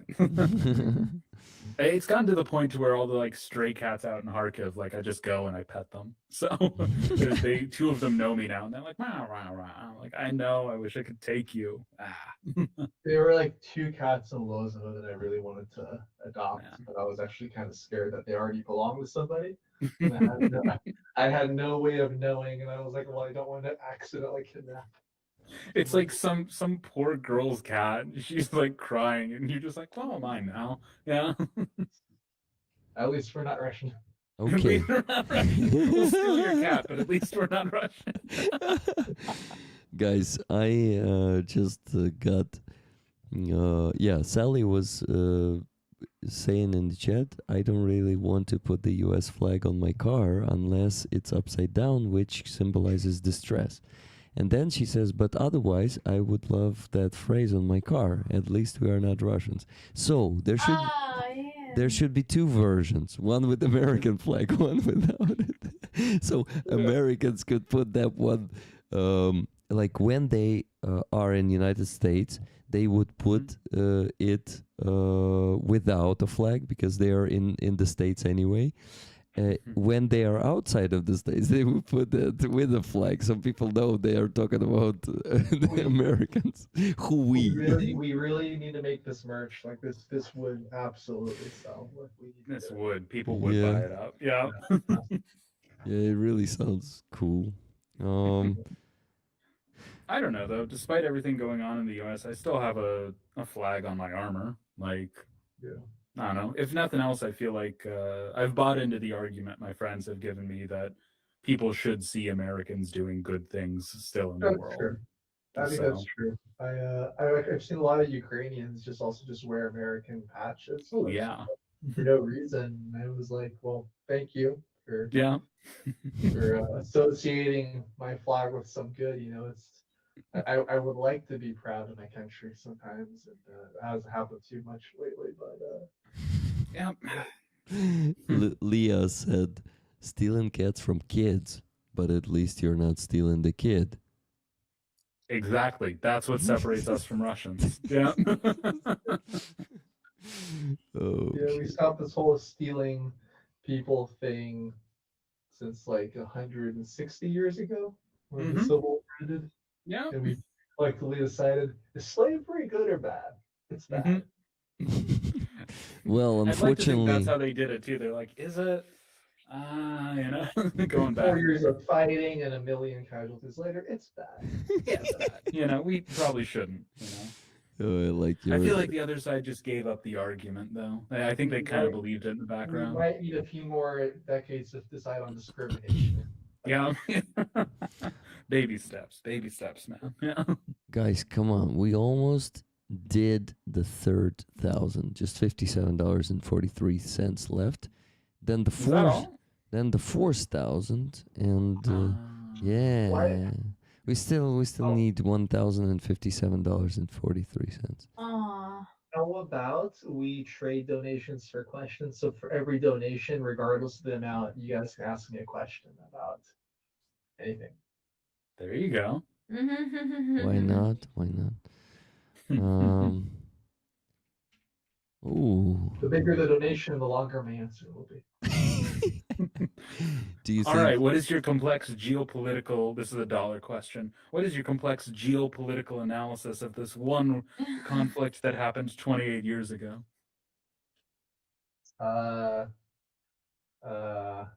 Which one? 1998? There you go, that's the answer, yeah. That's the answer, okay. This is why it's $1. This is why you guys need to pay more for, big full sentences. Nice one. Oh. Okay, guys, I'm going to go to the bedroom real quick. I read the comments. My American friend refused to discuss politics.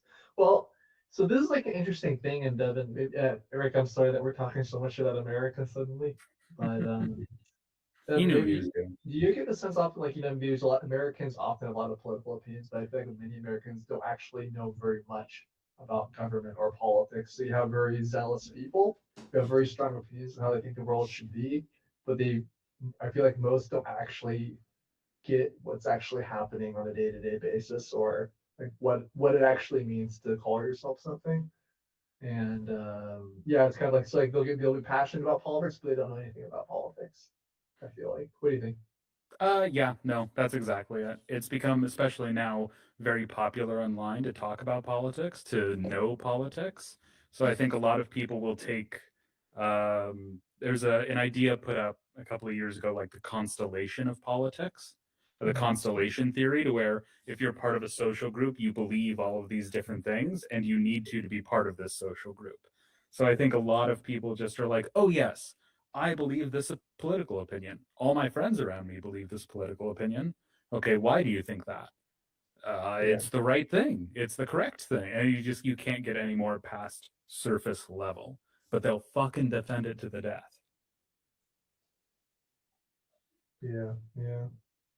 It's annoying. It's so annoying, especially when you start to get someone and then they will go off on something like a complete side tangent that tries to justify their original point, and you're just like, I'm not even fighting with you. I just want to know like what your reasoning is to believe this, and it becomes like you're personally attacking them. Mm-hmm. It's very bizarre. Aziza, I want to hear from you. Like, what's up with you? We're just talking about America this whole time, you know? Like, that was my favorite diva from Crimea. I'm okay.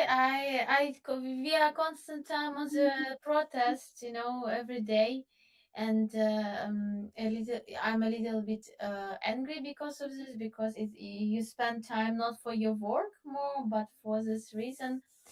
But yeah, probably this summer will be in the name of Fedorov. I don't know, of this rally.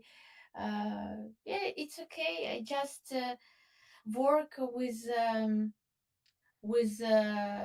one song track, and record this song, and it will be unfortunately like presentation of this song will be on the exhibition of one artist next year, next summer. So I have to wait for this presentation 1 year, and like, oh my god, I really don't plan my life next month. I really believe that it's I have tomorrow and maybe a week, but to think that it will be next summer, like, for me it's a madness. But still, I hope I hope it will be, and then I can share with you, with everybody, with this song. And Rick was on the recording. Rick was on the recording, so it was like 5 days of, more than 5 days, I think. Yeah, like more than 8 days work in the studio in Kiev. And one of the best studio in Kiev with the old stuff for uh, great music, and it was really happy time. And you know that I have songs for the next 6 album, but unfortunately have no supporting. And it was like when I heard first time not mastering but mixing of everything, I was crying because it was so incredible to see how your idea uh, uh, b- was born, and you can hear it together with another instrument, with another musicians. uh, Maybe you don't know, I had albums in my life, but long time I didn't work on a studio, because exactly of this reason of quality, because I don't want to record it very bad. I want to record it with deep work, with the sound, with the instruments, with everything. And it is why still you could not find big tracks with big. So this music with not small version me and keyboard and guitar, but with a band with a big epic sound. So I hope I will find opportunity till I will die in this life. So, or in any case, it was great experience, and it was in Crimean Tatar language, but very very like a doom metal, down tempo, like different styles inside, and 100% is a first for Crimean Tatar music. Uh, yeah. Beautiful. Beautiful. That sounds really something unique. Yeah, it's so hard when you're making something with it having such a long runway too, because you only want to share it right then, and then later on you'll be like, yeah, I guess here's this thing I did a year ago, and like you're already on another artistic project then going on. It's like a TED Talk because they book you a year in advance. They give you a whole year to prepare.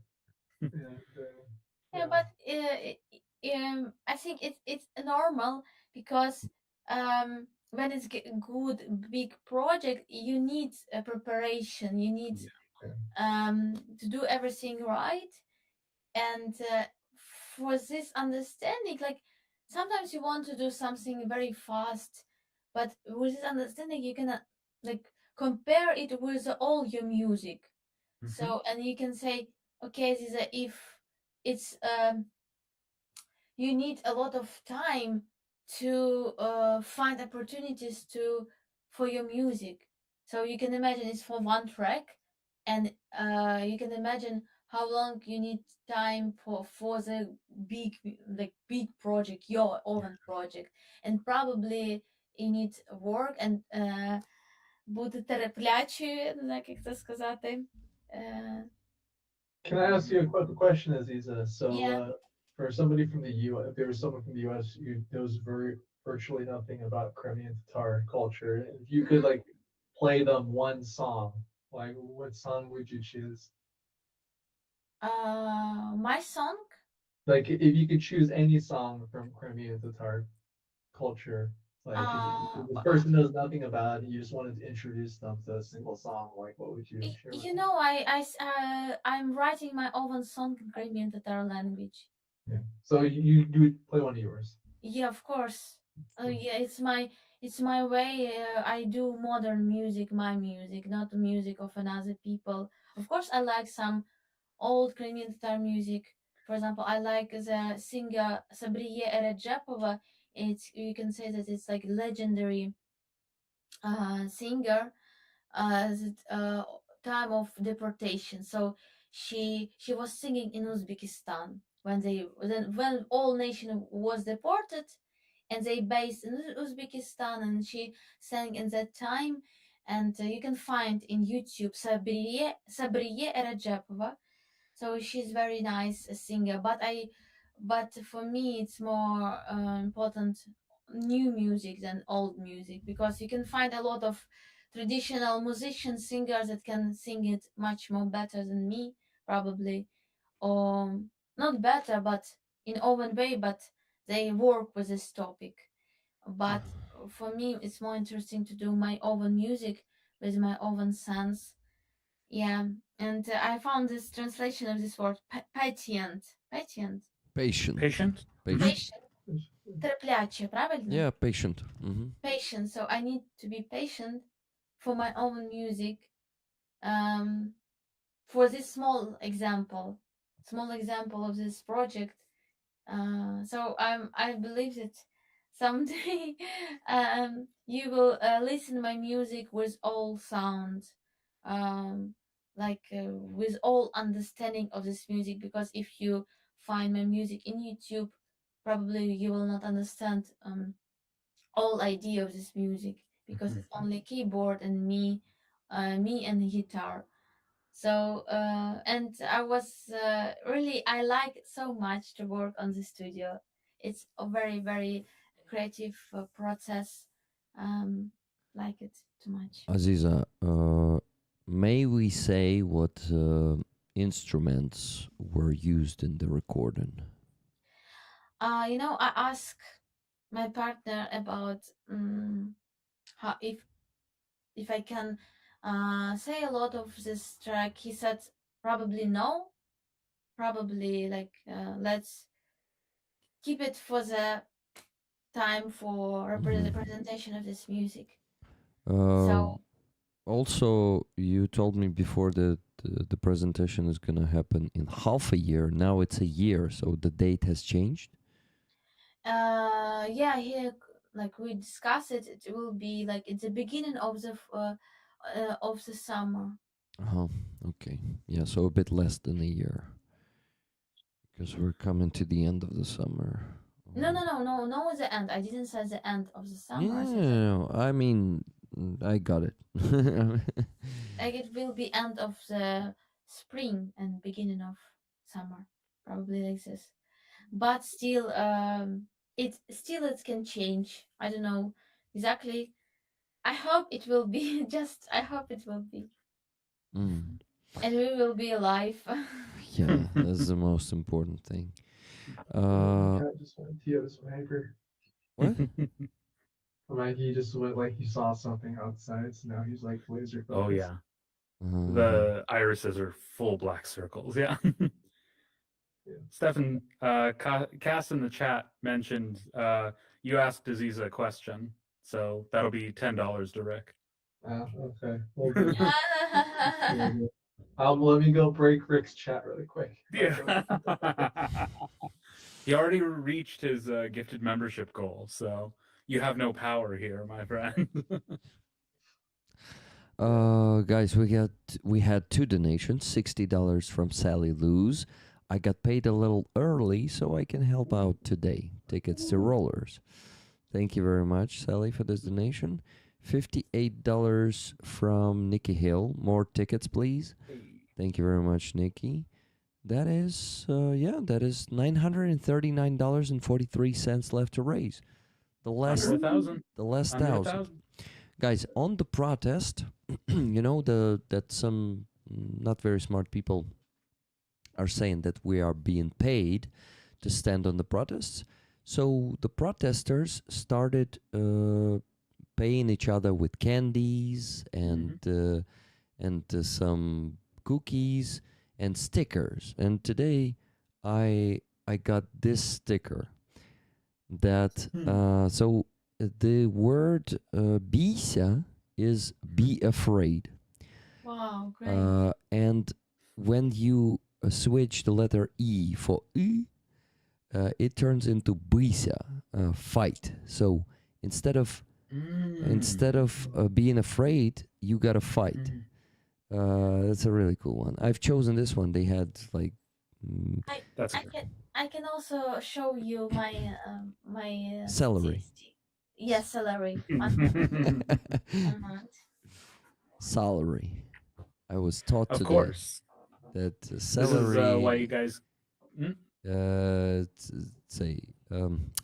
I was told today by an American that celery is this green thing that you eat, and Not the salary Foreign Legion discussion. Celery. and the salary. Celery, yeah. Sorry, Rick. Rick, are you a rabbit? Nope. So would you prefer a large salary or a large celery? Yeah, that's the thing. This is the secret test.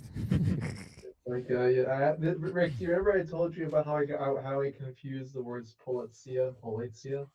Ah, policja. Like, that was like this. Policja и policja. Yeah. Show it closer, even closer, Aziza.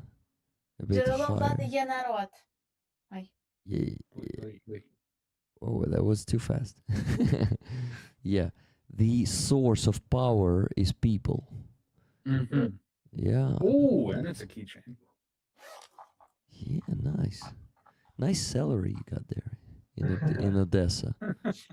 The only people who are afraid to go to protests are the police.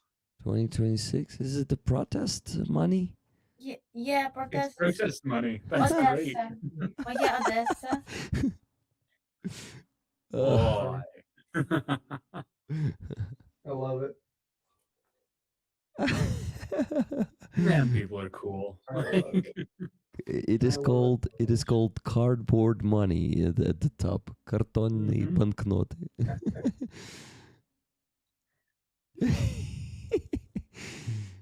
These are great. These are like the She's merch secret. ideas, guys. They're just 6-7 guys, 6-7 hryvnias. We'll just work on the key of Metro. Sticker like this. What is Live, that? laugh, toaster bath. Yeah, there are days. Okay, Tio, go. 1000 hryvnias. 9-10 гривень. 9-10 hryvnias. Hey, I'm lucky. Everyone's lucky. That's just a 10. One more, and we'd have been in trouble. 500. Who is this? Who is this guy? Maybe Володимир, I don't know. Yes, Надважка зима близько написано. Ah, This was printed by the Central Bank of Russia. I think it's Zelensky as a Stark. Maybe, This is yeah. the Lupa currency. Current. Джерелом влади є народ, така. The winter is coming, guys. On my That salary. one with Zelensky was saying the winter is coming. The hard And winter is also- coming. And also, I had this money card with tools it's not, I forgot the names of the people. Our dreams president that was killed. Chernobyl. Chernobyl, and who else? And another person. And I give it like present to my friend, like medical soldier, like medical Tactical medicine soldier. Yeah, Battle medic. but yeah, Kislev with a call sign, call Kislev. Call sign actually. Call sign Kislev. Kislev is the name of the city in Crimea. So she's not Ukrainian Tatar, but she has call sign Kislev. A very incredible person. For my salary. That's really cool stuff. Like that type of stuff's gonna be in a museum one day. Yeah, it's like very. It's really cool. Guys, I have very good news. We just got the last donation for today, $1,000 from Trevor. Trevor, thank you so much. Thank you. It says now you can sleep. We have been granted the rights of sleep. And you get to ask Stefan one big question. Actually, 3 technically, because there were 3 donations. Oh, wow. So 3 questions. Trevor, please ask the big long question of Stefan in the chat, okay? I have a cool update to share. Before we do that, I Sure. can show you guys a really cool update. I just have to find it here. We've been working, the company I'm helping start, we're working on a UGV for the Army. And we just we're almost finished with the prototype, and it looks I got the pictures today. I was like, that looks really good. Ooh. So the Built suspension, built okay. So the cart, the carrier is at the front, right? At the side. You see. At the back. Two wheels. Yeah, you see the belts there. That's where it's turning it from. Yeah. It's sorry. You need to send me that picture. The goal is to make a UGV that you can mass produce very cheaply. That's the big so make it cheaper to replace it for the Russians to blow up. Mm-hmm. So that's kind of what we're trying to build, and we're getting there. And hopefully this first prototype as well. And, we have some funding, and hopefully we can start making hundreds of these. That I see the corpses of Enrikas everywhere, wherever I go. The expensive ones, cheap ones, they're fucking everywhere.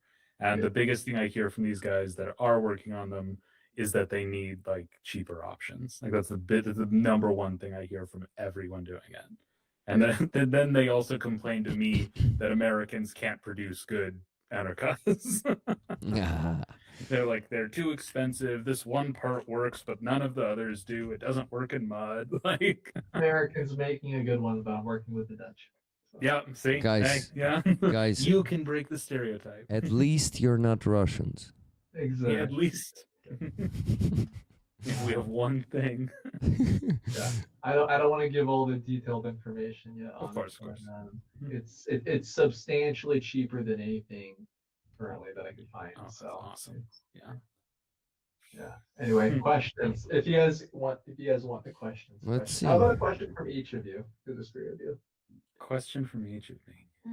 Give me a second to think of mine. I want to think of a good one. Thank you, Beetlejuice, for that super chat that says fight, fight, fight. Slava Ukraini.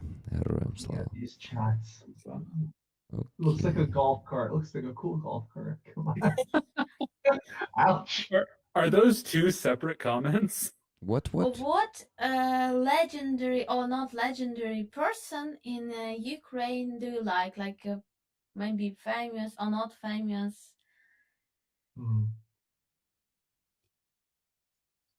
Really famous. Who's currently alive, you mean? Not necessarily, I guess. Like an interesting person in Ukraine that you like, you inspire. No, No, this person inspired Aziza, you. should this be a special, like Current necessarily person or historical? alive, or it could be a dead person? Can be dead or alive. Like Mhm. That's a good question. I want to think about that one actually. okay. I would actually like to go back in time and talk to the guy. I forget his name. The guy who was like the first president of Ukraine, like literally the very first one, because I would be very curious to know about like Kuchmov? what do you expect to happen over the next like 30 to 40 years, and then tell him, okay, this is what actually happened. Was that Kuchmov? No, Am I Mar- saying that right? Kravchuk. Kravchuk. Kramchuk. I know very little about him, obviously, but I don't know, like just like from like a talking to somebody with like no knowledge about what's going to happen in the future, like be like, yeah, what do you think is going to happen? Yeah. Like, interesting. Yeah. Interesting, yeah. Yeah. You, Stefan, always have these interesting ideas. Stefan, do you want a question that is more military side or more civilian side? It's up to you. It's you have this right. It's okay. I don't mind Okay. if it's military. I don't mind. You know. I'm not asking even for sensibilities. It's just my mind is going in a couple places. But I'll ask you the very first thing that popped into my head, because I've been given the green light by Trevor, by T-Bone, to use his question space. So I have to make it a good one. Do it. What is one thing you wish you could take from the US and bring to Ukraine? Like a cultural, if it's a shop type, if it's a business, if it's a mindset, whatever, and vice versa. What is one thing you wish you could take from Ukraine and give it to the US? Nice one. Good interviewer here. Making when there's a huge problem, not making the default response. Don't worry. Don't worry. Don't worry. You don't like that? I have heard this phrase so many times. Like, yes, I do need to be worried. I need to be worried a lot right now. When you say "don't worry," I worry because I know when you say "don't worry." It's like I sometimes want to see people freak out when there's a legitimate problem that needs to be solved. It's like it's okay to worry. It's okay, guys. Okay, so that's something from the US to Ukraine. Now, Ukraine to US. Yeah, and Ukraine to U.S. I actually I live in the Netherlands, so can I say Sure. to the Netherlands instead of the U.S. The passion for life. I feel like Ukrainians have a lot more energy and passion for life across like all aspects of society compared to the Dutch. The Dutch have this cultural attitude like don't try too hard with anything because then you won't fit in or you won't be normal. And like it's like I feel like that's the exact opposite. And I kind of miss this energy and intensity that Ukrainians bring to conversations and social interactions. I've actually been craving this lately. Is it more the directness, or is it more that there's something behind it worth asking? It's not just to make conversation or. No, it's just like you're human. You have your interests, and you discuss things that are interesting for you. Like there's this greater drive. There's bigger interest in life. I feel like. Interesting, yeah. There's more thirst and hunger for experiences. I'm generalizing a bit, but of course, yeah. I'm comparing to vastly different cultures. Hmm. Or if maybe a less interesting answer, the resilience of the Ukrainian railways, because the Dutch railway system, the moment it snows, the whole system collapses. Or get this, they decided to run fewer trains because there was a heat wave. And I'm like, why? What? Yeah. And it was explained to me because electricity consumption in the country is higher, so they don't want blackouts. So they decided to reduce the strain on the electrical system by running fewer trains. And I'm like, So the people just can't get around. yeah, it's like kind of miss Ukraine right now. Yeah. All right, Rick. What's My your question? turn. I was thinking, and I didn't figure out because I'm tired. But you know, I gonna have something in my brain, but I cannot really. How do you call this? Put it into words. Put it to words, probably. Mhm. Too Can you tired. put it into hand gestures? What if I ask my what my community to ask a question instead of me? One good question, Do guys. yeah, Sally asked something. But, make I don't the know if it's opposite. the official question. Who, Sally? Sally I was. wonder, after your service, do you want to spend much more time in Ukraine in the future? Did you have a good enough time serving in the military that you would want to serve again? Good question. That I take this one for my question. Thank you, Sally.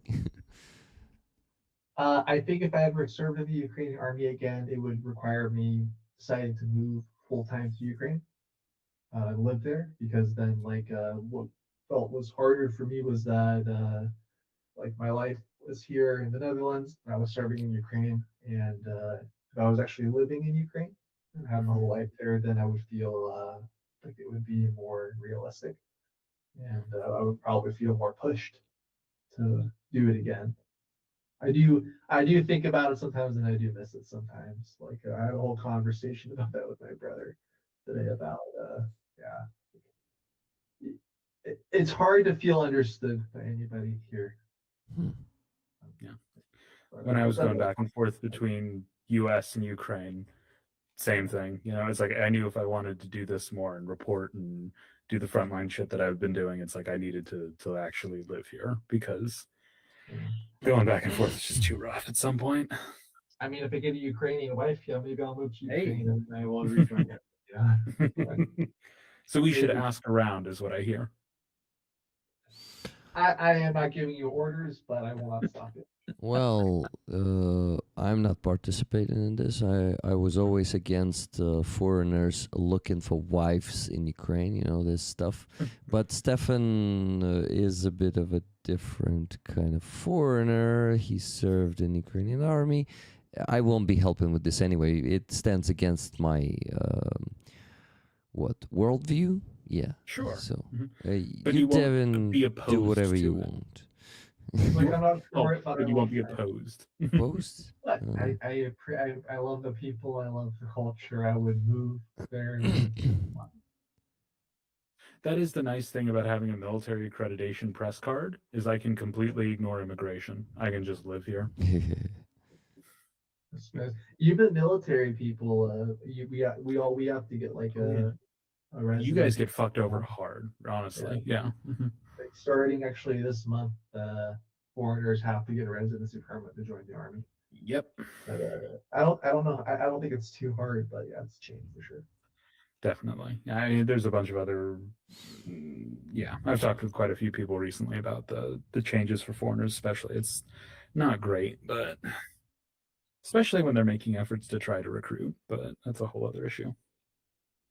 Yeah. Wow. We hit the fundraising goal then. Huh? We hit the fundraising goal then. Yeah. I already just donated the money to both initiatives, Hostamel Shelter and Anton and Helena for the IFACs. I'm going to show the screenshot now. We do the raffle and we go to sleep as fast as possible. Let's go. Let's do the... Yeah, first I'm going to show the screenshot real quick. Give me a minute. Or even 30 seconds. 1, 2, 3. Please continue, really.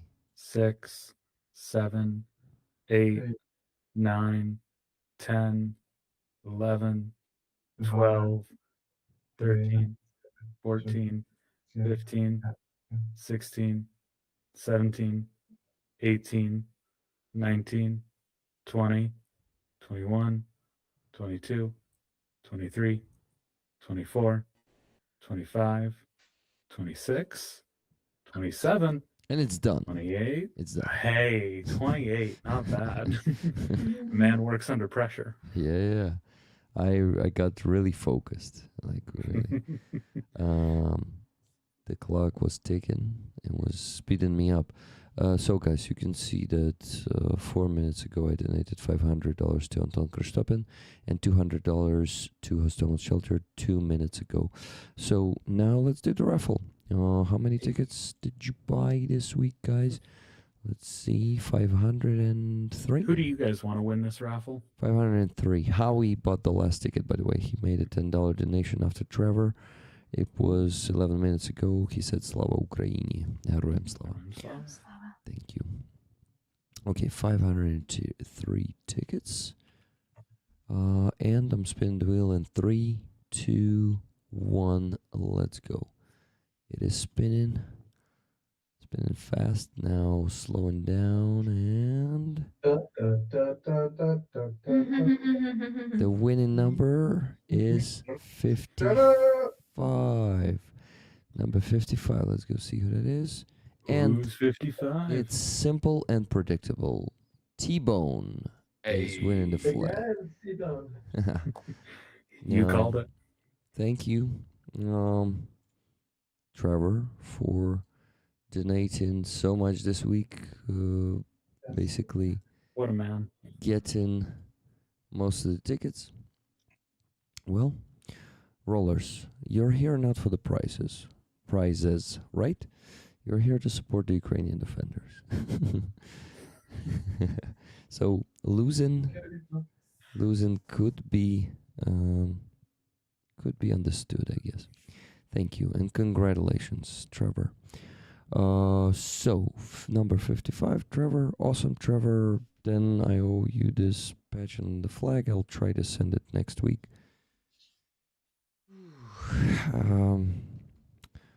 So we did everything. Nice, guys. Before 3 a.m. We finishing even before 3 a.m. Nice, good job. Thank you so much for joining me today. Devin, Aziza, Stefan, Atom, Rollers, you are fucking awesome. Thank you so much for all the support that you provide to our defenders, me and my salary, and our friends, because you also support Aziza, Devin, Stefan. Thank you for that, guys. And Autumn. Thank you, Trevor. He just said thank you. And I said once again thank you too. Thank you everyone, guys, for donating today. It really is a great result. $4,000 today. It's more than the usual 3,000, and yeah, without you, it won't be possible. Okay, guys, say your words before we finish, and let's go to bed. Thank you, friends. It was really a warm, great night together. We discussed a lot of topics, and it's really inspired me to work more, to fight, and to be strong. Thank you so much for supporting Ukrainian army, Rollers. You are the best. I love you. Thank you so much. Hug you. Hugs, Aziza. Devin, probably you. So there's two ways that I could go about this. I could say a lot of very fancy words that keeps Rick up a little bit longer, and there's part of me that would be very pleased in that. But no, I will just say thank you to everyone. I know that economic times around the world maybe not always be that great. However, this is probably the biggest defining battle, war, street-to-street fight that goes on every day, that is the biggest thing happening in our lives and will determine the future of just about everything. So it's important to be here. It is important to help fundraise for it. It is important for you guys to help with this. And it is incredibly appreciated. It does make a difference. These items that go out, whether it's trucks, cars, FPV equipment, it does all make a difference. So thank you all for doing this. Like Rick mentioned, you guys also support often everyone that's on here individually as well. And I see you all even in our reporting with East West and everything we do. And you guys are an incredible community. So I will not speak longer because I did not get an energy drink before this stream. And I just don't have the mental power to put words together in a cohesive way that keeps Rick up a little bit longer. So, Okay. It was still a pretty decent speech, you know, considering the absence of energy drink. that So was most thank of my mind right there. If I had 20% left, I'm at 2. So, Got it. Stefan, your turn. I love the rollers, all of them, the people and the Americans. And love you no matter what, because at least we're not Russians. at least we're not Russian. At least we're not Russian. Damn. Well, I'm gonna make those stickers, believe me. Yeah. You should. You should. I should. Fuck. Oh, okay, guys. Good night. Thank you so much for this great evening together. You know, 5 Dobranic. hours, 6 minutes, na dobranic, and live long, prosper, and donate. And slava Ukraini. Героям Героям слава. слава. Героям слава. Bye. Bye, Bye guys. bye. Take Good night. care. You guys as well.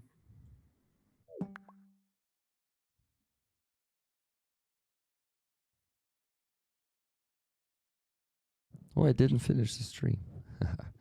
Bye, guys. Love you all. Thank you so much for being here. And watch the protest videos. There's 2 of them. Short version and the long version. Don't miss that. A lot of people missed it. So don't